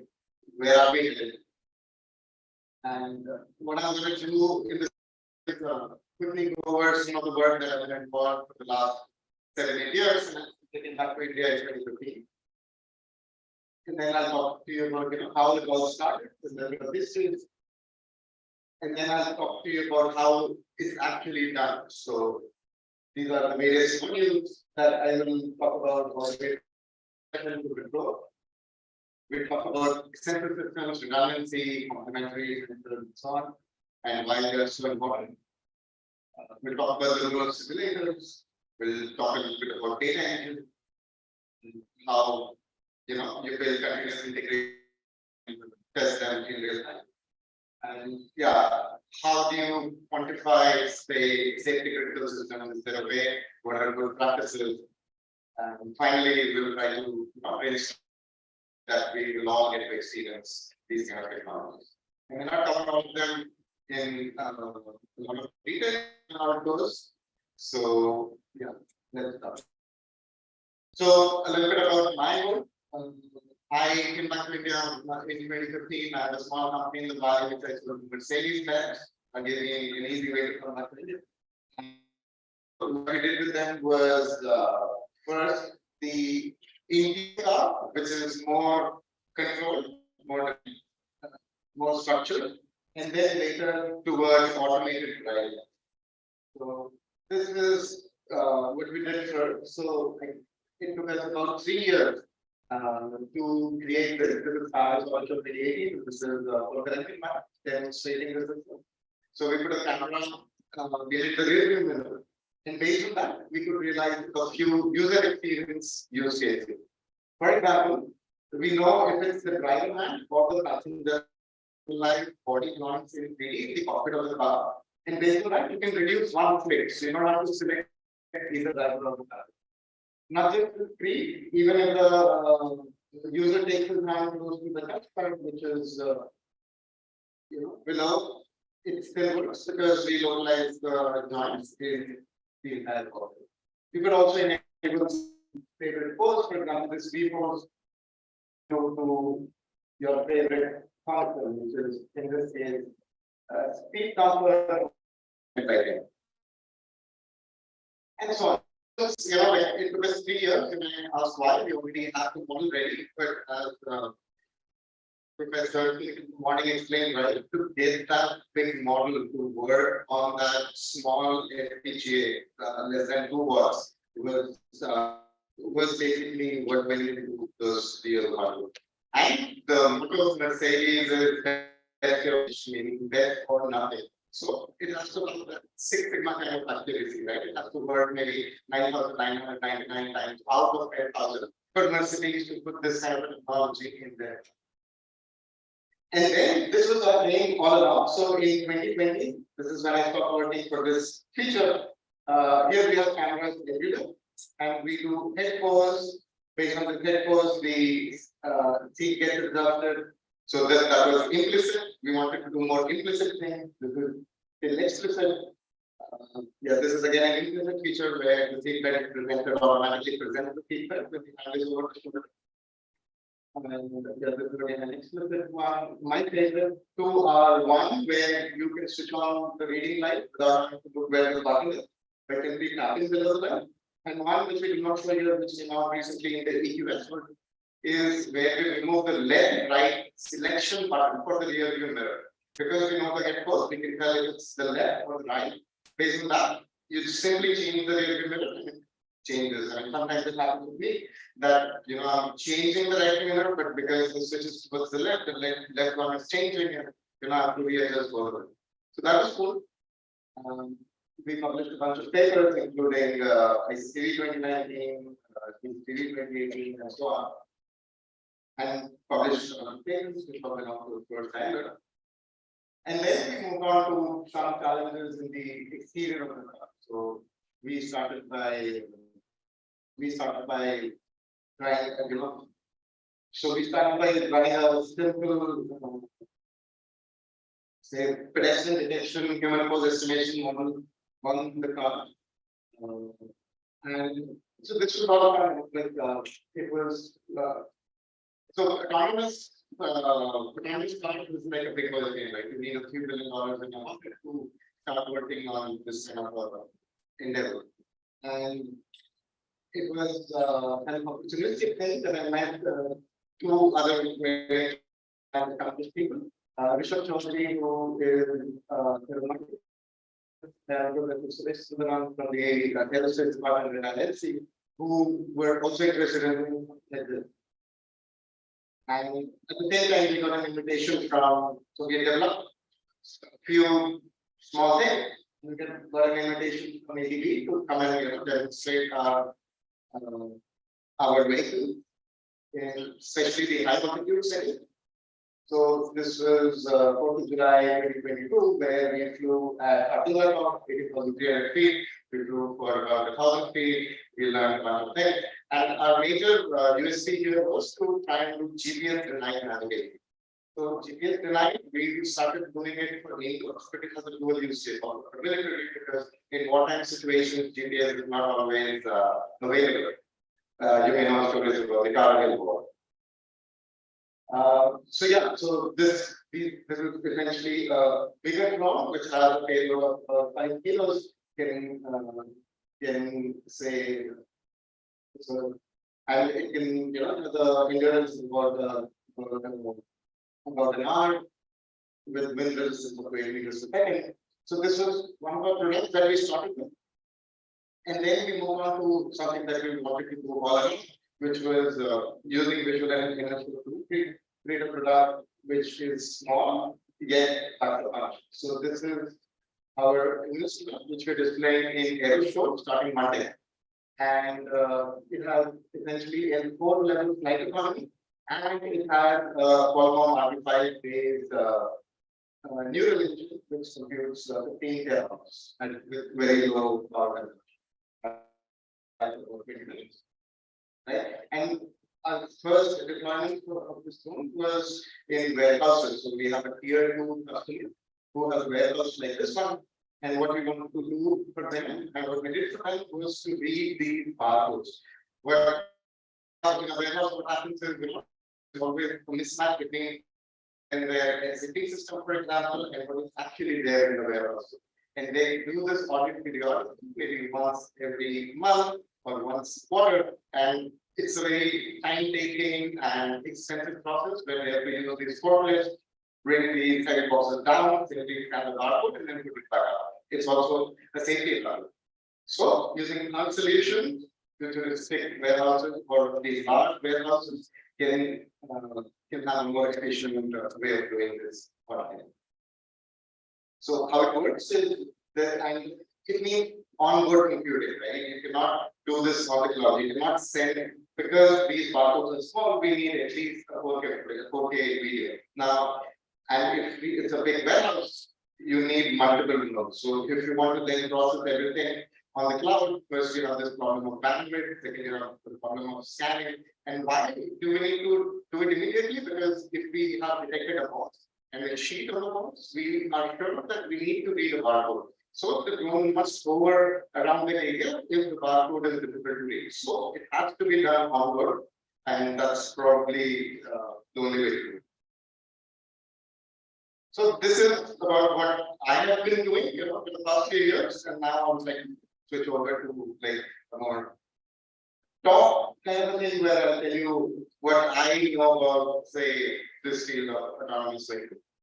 So, as most of you might know, this all started in say 1985, 1987 with the Prometheus project in Europe.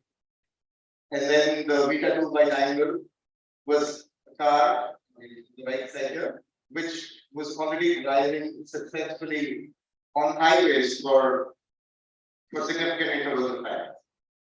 And finally, it all came together in the first DARPA challenge where I mean the interesting part here is that all teams failed to finish this 150-mile off-road run. This was because the requirement was that everything has to be fully automatic and nobody can take control over the vehicle. But then this changed in 2005. So the similar challenge happened in 2005, and this time 5 teams managed to complete the off-road run without much human intervention, without any human intervention. And Velodyne, it was then a startup. This is where Velodyne, I think, came up. So Velodyne is a LiDAR company. They were a supplier to all these teams. There was also an urban challenge in 2007 where they modeled the test environment close to a typical urban scene. But then, of course, it was not dynamic, it was static. We didn't have the pedestrians, we didn't have a lot of issues that we have in our. Now, there are essentially 2 ways of doing, say, autonomous vehicle. One is, say, the end-to-end approach. And in this end-to-end approach, what we are saying is, we'll just have, say, a giant black box, maybe a neural network, and we will give it all inputs that it needs. For example, the camera video and the GPS location, and what it should do, it should directly give us driving commands, how much to steer the steering wheel, how much to press the brake or the accelerator. So this is one way of doing it. I'll tell you about pros and cons of this approach later. And the other more standard way of doing it is the modular system. And in modular system, you have essentially these steps: perception, scene representation and localization, prediction, planning and decision making, and vehicle control. So I'll go over all these steps in a few minutes, maybe 7 to 10 minutes, and then we'll talk about data. So what is perception? Essentially means the ability to see, hear, or become aware of something through our senses. So for a robot, perception means, for example, in the context of, say, an automated vehicle, it needs to know about the various moving objects that there might be. So these moving cars, the train, all the static objects such as these traffic cones, road signs, so not just detection but also recognizing what road signs they are, overhead signs, traffic lights and their state, is it red, green, yellow, lane lines, solid white line, double yellow line, and so on, because a lot of them have different meanings. You can overtake, road markings, there is halt, or it could say school ahead. Curves, because curves are where the most important objects you need walk. Similarly, crosswalks, also environment tags, like maybe to work with a residential area, a tunnel, or where a building will go to. So this is all perception. We need to know all this before we can move on to the next step for this modular system. Now let's talk about, say, just one category of all this. Let's just say moving objects, right? So moving objects can be of so many different kinds. It could be a cycle, a human, a person, a car, bicycle. It could also be moving objects in different states. For example, objects which are met with a collision. For example, on the truck, which was a moving object, is no longer moving. You also need to know additional subtasks. For example, the state of the blinkers, the indicators, the parking lights, is it a collision, etc. So moving objects themselves is very different and very diverse. And let's just say, we are talking about only one kind of moving object, let's say car, but the car also can look very, very different based on the situation. And finally, what we want is not a 97% accuracy. Finally, after all the steps, it has to be this 6% accuracy, only then it's qualified to be put on the road. Now, the biggest problem with perception is the long tail problem. And the long tail problem essentially means that we want to capture the conversation but those by definition do not have so much in training data. For example, if you want to say understand the human driving behavior, so very few of them are conservative, very few of them are aggressive, but the majority of them fall around the mean, which is like average driving, right? So then the long tail is basically the conservative or the aggressive, which we are interested in, but they don't occur so much in data, right? But that is what we want to solve. So this is probably, in my opinion, one of the world's most advanced the Scenario 2 class. And for them, this is from their website. These are the tail cases, right? So Scenario cannot work when there are, I mean, they say that you should not use it when there are moving objects or cars. I'll tell you later why. So in low light or extreme sunlight, it doesn't work for obvious reasons. And also for around reflective surfaces, still water mirrors, and small obstacles like hindrances, utility lines, ropes, chain link fencing, etc. So this is something that we need to somehow work with. Now this is like 1 in a million data point, right? Where you have motorcycle coming in from somewhere, then collides with a trailer. Luckily, nobody was harmed or hurt in this video, but it takes maybe 1 million miles of driving to get one such data. Let's now talk about, say, probably the simplest object category on the road, which is the traffic sign, because traffic sign is a 2D planar object. It's it's the most it's the simplest object. But the challenge is when you want to solve, let's say, traffic sign detection and recognition, is that it has to have a very high accuracy. And in Germany, there are more than 600 classes of traffic. It should work without HD maps, and there's a huge data imbalance. Some rare signs, which are still very important, have only a handful of examples. There are also text-only signs, especially in the US. So your system has to work also on signs where there is a written text. And finally, we need to build a low latency, high accuracy system because here we want to then. So here the goal is not autonomous driving, but say L2, L3, level 3, or kind of thing where you simply show the sign, the detected sign, into the driver's dashboard so that he or she is aware of what sign they're approaching. Now, even to build such a simple traffic sign recognition system, when you want to do it in practice, it involves all these steps, right? Because there are 600 classes, you cannot use your detector to give out all those 600 classes to start with. You come up with, say, lesser number of classes, then there is scaling and cropping of that object of interest, which goes into the second level classifier, the 3232 classifier. At the same time, the traffic sign detector is put into an OCR block, which reads the text, and then it gets processed into semantic meanings. And finally, traffic sign need to, traffic signs can occur as a group, and they need to be understood with their parent association. Sometimes the meaning of the traffic sign can change based on what it is occurring with. So all this has to be done even for the simplest traffic sign recognition problem. And then you have to deal with these kind of cases, right? So this is again a tail. So we've now done perception. So we now understand the world. We know what occurs where in the image or in the 3D. Now, after we do that, we need to accurately localize ourselves in this world, right? So the most accurate way of doing it is to first build an HD map, a very high resolution 3D point cloud of, say, the area that you're interested in, and then based on your current measurement, you try and place yourself in this 3D map, right? So you know that based on your GPS location, if you are in this vicinity, then you do some kind of algorithm, say, like the closest point, and based on that, you match this partial observation that you currently have to the HD map that you collected previously, and you can localize yourself very accurately in that world.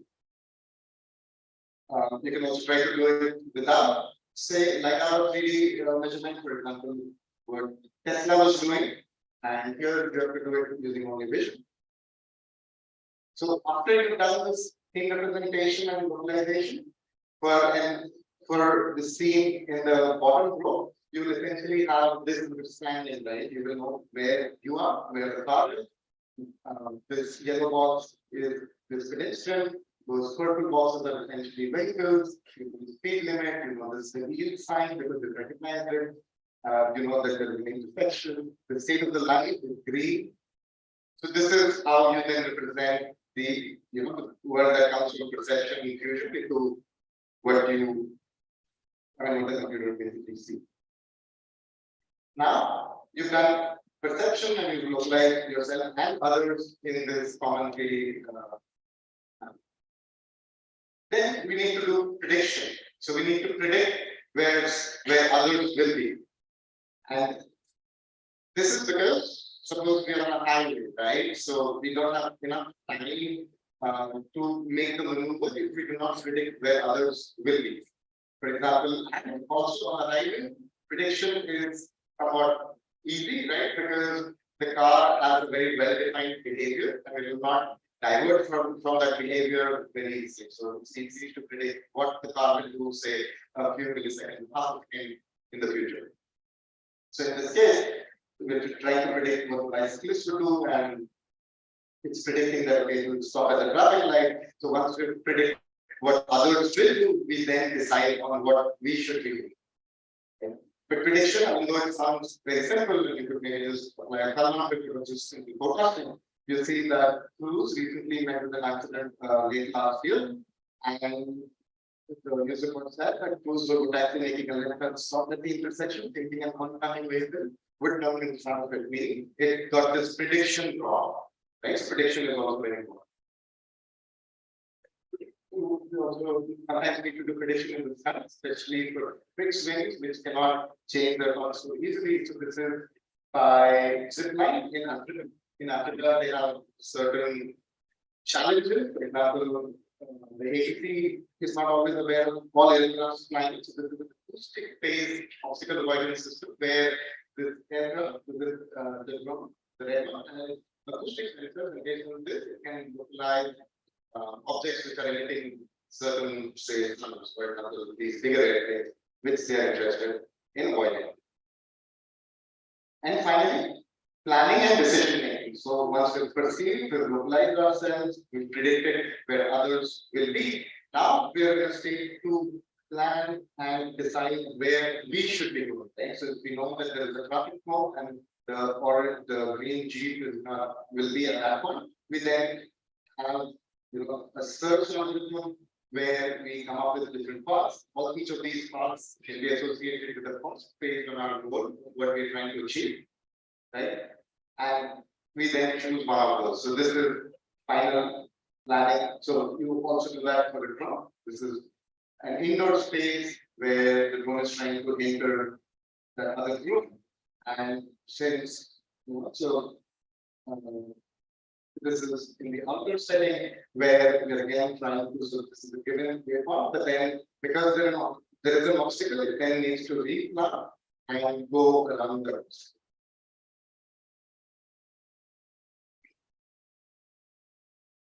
Finally, we need to then execute the path from motion planning by giving it relevant actuator commands, how much of the steering to turn, how much of the brake to push, right?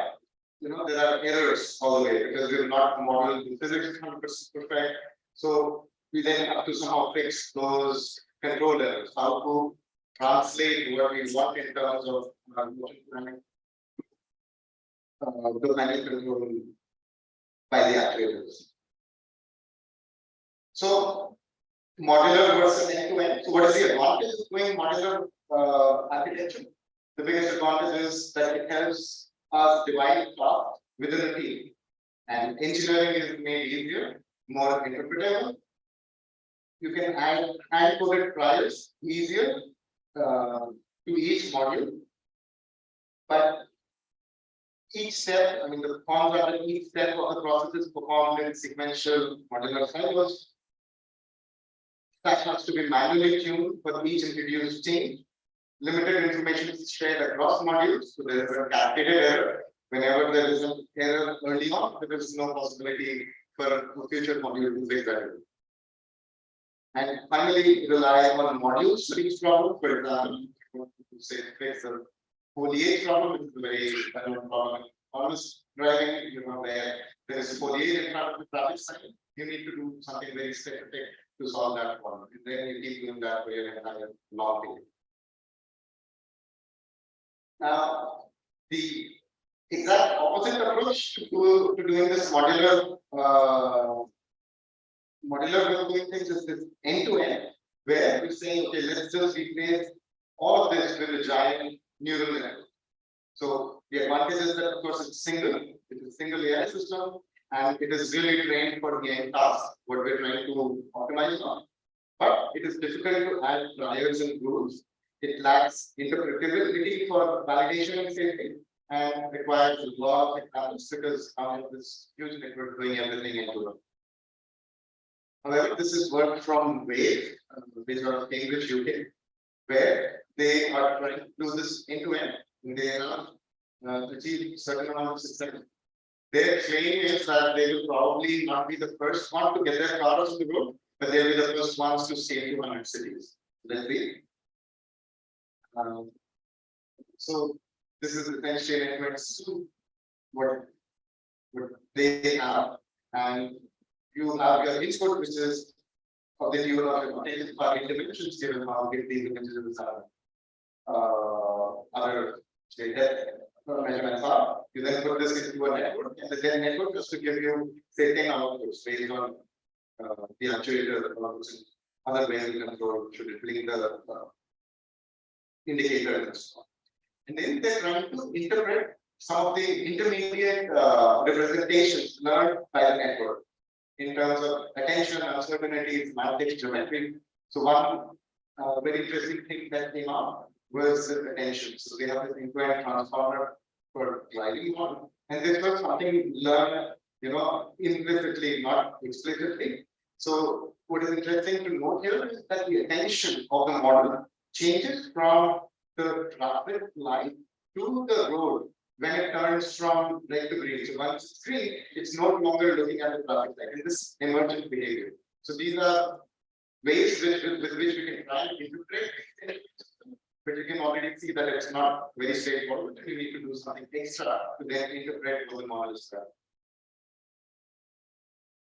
Probably the best of both worlds is the middle part. So hybrid approaches. So it's joint perception and prediction, meaning what they're saying is, you basically do all the way till prediction in the first network, and then do everything else the way you were using, say, and here, one way to do it is to say predict the occupancy map after forecasting. So you have your current occupancy map, you predict where others will be, and based on that you predict your future occupancy. Okay? And this is what Wabi is trying to do. So Professor Urtasun from Montreal, she started this company, they $1 million recently, and yeah, they recently partnered with Volvo, and these are some companies that I'm tracking, which I think are doing very good work. Now, the difference, between classical and modern ML systems is earlier, we all had access to these simple tools, and with these simple tools, we could build simple things. But today, if you want to build these large-scale models trained on this big data, you need to build, say, a factory. So building this factory takes time, but once you have this factory built, you can find a lot of things through this factory. And what does this factory look like? Well, this factory looks like something like this. So you start with a little bit of data, right? And data is usually noisy, especially when annotated by humans. So the way we do things is we curate some data, somehow manually, maybe the developer themselves select, say, 100 examples from each class, train a very initial model, and deploy it. Once deployed, we then try and find inaccuracies in the system. Of course, there is no ground truth, but there are still ways to find inaccuracies, right? So, for example, we find that the car is maybe not doing as well inside a car. Now, how do you find these inaccuracies? There could be many ways. For example, one could be driver engagement. If the driver is having to take over on the autopilot, then that means that this is an interesting piece of data that I should maybe send that. The other is, say, tracking errors. If it's very jittery, tracking the face, that is something that could be interesting. Thirdly, it could be mismatch between different sensors. The left sensor is seeing something else, but the RGB or the LiDAR is seeing something else. And then finally, uncertainty measures. For example, you have a bunch of different models on your data, and then if the variance is large, means that high uncertainty, that would mean that this is something that you can take back. Put it in your data, get it labeled, and then put it back into your training set, retrain your model, and then keep doing this again. This is not just true for autonomous driving, but any system. So if you work with toy data sets, academic data sets, this is not a problem. But if you have a data labeling company that you're working with, then this is something real that you need to do to get your model to the kind of accuracies you want, and also to inform the data team how and what they should be doing, because they will not get it right the first time. Sensors, so sensors of course are super important, but then what we want in sensors is to have complementary and redundant systems. So different sensors have different properties. Redundancy is good because they can be used for a payload, for a payload. And then it's also very important to have redundancy. And Boeing 737 MAX, as we all know, is all these unfortunate accidents happen. It's just simply because the angle of attack sensors did not have proper redundancy. So the angle of attack sensor is essentially, so let me not go into what happened. But let me tell you, so there's this interesting documentary for people who are interested to look at what happened with the redundancy and why it failed. But the summary of the FAA's review from 2020, essentially all they have to do, so they did have redundant sensors, but their software had not. So whichever sensor was firing, they were just directly taking that sensor measurement and controlling the plane based on it, especially in the system.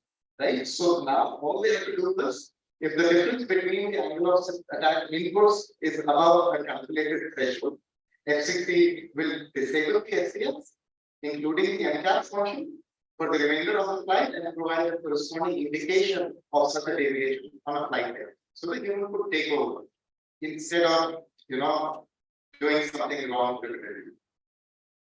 This is again some measurements that we did in terms of the various sensors by different cars at the time. And what we found was that the Tesla is probably the most unreliable one, because they also need a cost that they need to be under, because they're selling it to consumers. And it does reliable environment perception only for standard driving use case. Most modern vehicles not manageable or with severe restriction and no redundancy. Google was very good in the near field due to the availability of, say, the custom LiDAR developed by Google for this near field. And over XC90 and obvious problems which it was related. We did similarly for various aerial vehicles before we started tailored 1.0. We currently have 2 depth sensors, 1 tracking camera, 1 iris camera, and single point line. Now, because of this long tail, simulation is super essential. So simulation can give you a lot of things. This is our own in-house simulator where we use SM and Unreal to. So now in the simulator, you can say, you want snow, rain, and you can apply them on. You want leaves, and then the flight dynamics also change. Hardware in the book where you connect your flight controller to be a simulator. So all that changes is your actuator and sensor measurements. Your sensor measurements are now coming from the simulator, and the actuator commands are again going back to the simulator instead of the real hardware. And this is super important, not just for the algorithm. Of course, you need to first test the algorithm so that there is not a collision about the algorithm. You need to test if that is correct, right? If my code is fast. So this is one way of testing it.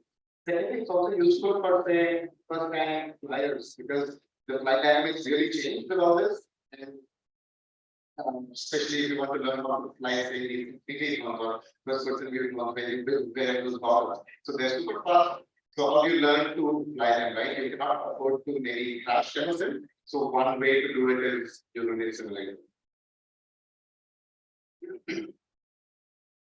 Simulation, of course, is a lot of everyone is doing it. Google is doing, or rather was doing 10,000 miles per day. They had more than 7 million miles at the time, and there were also newer approaches to do the simulation. For example, this work again by the systems group, where they try and render it back all the way to the sensor. So you may not always use the simulator to render it back to the sensor. You may not use it for perception, but for everything after that, everyone uses simulators. But here the trying to use it also for perception, where they try and render it. So you have the scan model on the left, this like card, and then it gets rendered. Looks pretty realistic. You need test facilities, whether you're doing cars or aerial vehicles. So Bio has this 91 acres in Castle, California. Now, so let's quickly talk about. So this is all that I had for previous topics. Now let's quickly talk about a little bit about say testing these systems. So one way to measure the this is called semantic segmentation, where what we need to do is given an input image such as the one we need to find a label for every pixel. For example, here cars are labeled blue, the road is labeled purple, the trees are labeled green, the sky is labeled blue, and so on. Right? So this is semantic segmentation. Semantic segmentation, the performance is measured. One way to measure performance is sort of mean average precision. Mean average precision essentially is the mean over all classes of average precision. Average precision is the average precision over, so it's converted into an application problem, and then we simply measure this performance. But now, what is a good metric? What is a good MAP score for a car to be, led by another road? There's no clear answer. Also, consider MAP for semantic segmentation. No specific, so there's no specific threshold. And the score can change. For example, for the overhead wire, right? In the top image, the overhead wire was predicted. But in the bottom image, the cyclist on that island, right, the right side is not predicted. But both of them have the same MAP score because the same amount of pixels are essentially predicted. So that because it's an average end of the day. So this is clearly something which is, that can cause problems because if you set the threshold for an MAP score, it can lead to problems like this. So testing essentially is not very direct. Also, what kind of a recall you think is good enough? For example, 96.6 recall for cars is good enough. These are results from the public data book, the kitty data for 3D object detection. And you can see that it even struggles with easy cases. So what we want is at least 100% recall, but this is clearly not happening even for the best models on the leaderboard. And it is hard to decide on exact expectations of precision and recall. So one approach that we are doing is, it's called, say, we call it unit test or other common sense unit test. So what we're saying is that at least for also the blue signifies cars, and what we're saying is at least where there is, all this yellow area, we want 100% recall, meaning all this area should be marked as this car pixel. Now, the initial model, you get these gaps. So this part of the car on the left, right, this one, it doesn't get labeled as a car. So this is clearly a problem. So the red areas are essentially areas where our model will say this test. Right? So this is one sanity test which we take into our models. Similarly, you can do it for other classes, for example, the car, but also the road. You can also have panic or loose test, for example, on the left is loose, it gets tighter and tighter, right? So the absence and presence polygon. So the yellow is essentially where nothing is nothing is present. Purple is where nothing is absent. Now it predicts something is present in the purple region. Then we have a problem. Or if it predicts that there is nothing in the yellow region, then there is a problem. And this can be obtained easily, for example, using these coarse annotations either already present in datasets such as city state, or while annotating our semantic segmentation, we can also ask the labeling team to do a coarse level loose, let's say, which we will use in our. We can also extend this to 3D, so presence and or absence of 3D polygons instead of these polygons. And like Professor Tulika already covered, like hardware is a big deal because you have so many sensors and you need to run all of them in real time without enough latency. So yeah, hardware is something which was covered very well in the morning. So I'll skip this. Now there are tons of companies trying to do it. I was very happy to work with a few because with Apple as a researcher and then with all these companies as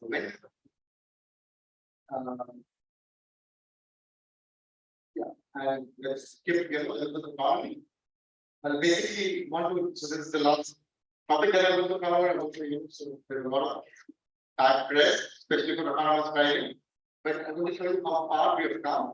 And in the next slide, I'll also show you what is the positive that has come out from this initiative instead of just looking at the negatives. Right, so this is, I think the Phoenix, yeah, this is another situation. It's a very tricky situation where this car, there are bike which comes suddenly in front of the car, and then it has to also go through this crowded scene. There will be car coming from the opposite direction, but we're able to do all this very. This is again cruise. Now again, there will be a tricky situation. After it crosses the first intersection, where there will be a bicyclist again coming out from nowhere, and the car handles it very well, maybe better than I would have as a human driver. So you see, so stops patiently, go and it's all smooth. So this is already things that are good. Now, Oliver, the VP product at Cruise, said it took them 7 years to unlock one car, but in the last 12 months, they've unlocked 125, scaling 133. And what he thinks is, R&D is no longer a limitation. Of course, they're spending heavily on R&D and there are a lot of interesting things coming out, but the R&D is solid, right? So that's at least what Cruise thinks.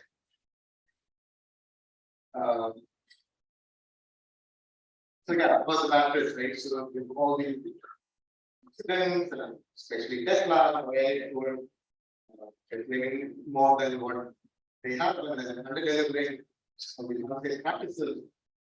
But the positive of this is that the automatic emergency braking standard now, which is a part of every car from September 2022 in America, was say culmination of an agreement and a voluntary agreement between the automakers, the insurance institute, and the National Highway Traffic Safety Administration.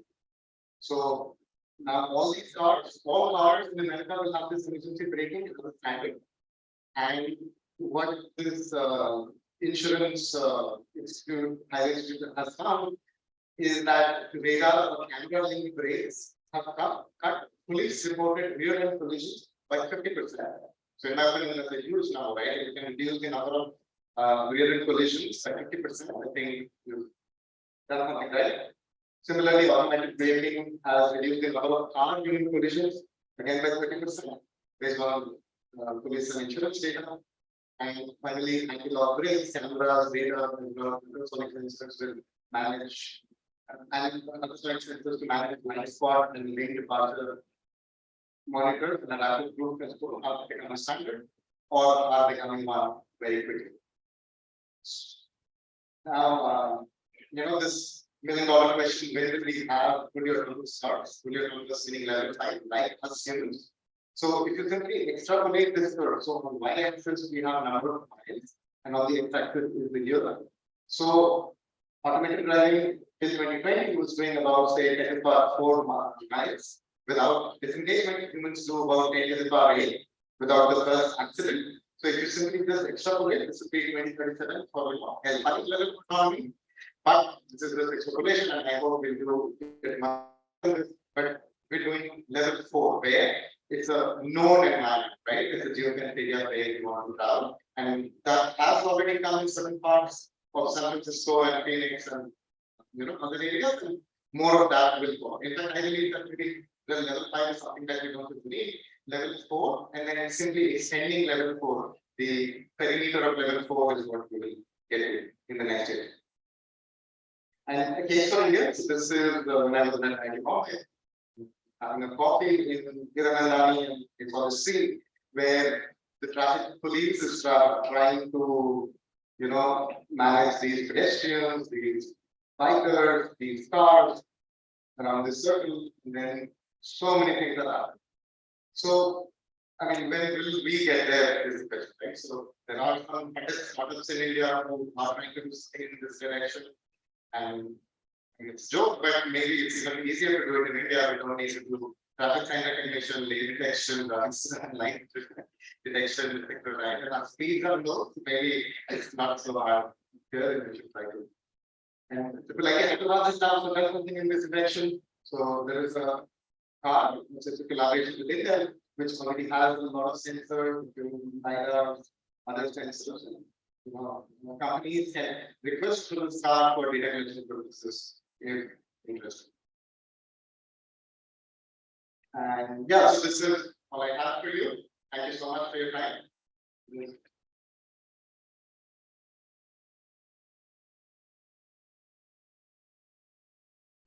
Thank you, Arjun, for a really stimulating.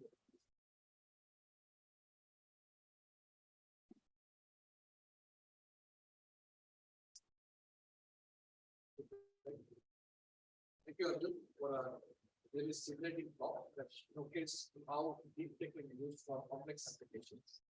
I'm sure our audience then would be similar to ask number of questions. So to catalyze that, there is some of my own questions. I'm sure these different protocols, running the modular based protocols, the end-to-end question. Now, if you look at the explain it's two different versions. It will probably be better the modular one and make it end-to-end. So regulators say that you shouldn't use a modular rather than this because the explainability of systems.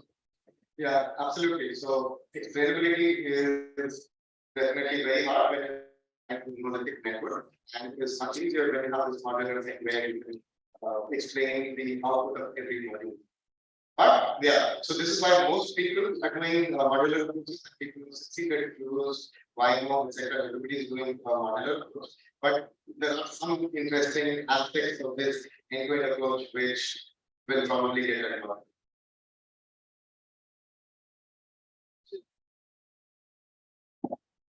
Hello, sir. Thank you for this interesting talk. I have actually two questions.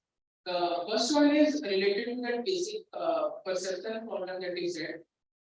In which the problem was that there are few rare signals which were and the data set will be there to find in the training data set, right? So can it be solved using data augmentation techniques, like use some better simulators like Yeah, sure. So data augmentation, you use it for balancing and loss, but yeah, really sure. So data augmentation, getting synthetic data, using simulators, getting photorealistic images, all that is something that is okay. But the simulator itself has limitations. How is the simulator function? How do you create the world inside the simulator? So that is also done based on, say, data or human say if an artist or any label. So if you can create those things, yeah. But it's a chicken and egg problem. The second question is related to the end-to-end learning, where there was a given network and you tried to predict the future state of the vehicle with the use of spirit. So I was trying to confuse and understand that how, like, let's suppose a car is taking a left turn. It has to predict that it has to put on the indicator as well as turn the steering, as well as slow down its speed, and then do all these things that factors into state. How is it predicting all these states at once? Only one with the use of only one. Not only one output, there are 10 outputs. So the outputs could be, should you start your left indicator or right? What should be the differential in your steering wheel angle, your gas, your brake? So you're predicting all these controls. Not just one. So you're predicting all of these, and then you're giving it to the vehicle. Thank you. Thank you.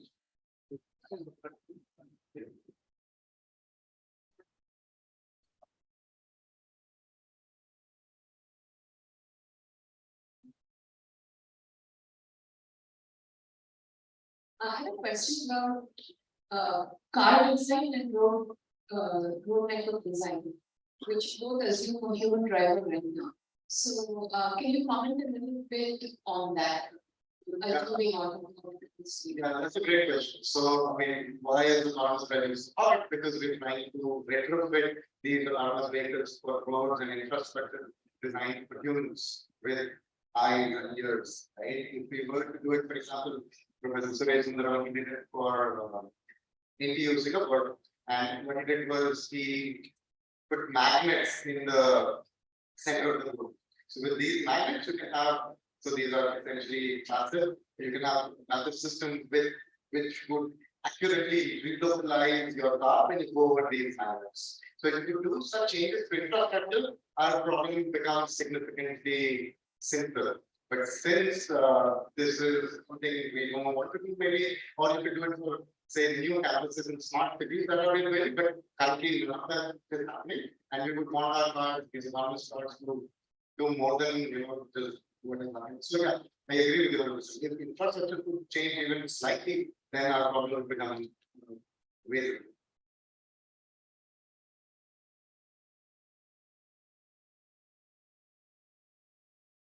In different what if everything that you presented comes from the sensors of the car itself.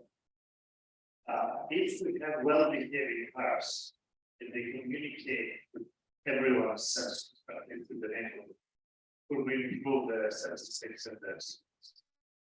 A great question. So GM started this initiative. It's called V2X or something. And in their high-end cars, their in the company, but the high-end cars, they have this, and they can talk to GM cars.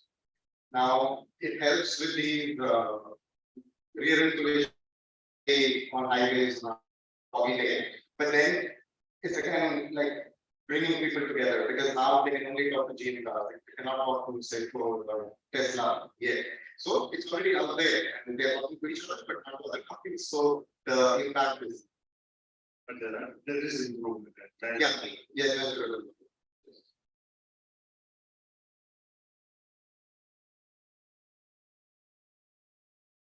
Thank you so much for the great talk. My question would be related to the case for India, because we in India, instead of preferring traffic signs, we prefer कि अगर सुरक्षित जीवन चाहिए तो गाड़ी धीरे चलाए.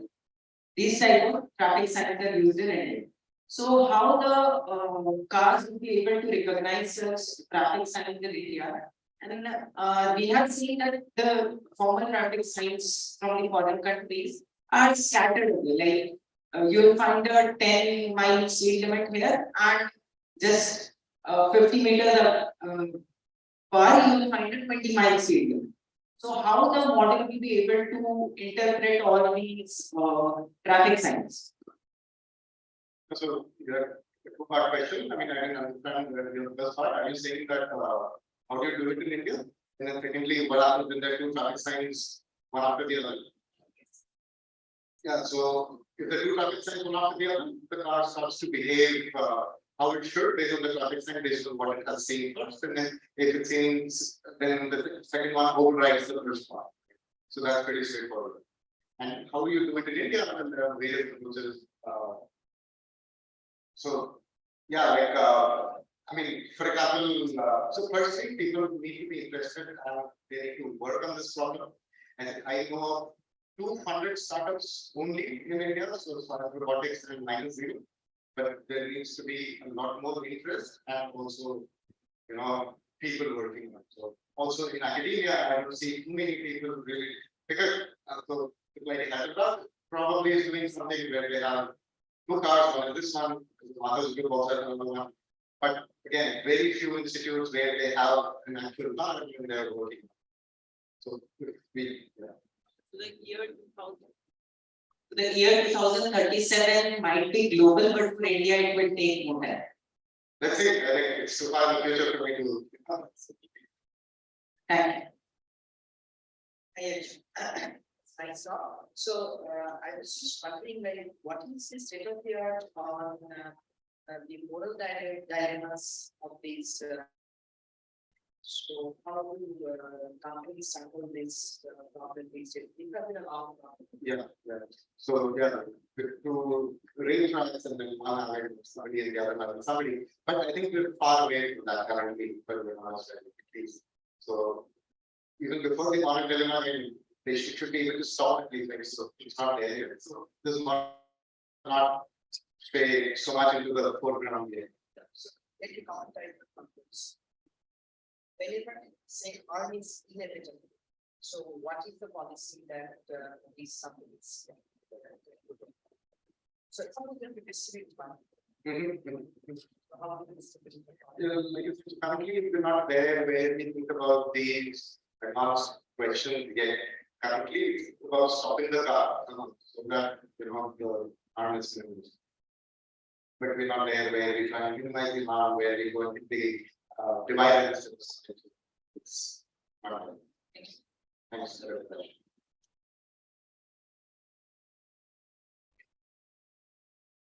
Yeah, thanks, Arjun. So there is no driver in this seat at all, or there is a driver who can, in case something horrible is going on. I'm talking about the whole gap. So the traffic sign that you were displaying on the dashboard, that's automated driving, maybe level 2, level 3 autonomy, where there is still a driver, but the car can do certain things by itself and then alerts the driver if the car is very uncertain. Level 5 is level 5, we're focusing on level 4, where it's predefined area, and level 4 is where there is no driver. This is following the question. Suppose an accident happens. There is this so the next legal case situation is set. And how does one prove that it was who's accountable? Yeah, so firstly, on telemetry data, all logs have to be stored. So, for example, with these investigations, it was found that Tesla was essentially not their autopilot just before the collision because they wanted to say that autopilot was wrong. So, like we need to then say all these states, what happened, there are all these sensors that are around the car. So we have a pretty good understanding of what happened in the last moments before the unfortunate collision. So it's like suppose so am I to blame the engineer developing stuff or am I to blame Tesla? So who is more accountable? That's one question is that another question is if you have all the telemetry data and the algorithm is doing something, who's at fault? I mean who's going to say that the algorithm really did the right thing? Yeah, I mean, it's a hard question, but I think only time will test. There are all these court cases pending in medical courts. And based on how they go, they will set precedent and we'll see which way it goes. Yeah, and so you covered there are few places in the next city campus, in states, maybe to track and different stars of their cars before your parents that they can access what is the station. Yeah, sure. I mean, we have an infrastructure, but it's not wide enough for cars because how do you get information from that feed into the car? It's still not allowed. I think we'll now have a closed session in this maybe. I'm sure you can double Arjun for the tea break and we'll be happy to ask the other questions. So please join me again in 19.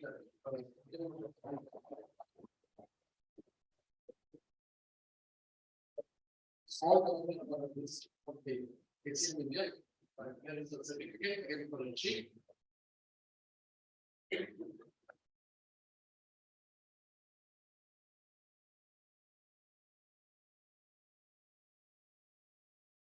Thank you all, and now we'll adjourn to the evening.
Hey, that's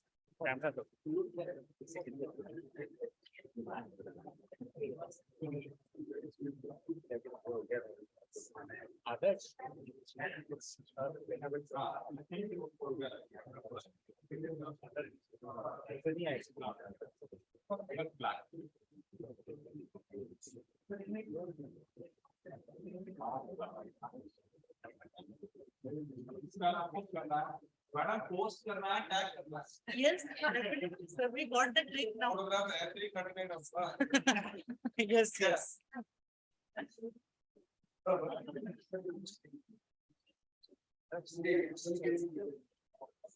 Power.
Yes.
Our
student is playing. If you would like to say that, it's not a problem. How do I want to ask you?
Yes, sir.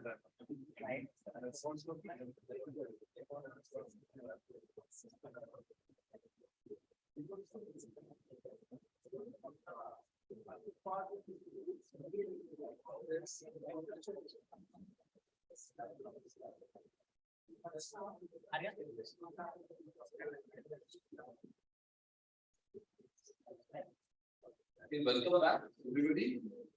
So,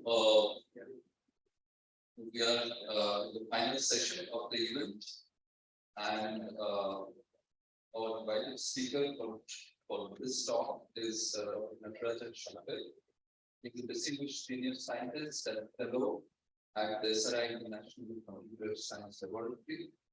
He received his BTech from IIT Madras, and then PhD from the University of Texas in Austin. Shankar has been instrumental in actually developing automated reasoning techniques. Specifically, he has used theorem provers to prove meta theorems like the Boolean incompleteness theorem, Church-Rosset theorem, theorem. His contributions have been immense in the areas of automated reasoning, both on the theory side and on building systems.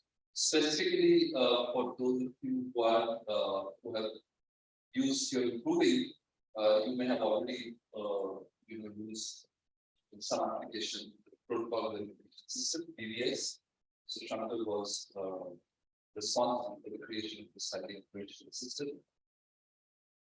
He's also very active in the software technology community, hosting mentoring students, professors, technology leaders from around the world. He's played a central role in several research initiatives. The co-recipient of the 2012 Computer-Aided Verification Award, and also the recipient last year of the Herbrand Award for fundamental contributions to the field of augmented deduction. It's my privilege and pleasure to invite Shankar to deliver.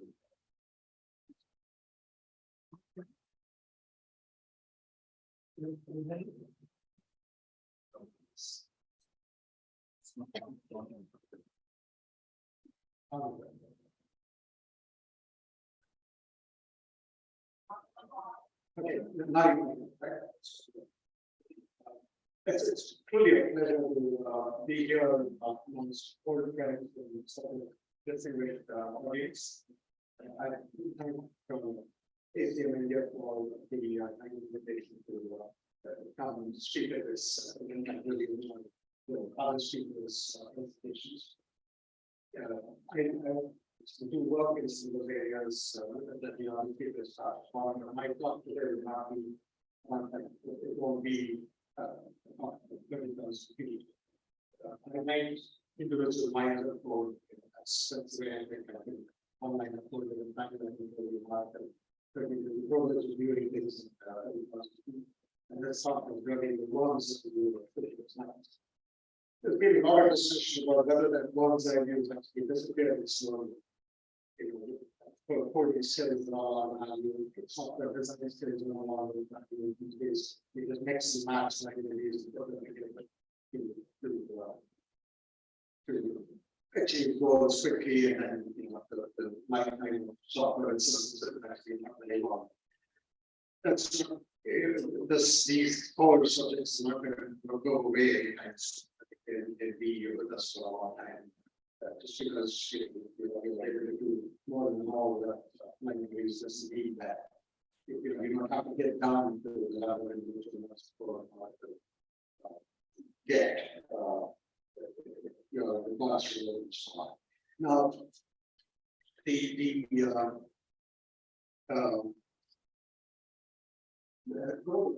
proof is something that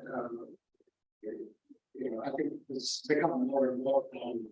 And it's software is being eating the world. As more and more things in the world are, where software is the dominant component. Things go wrong, not because any mechanical thing is going on as software. And they can go horribly as software. And this is one reason that the whole proofs actually become very common. In these days, it's the case that many employers hoover up all the common methods, trade services that are there. So even though this is one of the very traditional subfield computer science, it can now be seen as somewhat hot field because the technology that's now available, the scale of things that you can do with it. And there are many benefits. The political stuff is forming about mapping software to the available hardware resources in most intelligent way possible. Again, from the constraint funding and part of automated reasoning is very the breakthroughs that we've achieved in constraint solving. And many people have applied the tools for those building these optimized methods to find them. Autonomous driving was another instance where you really do care about the correctness of software, and you don't want the failures to be you have to do with the software. And this is something again that you're getting very, very unusual software. And you can think of these elements being software with wheels on it. It's only the wheels and everything else is just a peripheral device. It's really software that's guided, and you want to get that right. So the role of proof is very become quite common in these days. Some page a little bit more. But first, I want to talk about the place that I work at. Some of you have heard of it. Typically, you might not have heard of it. You might be listening to something that was done at that slide, some place that's very common thing. It's probably impacted your life in so many different ways on a daily basis, and you might not be aware of it. But there's just a small sample of ways in which impacted your life. So if you've done your laundry, you're going to be impacted by the work that was done in this very long time ago. The automation of tech processing, the way the tech works, the script that said that's more magnetic and optical recognizes and represents the development of very, very significant project. Speech recognition technology, which we now take as the environmentalist. In fact, the first instances of deep learning were done by researchers in speech recognition. The first failures of deep learning were also researchers in the company that we did try to learn this work. The only thing that made it possible was GPUs. Actually, so there are textbooks to this. So you go down hard as a textbook, and so the colors deep learning and strongest techniques. So this is something that the good model. So it's shaky to know the previous one. The root node of that work is shaky to know. Shaky was the first performance move. And it's I'm showing now in computer history using based on learning, stretch planning, Generalize, the way you build and view the world, all these things came from this level of shaping the world. The modern GUI, hypertext, Windows, mouse, collaborative workspaces, all this came from the brain of Natarajan, who also, by the way, introduced explanation failure, which led to most of Natarajan was the first to observe that. He was also instrumental in the creation of the archive, both the post transition of archive and internet world. Actually, what's the any significant transition in any kind? Moment you can question on this. I was involved in ancient printing, optical LCD displays, LaTeX. So I mentioned LaTeX in the mission with. This is the fault problem computing. What you now regard as blockchain actually started off as the fault sustainability, which is also known as what says the actually billboards relevant for the big sheet of what I'm thinking.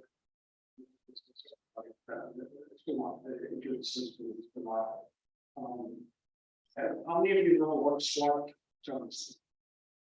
The red point was the studies is what we use in effects. I'm not sure it's a big problem. It's the name.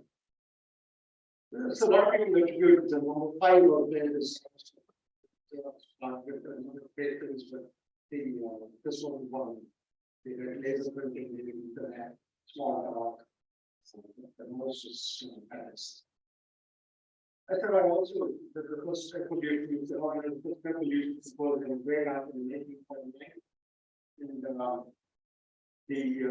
this thing recently came to light that aside one of the fossil fuel industry, the danger of climate change, the reward the petroleum institute, the rising carbon dioxide concentration in the atmosphere may cause maybe the cause of serious world and environmental changes. This is very clear message to leaders that climate change will potentially significantly lead to potentially severe environmental damage worldwide. This has already happened. Okay. So you want to read for the group, so group 4 group is being the standard for validity. From the value, the first phase, being a mathematician piece of but in many times we actually do kind of anchor our trust on proofs.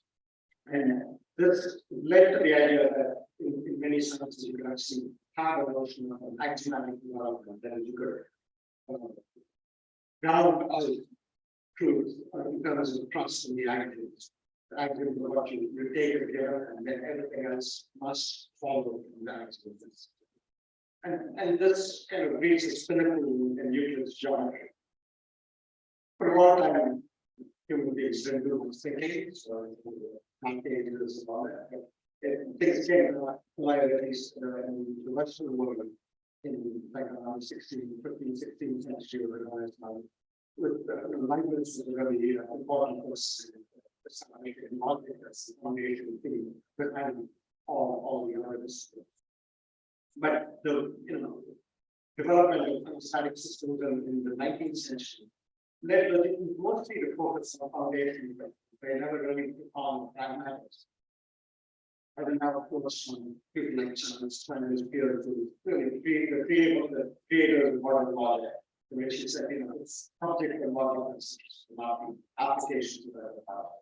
Even though he knew that there were applications possible, including modeling reason. So the automation reasoning really started in earnest in the 1950s. We lost Martin Davis at the beginning of this year. And he was the first person to actually program a computer to prove theorems. He did this thing sometime in 1954, so quite a little. And so the other thing is the axiomatization of program logic systems, the axiomatization of program behavior in mostly the 1960s, leading to the culminating in more logic that made it possible now to think in terms of automating the reasoning of the correctness of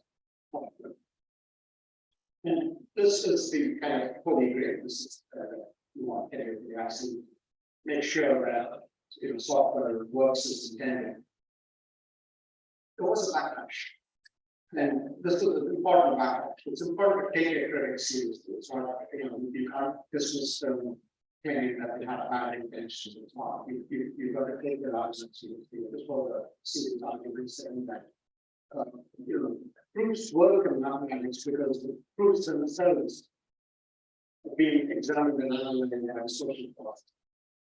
If you look at software, software is not like mathematics. It's not kind of small. It's hundreds of thousands of lines of code.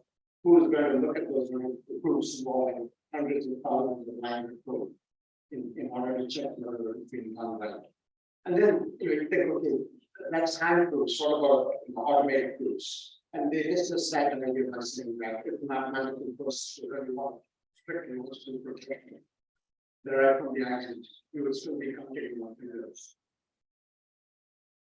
Somebody mentioned this quote that I read in my dissertation with this term will compete with their, that certainly put that particular line in the US. Proving that it could be their in a foundation way, certainly is the same thing as counting on our fingers. And since then, there's been a lot of progress in the operation of people, and today, this is truly the most reliable, the most effective way of getting rid of allowance. Everything else is actually failure prone and very, very expensive. Now, this has a problem that you do need trained manpower. But really, truly, what field does not require trained manpower? This is a price we could be willing to pay. It's something that we take pride in. We do these things with the best available tools to the best of our abilities. And it's all go back to looking at the because mathematicians themselves said that the social process thing doesn't work. They do need automated help and I hope that there's a very lyrical talk that Vladimir Goldwasser, the field medalist here, which said once you got the field medalist, people thought it was important. Everything he said was the mathematical proof. And a lot of time was wasted because of that. And we felt that we really should have a more beautiful software assurance. I programmed those and I think extremely the hardest thing that I can do theoretical stuff if that tools, relatively hard. Nobody can do this software. The other thing is that software now is part of the receptivity of software is how many things it needs to do. You need to understand the domain in which you're operating, you need to understand the environmental assumption. You need to understand platforms within the critical heterogeneity platforms. You need to take care of things like timeliness, security. All of these are really difficult problems. And security itself is really hard to calculate because you don't have a good handle on what the attack involves. These are things that can shift under you. And this makes it really hard for an individual program who really isn't someone writing the line code has no idea what the context with the code is going to be appeared. And so they can not ensure that the problem is actually working. So these things have to be done in the design phase of the software. But people don't realize how much software does cost. The cost runs into the trillions of dollars. Just in the US engineering cost of software is $2 trillion. The cost of the rest of us, burden on the rest of us, we may have a $100 stream of an identity system and so on. Cybercrime alone worldwide costs $6 trillion. To fix software and all the other problems can be taken care of. Climate change, hunger, poverty, all these things can be handled if we can save money on the costs. So, the thing about software is that you can't find these mistakes, after the fact. You can't put out bad software on there and then say, fix it later. It's 100 times, it costs 100 times as much to do that. You need to get your design right. You need to understand the environmental assumptions or what platforms you should have in the design and so on. And you need to create an assurance phase of software that says that it will work. You push the button and it will work. You don't have to really run it and feed the things that's the kind of assurance you should get. And an assurance case in that situation, it's something that has these claims, the assumption, the sub-claims, the artifacts, and the evidence that shows that the requirements are sensible, they capture the intended meaning of practice, the implementation implements the requirements, and there's nothing else. Everything is basically the requirements. This is what I should say. What I would say is that it's not enough to just build any assurance case, because you can build assurance cases that are actually not embedded in a lot of things. That you've got really bad designs and these things don't scale the way you want. So you really need something where a skeptic has an easy time finding the holes in your insurance policy. So if you're making a security argument, you don't make it at the level of you make it at the fact that there's something that actually enforces policy in a non-bypassable way. That's an efficient argument. If you want to prove the opposite, you don't do it by making a line by line argument that each line doesn't have a one. You do it by using a strong type language to ensure the opposite. And there's really one aspect of the insurance argument. It's because you need to validate models with us. You need testing, you need test oracles, you need a lot more. The system that we've been developing over the last 30 years, and I'll tell you a little bit about this. So PBS you can think of as an environment in which you do your thinking, and you can be thinking about it. You can be thinking about mathematics. You can be thinking about programming behavior. You can be thinking about math models, physics, so on. But it's kind of thing that you write down formally what mathematical models you want to describe, and you prove problems. For us, PBS is kind of it's a research impact, and we use it to get research ideas that we need to go on this. But others also use it in production of the books and app that we're using it to develop the a whole library of political writers, the kind of came up in the previous talk. And so these are things that you can do. You can do very sophisticated hardware. You can build more orders, processors. You can use instructions. One of the experiments in PBS was exploring the synergy between features in the language and the ease of inference, the ease of automated inference.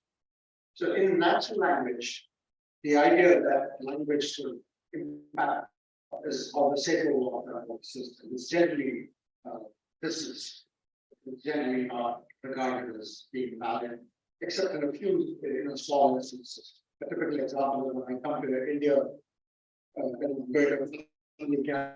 have to actually read the room. I have to make sure everybody's relation to everybody else. You have to use that.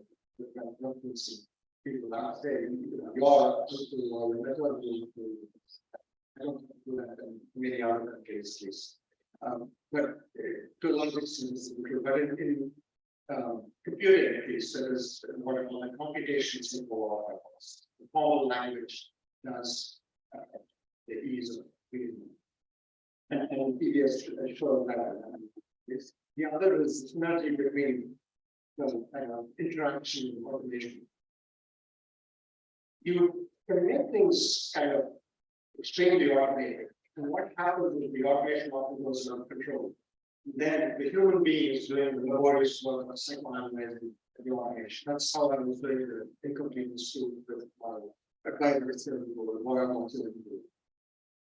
So in PBS, I decided that I didn't want to be doing that. I didn't want to be use the automation through the tedious stuff, the stuff that's relatively obvious, and rely on the human being that's just like because part of what it's doing for you, at least for me, I'm really out. And it's debugging my neurons. It's not just saying my term is wrong or my definition is flawed. It's actually telling me that the way that I'm approaching the problem is correct. That's the kind of debugging that I'm giving. So that's why it's important to be able to interact with. Some people might think, oh, that's a pop-up. You're using the human being to do the intelligent stuff, and you're using the machine to do the dumb stuff. And nothing wrong with that. That's what it should be. But it's not. Actually, building an interactive system is harder than doing with the markets.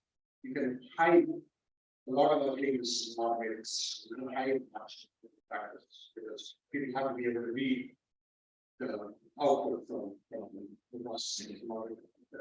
Be able to interact. So it's actually more challenging for developers. The other part of this is that when you do this, almost all of the language is executed, and you can run it as program.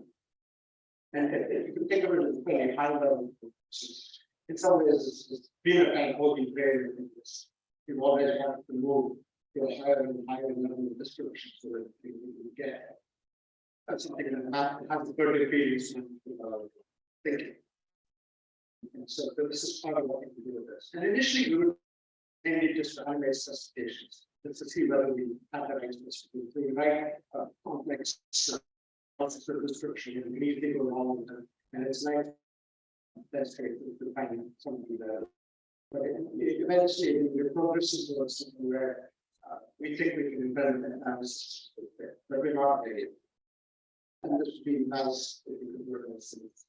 So we started this around 1990, and I traveled to Denmark in 1992 to teach a course on this. 1993 when we publicly released it, so it's about exactly 30 years ago.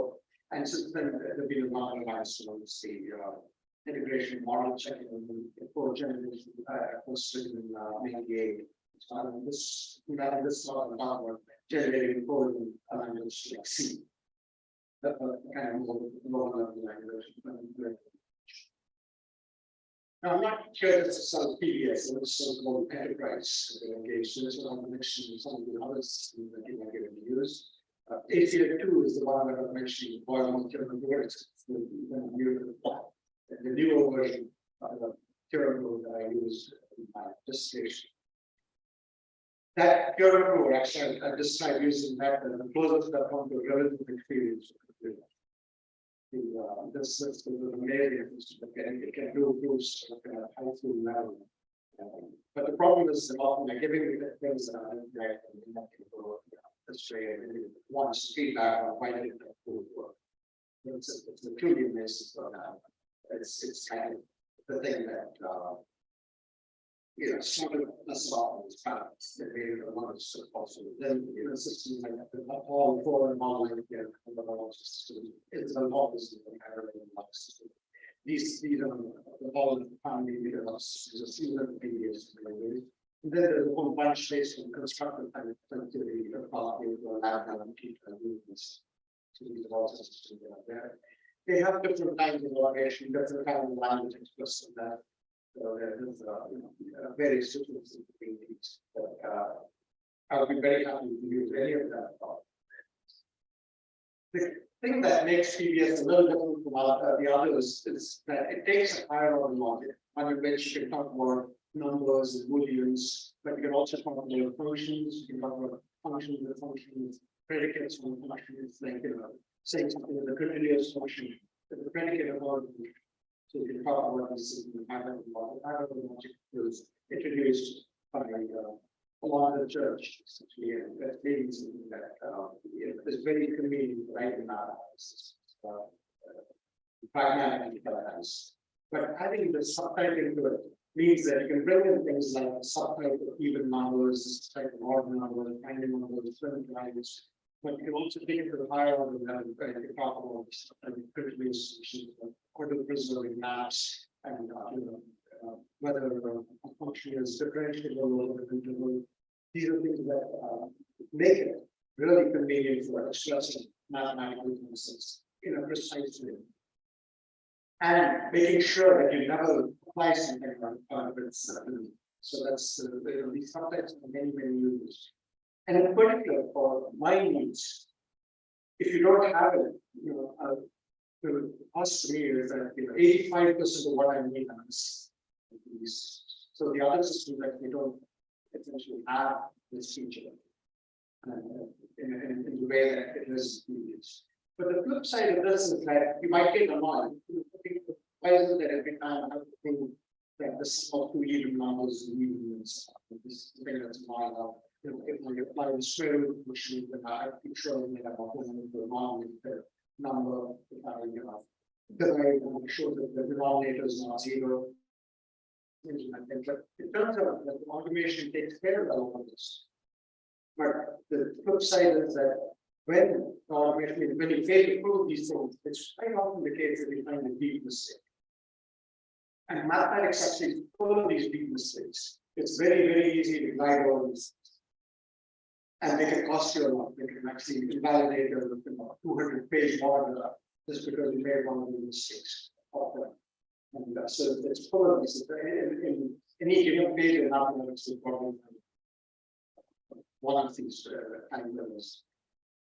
And so the thing, for instance, is that you want big, like you can so negative number, differentiating function and so on. But we also added a lot of machinery to make sure that the kind of information is kept and it's easy to do a lot of reasoning just in level times.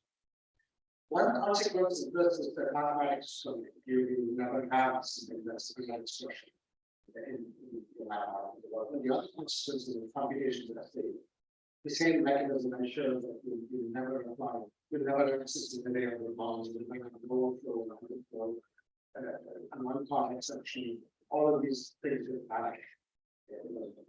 Check you know something that's correct. You prove all the proof obviations and be sure that the errors in our systems and on the stack or heat or human patients. Okay. Now, let me give you a brief introduction to the language. You do the language in slide. So, PDS specification is a collection of files. They are called PDS cells. Each file is a sequence of theories. Each theory is got a name and some parameters. So the parameters can be either types of individuals. But each theory contains a sequence of declarations. And declarations can introduce new constants, or they can introduce new formulas. That's it. It's also quite simple. When you introduce new types in languages, there's all the choice. You can either match types from the name, that is, you can say that you're going to look at the name set, or you can match type the structure. That is, as long as you have the same definition. And because it's a specification language, you chose the matter, you can define the same type in many different ways, and so come out to be treated the same. So the types, the type you have the base types like booleans and numbers, and you can have subsets, the predicates of times dimension, like even numbers and prime numbers. And you can have dependent function types, total types, and vector types. So the function type from the domain to the range can actually depend on the value of input. So, for example, this might be a kind of integer, and that could be something that's a string. So you can have things that are dependent that way. Similarly, tuples you can have dependent where the type of the second component of the tuple depends on the value of the first one. It's similarly across. So for instance, a finite sequence would be something where you have a length field, and then you have an array whose size is length field, the value of the length field. Again, it means that when you apply it to make sure that you want this, look at the sequence within its knowledge. And then you have algebraic similar, just screens model. And the expression language is also quite simple. This is booleans, true or false, number 0, 1, 2, 3. Applications you can apply, for example, factorial function to an integer. You can have lambda functions. You can say the square function, squaring function. You can have tuples that you form. You can form the n elements to take the third component of the tuple, similarly for our so name fields, and conditional expressions, and a thing called updates. The update expression, the rest is pretty standard, but the update expressions are really significant because they allow you to update arrays, factors, data types, all of these things. Non-destructively in semantics, but in code, in execution, you would like to make it more efficient. You just start up the next thing that it's saved. Any questions so far? So I'll give you a kind of little example in this series. So this is a hierarchy theory, the function varying from the domain type to the range type.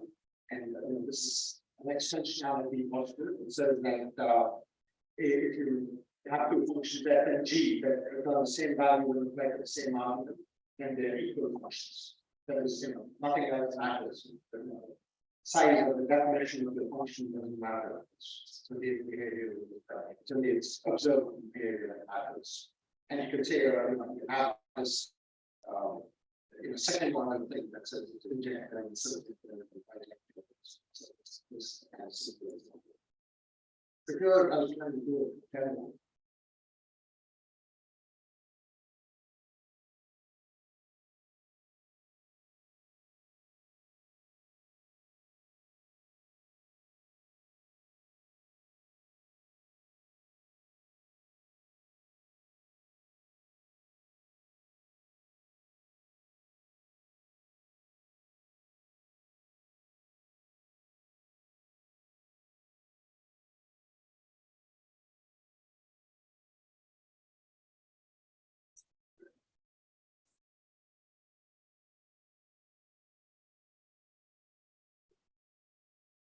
so here's for I believe that the impact of the is for take the state summation, higher order summation, so this describes a recursive function that's a higher order summation. It takes the function of an argument and then takes a natural number as a second argument. And says that the natural number argument is 0, then it becomes 0, or less second and minus 1 plus h on the recursive here. So this is something that gives you the summation f0, f1, f2, f3, f1 minus 1. And you know that does show that at the first 100 numbers what we get. It was given this was valuable that we can apply basically saying take 0 to 49 to 51 to 100 to get 51 to these. So that's the kind of thing you can do to improve these kind of things. So you can improve it kind of by small steps. You can go through these things one by one. And you can down n, you get the base case, you expand the definitions, you can expand it again, you can expand the ID, the identity function, and then you can go to the induction script where you're saying the induction response, when the induction behavior. These are things that we run in sets that we already there. And you can read on the whole group. Again, you expand the definition of the induction hypothesis. And then you use the induction hypothesis to finish the proof. So that's an example of kind of doing the proofs in very, very small steps. So you can take kind of big leaps. Then you can, let's say you want to do some squares. So you can do this by saying that you apply this inductance in the file. And that just finish the proof. Okay, so you take big leaps. And what typically happens is that it's kind of a system 1, system 2 thing. So as long as everything is in sync, you're in flow, these big steps kind of get you through. It's when something goes wrong, then you really have to step back and go, let's throw the conclusion and forget it. And it takes small steps to deal with it. And as I said, 95% of the time is just debunking things, not getting QED. So if you optimize the QED, you won't mess around these things that are about debugging your own movements. Any questions? But you can also evaluate these. So I could maybe do functions. Evaluate your style.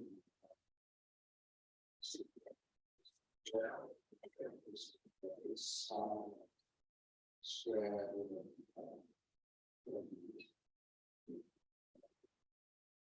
So you can evaluate it as well, and it's just a big number. This is quite useful.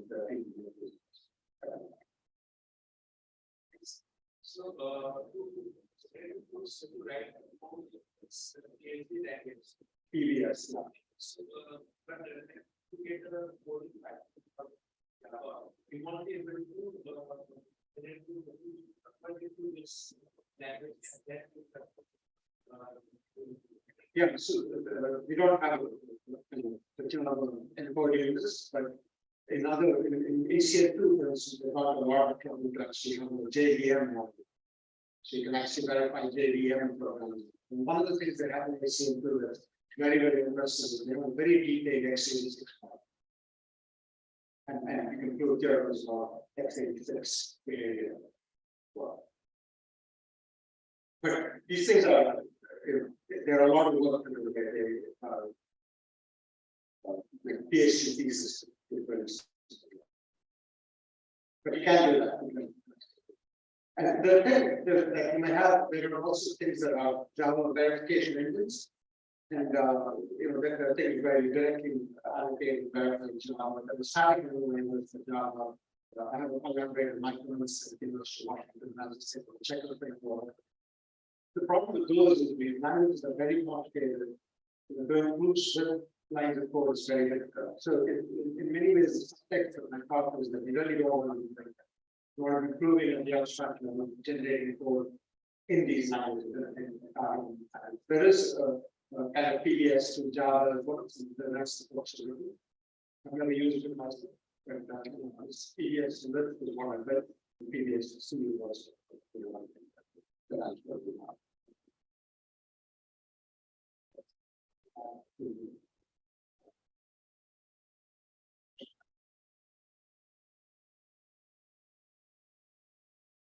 okay, so let's talk about code generation stuff. This is the kind of thing that we'd like to run these programs, and in some ways, let's say, the ones really built a native engine for EDS. Yes, we haven't done that. And that may not be that interesting. What code is they want to see your rows like that. But you can do that. You can actually take the functions that have been written in EDS and actually translate it into the actual code. In languages. So the commonest one, let's say that we'll probably have in a few weeks, because it's the numbers are similar. One of the things you can do when you happen to low level languages, once you find check it, there are not going to be any types, forget the types. But there's a little more on the commonest one than this. Some kind of static analysis for the kind of dates, operations, and so on. Whereas with this kind of thing, maybe the C code is small, it's a little more complicated because trying to generate standard in C from this kind of mathematical language. And there are kind of many reasons for doing this, like the animation, testing, validation, group, and so on. But ultimately, you want to get to the full system doing this. And again, this is a nice thing to do because you can have non-computational things in your models. Talk about things, you can actually talk about security properties in a mathematical way. In a way that's really hard to do in logic. And so that there's really strong reasons for doing all the reasoning in this kind of engineering. But we are computer scientists, and I regard us as abstraction engineers. Maybe it's abstraction engineering. And finding abstraction sweet spots in what we do, and bridging abstraction boundaries is what a lot of what we do. And in this case, functional programming is one kind of abstraction sweet spot, and if I read this model abstraction sweet spot, and you want to bridge that gap, it requires a more syntactically and semantically functional languages. Reference to confidence is important. I mean, if we have something like 2 + 2, you can replace it with 4. Actually, make more of us. Nothing else matters. In comparative things, it's not so simple. There is still a kind of notion of referential transference because so few things can be made equal. It's not a convenient version.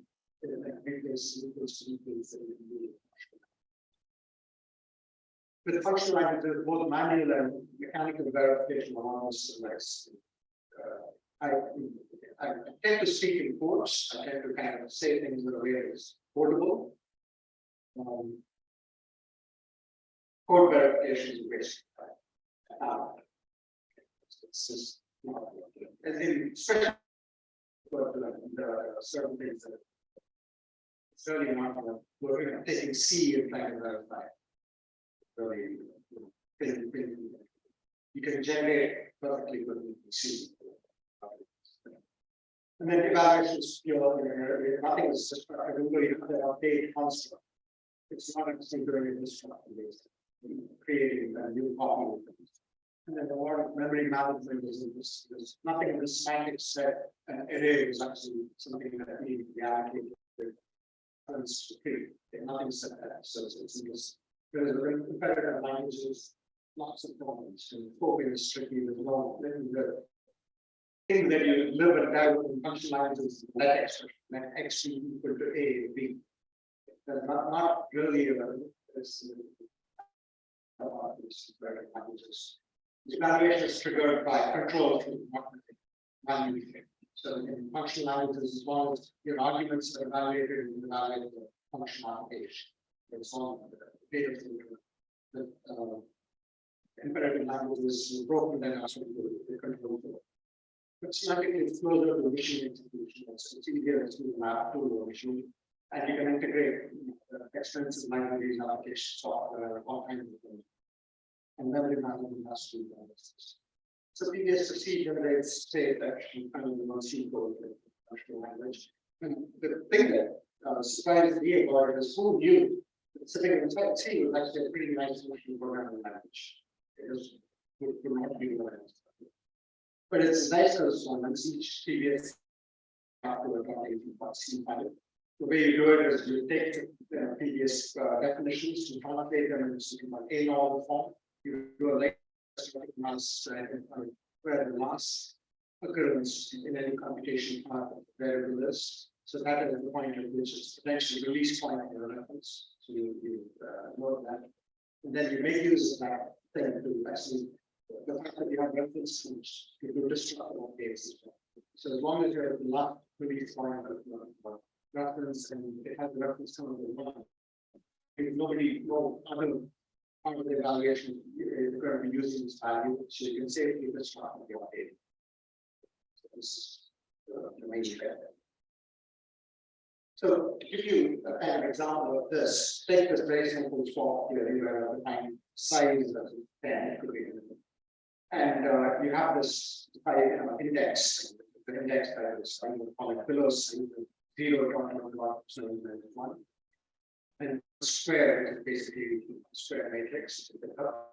And this below size to below size you will 32. By the way, these are also stuff like 32 and so on. And this is an outer swap. So you do this array of arrays. This one is the swap and I with j. So that's meaning aj to I and I with j. Whereas this is an inner swap, swapping ij to ji. Okay. So it's swapping. Now, what can go wrong with this inner swap is that the outer swap, it may be that some other variable is holding on has an alias reference A. And if you update it destructively, then you change that variable's value unintentionally. What can go on with the inner swap is you can have inner arrays, that is, even though you have an arrays, two indices I and j are actually pointing to the same reference. They have the same reference. And so if you update one, you accidentally update 0. That's not what you want. Now, the idea then is that you convert it into this in-all, where you let find various selection.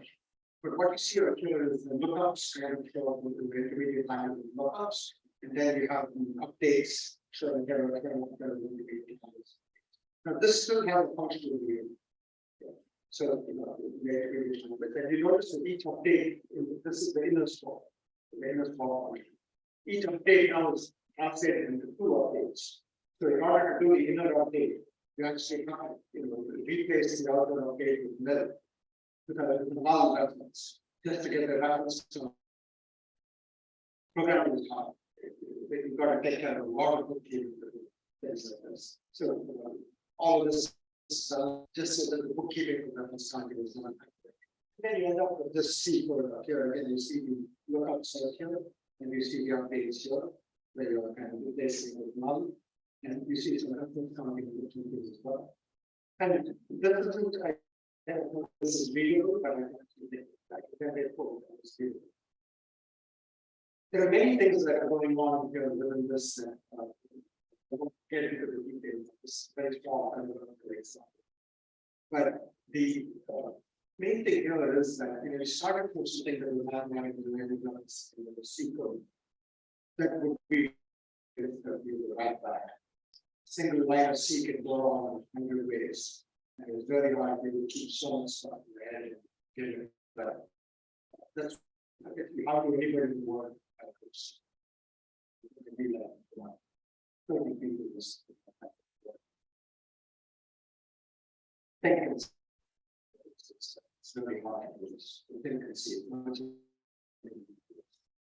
And so the kind of theoretical basis for this is the idea that you have something in A on the different function of variables, and you learn the other which is order and it's on that examines the top and the updates. And then you have application and you have some bookkeeping construct. And the translation in on almost pretty straightforward.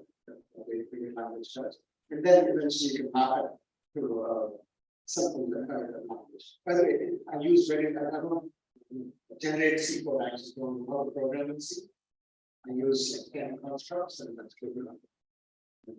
It works. When I say we don't know how to write C code. So the full thing actually now does in full PBS-C is a full functional programming language. It contains multi-precision rational numbers, integers, floats. It contains sometimes circles and perfect size everything.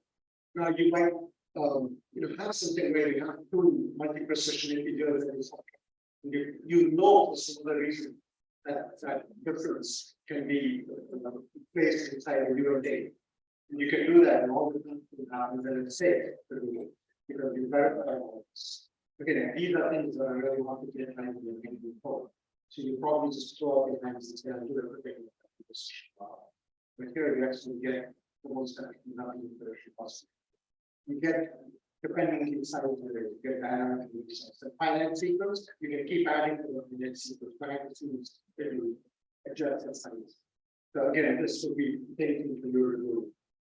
It's you probably have language to do it. So you get depending on the technology, you get higher functions, the closures, and these are currently you get I spent a lot of time developing string library, algebraic data types, PDS, very sophisticated. They give you a lot for very little, and that's another thing that's implemented. Fundamental theory is polymorphism is very common here because you want to do it in a way that's you don't want so a box polymorphism say I'm going to take a lazy person where I'm just going to get everything references that way the code is completely polymorphic and everything is blocked. But then your array of UN aids becomes an array of references to UN aids, and that's not good. We lose so it's a really hard theoretical problem to solve. Memory map finance, one of these things they can print out all the data and JSON. It can be made as back. So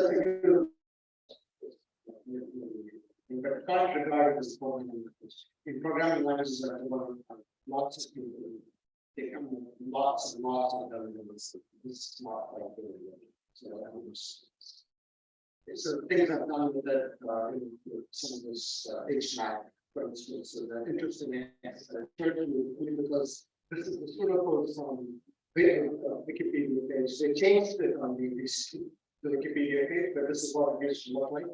Okay. So take a quick look at it and show you the PDS. It's almost identical to the pseudocode. But the pseudocode once this is what you would. If you look at C code for HMAC, you look nothing. This looks identical to the Wikipedia system. You look at the C code, you look right next. I mean, this is somebody else's C code. So you get this kind of this is one portion of HMAC closure. That's the C code that's generated. So the other things done, the AES and all, like I have to do that now. And various other things that are doing in this. Okay,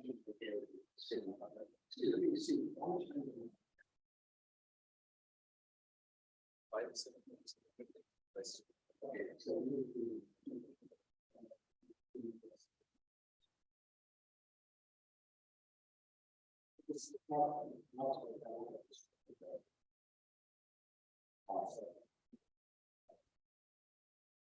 so here, there's kind of a line there in what the areas are. So I have a version of this sitting there and compiling. And you see that it generates warnings. The warnings that generates are actually because it's definition equals. It ends up defining the same type over and over. And it seems that a kind of beastly programming language. It doesn't recognize talking about the same thing. It's sacred easily now. So being a trivial. But the thing that I go on board with computer science is that we live with these things that are just dreadful design decisions, what I call original sins. This garbage everywhere. It's toxic, it's large. And we teach it to kids, we propagate it, the kids teach it to other kids, and nobody comes in there, no one says a word about it. It's truly a kind of shameful thing for our entire field that this is these horrible things that are lost in the truth. It needn't be that we could really do things, we could really be more professional, more independent. Not our share. Here, I want us to see it's a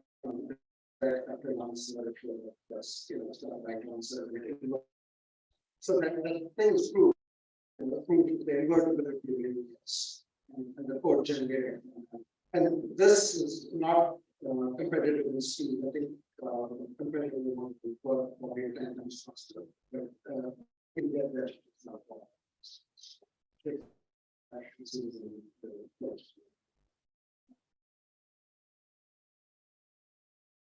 It's a very simple you can build your research. For most things, you'd be better off writing your C through videos to see that I can see. Okay, let me get to the conclusions and the questions. So the thing that we should be doing is not writing lines code, we should be focusing on our efforts on it. And that way we can ask test our models against plans. Models and things like that, we can write x86 and we can test things even things that are energy models, thermal models, and all that. So this is something that I think raises the level of abstract. Code generation is one way to do this, and this PDSC is one way to actually get to kind of have your cake and eat it too.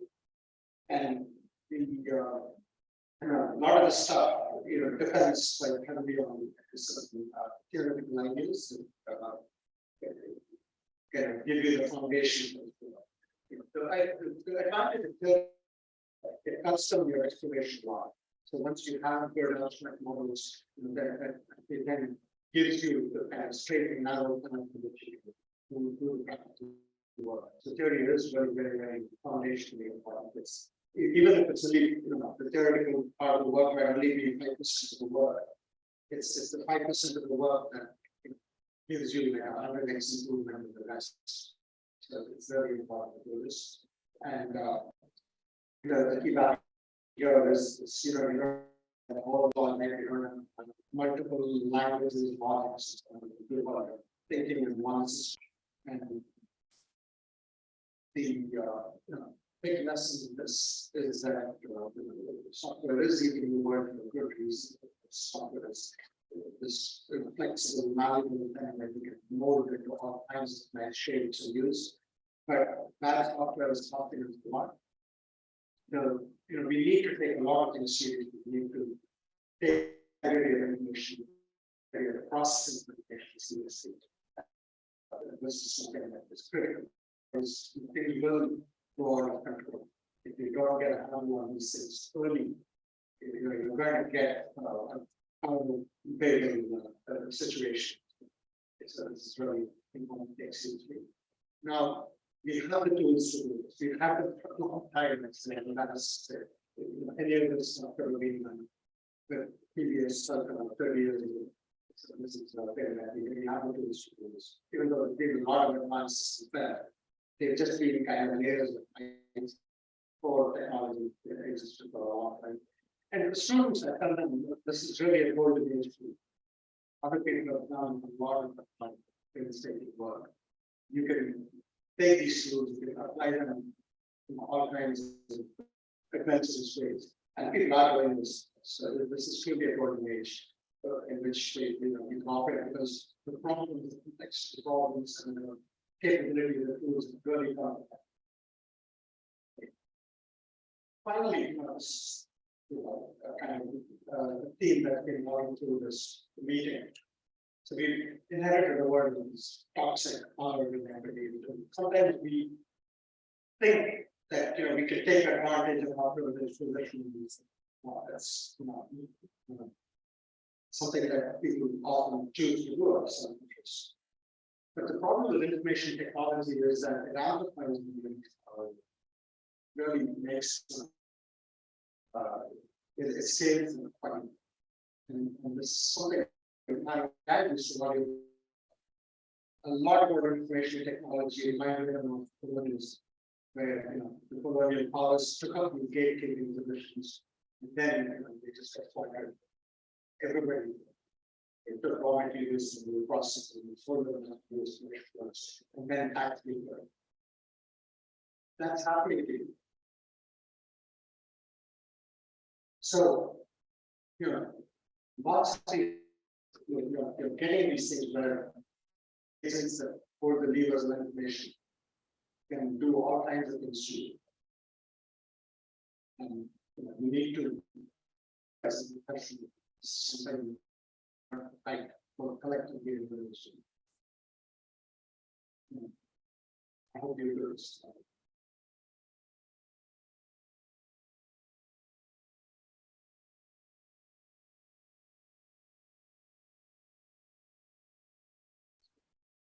Take a few questions and then.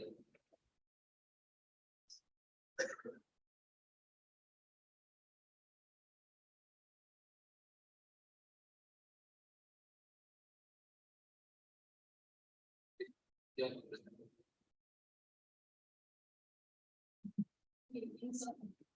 My name is Natarajan, and I'm from IIT Bhopal. I'm a PhD scholar there. So, how can we motivate new trainees in PhDs and MS for taking up research work in these areas? How we can motivate them for this area? Tell me about motivation. Video games with adults. It's great fun and see. What more than that? What can be the tools you can be saying, what aspects we can tell them, and so how to motivate them, how can we picture to motivate them to work in this and take up this as a research field. One of the things I hear is, I told you that many of the employees are actually Googling up all the different people. So, all Amazon has like 100 of my friends already working up there for that. And Apple, Facebook, all these so and it's quite well that motivates them. I hope it does. It does pay very well. But the other thing here is that what is the kind of problem here? This is it's a great time, it's a great engineer, it's a great fun. Yeah, of course, people get on board for parliament and so on, particularly in this way, but that is just like this. Yeah. Which one something safe is that there's some you group expecting some people. So understand this. So, make it more approachable. Yeah, no, actually, one other thing here is, it's one thing to talk about only methods in isolation. It's also another thing to say that it should be embedded in others. So you should be learning some of the stuff to do AI, if you learn some to do hardware, if you learn some to do programming languages. Peer conferences used to reject anything that has verification. Most of the papers and peer conferences, verification papers. And so this kind of creating, but it's a computing is abstraction engineering. And logic is the calculus of abstraction engineering. And the things that you're doing are really the glue that hold all of these things together. This is, you cannot get hardware to work without thinking about logical models and hardware. Computation database. So you're doing something that is really the calculus of computing.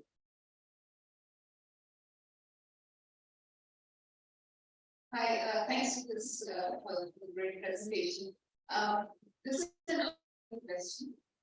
What is the, so I know I've heard of PLA plus as well, but your slide with related work did not mention. So what is the difference? Yes, so what's the reason? The ones that are talking about interactive proof systems, they are separate ones. The PLA class is more specialized to several logical actions. And it's very nice to it's used and so on like that. Even when LACO came up with PLA, one of the systems we did is 90s, we embedded PLA in PBS as well. So that's another thing, way which you can use proofs, you can embed our logics. And we have built a lot of infrastructure doing that. But the thing of PLA plus is that it's focused on state machines and you use the stacking logic to prove behavioral problems. It's not, you can't use it for internal stuff. Yeah, so I'm continuing here. You said that some 20 people know how to code in C. I think when it comes to crypto algorithms, number will be smaller. In fact, typical recommendation is that don't implement your own. You don't have your own implementation of crypto algorithms. Use some standard library of experts. So you just showed us example of AES that was generated in AES. But a lot of crypto algorithms, they are susceptible to side channel attack. So you comments on that. For example, when you generate this code, you want to make it resilient. That's a side channel attack. Is there a way you can specify that you can make it generated? Excellent. Great question. I lost a very dear form of name, it's Rudy. And you study Shankar. What do you do? Don't write crypto code, you're not qualified. The people who, again, the very few people who can do this, even getting the libraries, the openness, and all the people who made and years doing this. And there's a whole lot that can go on. So I'm pretty careful to generate code that is resident from section and time. So my code generator is 9, it doesn't really do with a series. Asymmetric and optimization. But what do I know? The C compiler might think, really clever about this. The case where something is 13, I can optimize and then the section. Programming is hard. The stuff is a little hard. You got to put your time might happen when you're writing these things. This is again why I think we need to build specialists who can actually do these things. Very, very, very, very important. And in particular, with these things, you can instrument the approach to make sure that all the critical parts are uniform in terms of their energy usage and so on. So this is something that I call one-tick typing. So the idea of one-tick typing is you're taking into account certain things that maybe metadata or connection data to the world, you can even put in things like the energy, provenance, freshness, and nullity, dimensional units, all of these things are analytic data. We don't take that seriously, but this is a different part. That's one way in which you can actually show stuff. But again, to do this well, you need to operate as abstraction, but make sure that the concretization of that abstraction doesn't introduce it. It's a problem with security, it doesn't depend.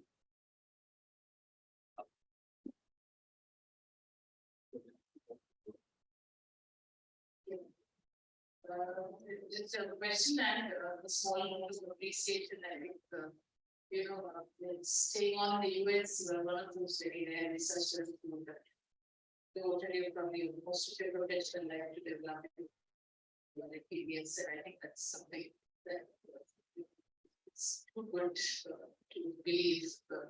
And I did notice that you listed quite a few other interactive systems and of course, I sent PLA plus made it. And you also made it more about you don't think program verification, verification.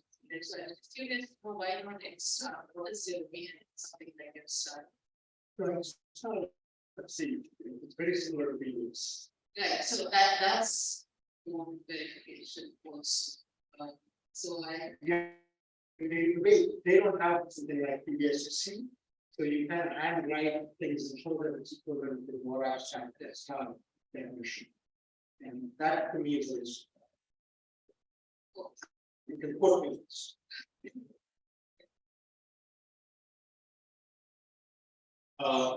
Just quick questions.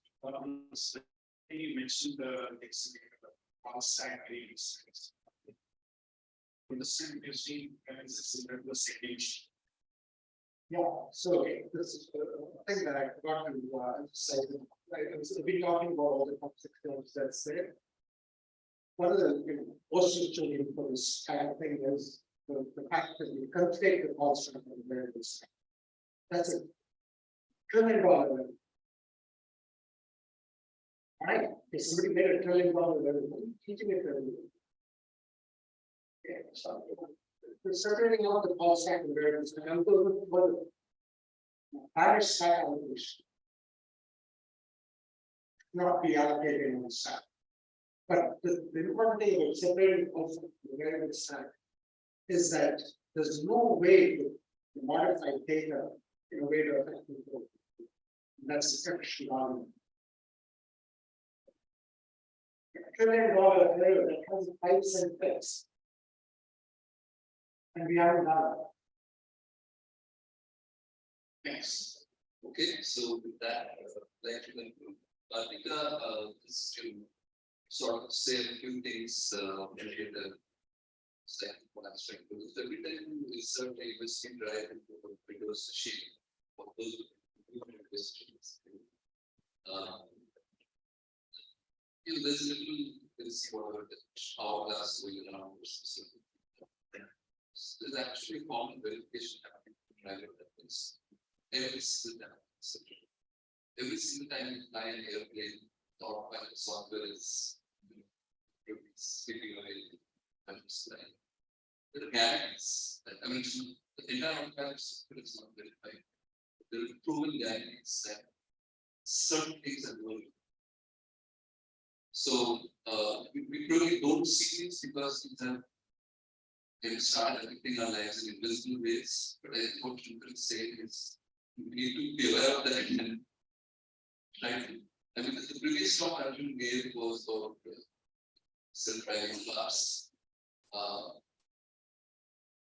We can prove we can prove that the software has to come. So when manufacturer the software that has problems, sensor that problems. So the one thing in this is we exchange software. This is great that we use the language. They don't come with any interfaces that tell you this is what applies. And it would be so much more useful it just told you, there was the trailer thing, cipher. The trailer starts this, tells very heavy movie times, but he doesn't have the voice recognition software to figure out the finally get the audience, the punches, the thing, finally give. Why don't you just tell me what movie you want to see? So these KPIs with contracts, and those contracts are what have any value because they're what and that's the thing that then can even currency can spread. People are buying and selling contracts. Is this actually for the and mentioned that Shankar's visit is supported by a Kulu Distinguished Visitor Program, which is an ambitious program that has been launched in collaboration with IIC and ACM India for a very generous donation by Nirmala Govindan, husband Jain, who was the founder of Pragati Technologies. And Shankar is the first recipient of this distinguished visitor award. The grant. This grant supports visits of two distinguished computer scientists for the highest legislature to India, give talks at one of ACM India's top events, and interact with students and researchers at some of India's technical institutes and research organizations. And Shankar is visiting several institutes. He visited before the season, visited this season. So I think thanks to Mrs. Nirmala Govindan for this wonderful initiative. So in future years, we will actually see more of most distinguished computer scientists from all over the world visiting us, visiting institutes, visiting other institutes and institutions. For us, so this week and for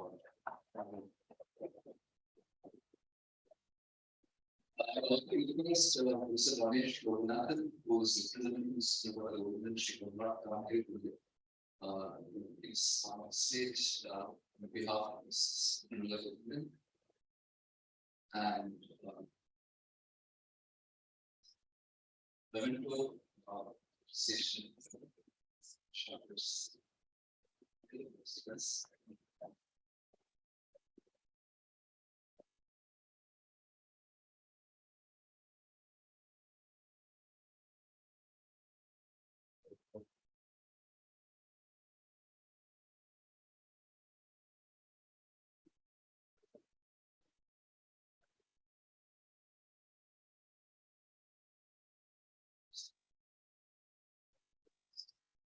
Thanks a lot, Shankar. I should thank the great collaboration of foundations. The organizers, and his team as well.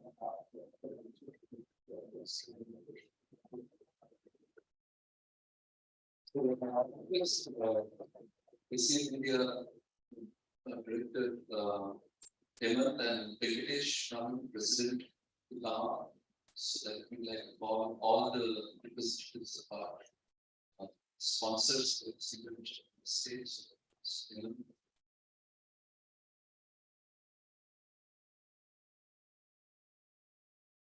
So along with the Kulu Trust, which is the distinguished visitor program, and Ramesh representing them, they thought that this would be a good opportunity to express our appreciation for all the award sponsors. So let me request Anuja, then Arthur, Sonali Nan, please come on the stage. Yes. Sachin and Maya.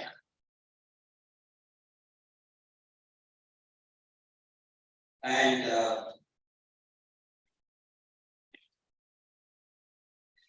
why don't I request Venkatesh, Raman, ACM India President, to and a token of appreciation the tree that we planted in the name of all these organizations. So, for sponsoring the OCCE Award, Microsoft Research, Microsoft Research. Thank you.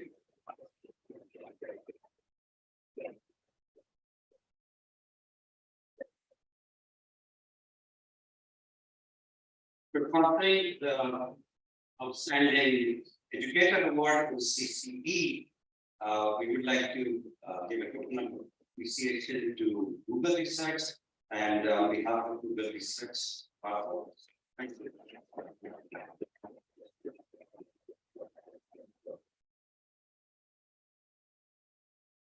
For conferring the Early Career Researcher Award, Persistent Foundation, I would like to invite Sonali and Anand. Again, we have planted a tree in the name of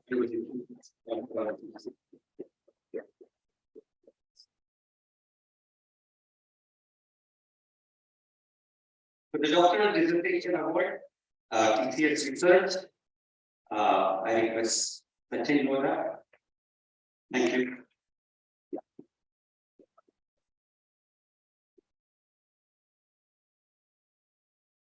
And finally, for the chapter awards, I would request my on behalf of my students, my Twitter.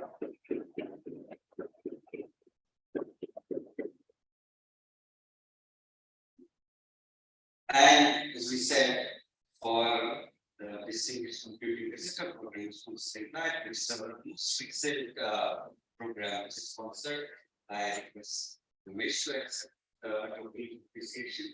It's for Ramesh as well as for Lil. So, thank you. Thank you. If we can take a joint picture.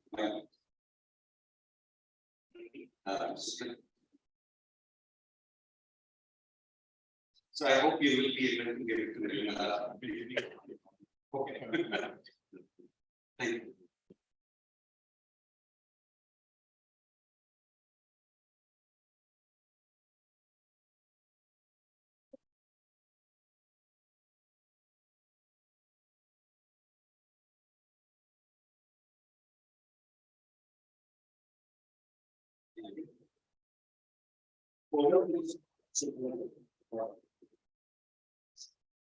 Okay, so like all good things come to an end.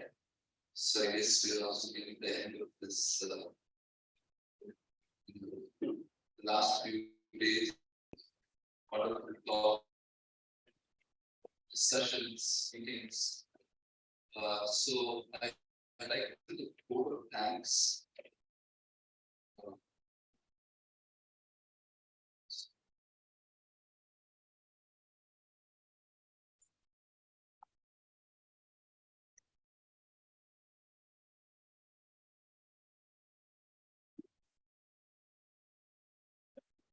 So, on behalf of ACM India Council, like and ACM headquarters dignitaries, Gabriel courses, past president of ACM, and Yannis Ionnidis, current president of ACM, for being present with us, and for guiding us in our efforts. All our invited speakers, Shafi Goldwasser, Arjun, Jain, Tulika, Mitra, Natarajan, Shankar, for taking time out of their busy schedules, come and present stimulating talks, and sharing innovation insights and thoughts. Thanks to Satya Local for conducting Fireside chat with Shafi and ACM India for facilitating the recordings. All the invited panelists and speakers of ARCS and ACM-W India Celebration of Women in Computing that happened over the last couple of days. And then The ACM India Awards, of course, Sundaran Sarami, Shweta Agarwal, the Sandeep Kumar Bhandari, Mukesh Mahapatra, Shruti Shekhar, Govinda Yadav, for joining us either in person or online to receive the awards. The representatives of the various ACM India chapter awardees, which are the student chapters of PICTs, MUJ, PCC, OE, I2IP, and JSPM, RSCM colleges. Happy to come here to see the awards. For ACM distinguished member awardees, Shafi Goldwasser and Mitra. For all the awardees, ACM India celebrates your achievements and continue to inspire all of us to take ourselves further ahead. And of course, all of this would not have been possible without the jury members of all of these award committees. Without the significant efforts, we would not be able to maintain the rigor and standards recognition for excellence in various areas of computing. Special thanks to our jury chairs, Sandhya Dwarkadas, Meenakshi Balakrishnan, Smita Saravati, Somesh Shah, and Bhopal for leading the juries, and I think all of them either joined in person or the recording or over Zoom. Thanks also due to the committee of ACM Fellows, led by Raman, for helping prepare the distribution of the nominations. Thanks to Tulika for sharing the program committee of the ARCS we had last couple of days.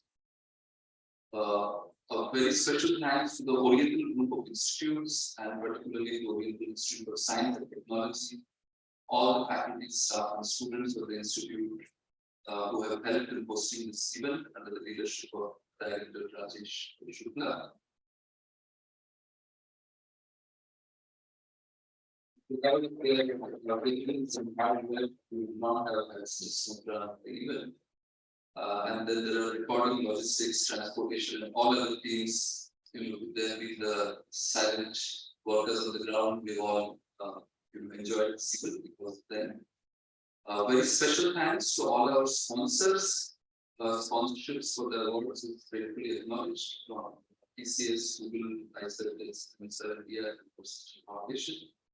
Sponsorship for the Google Distinguished Program.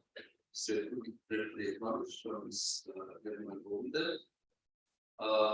And all participants, all of you who traveled from far and wide to make this event what it was for the last few days. So, big round of thanks for all of you.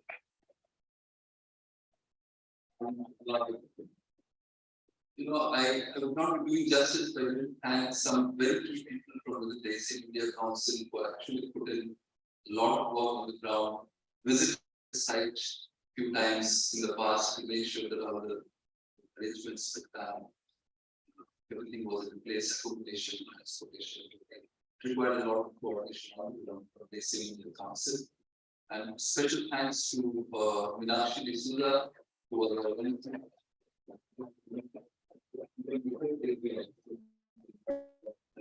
and to Chandrasekhar Saraswati there.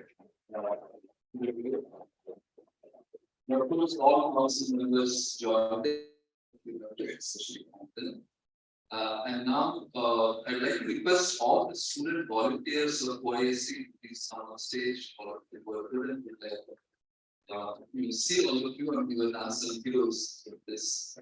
And I'd also like to maybe request the team, please project the slide for next year's events very.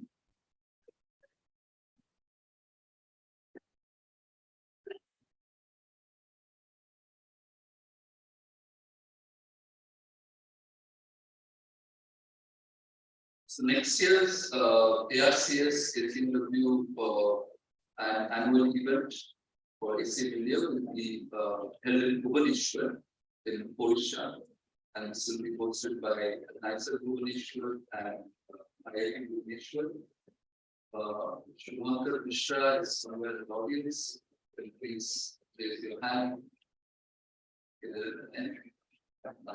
So he will be one of the main organizers there. And so I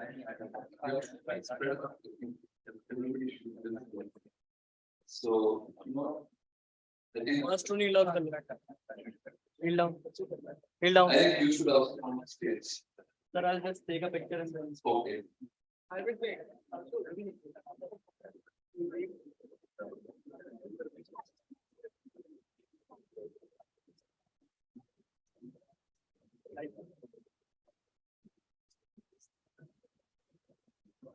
So these are all the students, and maybe there are more who are not here right now. An amazing amount of work they put in. And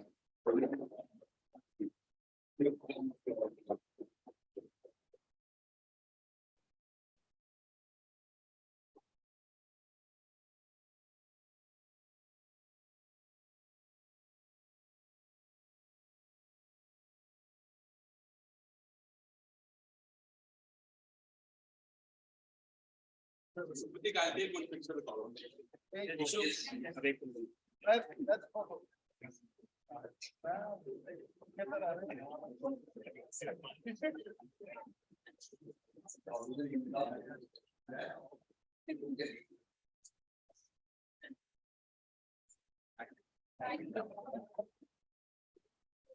so here is being the next year is event in accommodation. It's just 1 minute. Photos. It's fun. Professional activity.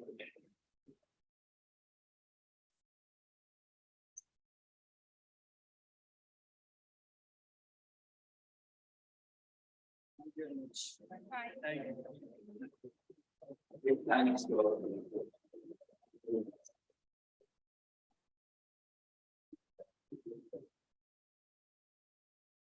And I've been told that all of us, all friends here will be gathering for group photos and then in the reception area.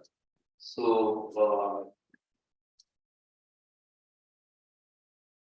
yeah, everybody, experts, delegates, participants, all of you in this group, be at the reception area. We have to gather in the reception area, so there'll be a much larger group photo over there. So with that, I guess we formally conclude 3 days of ACM-W celebration for the computing, ARCS, and the annual event. See you all next year.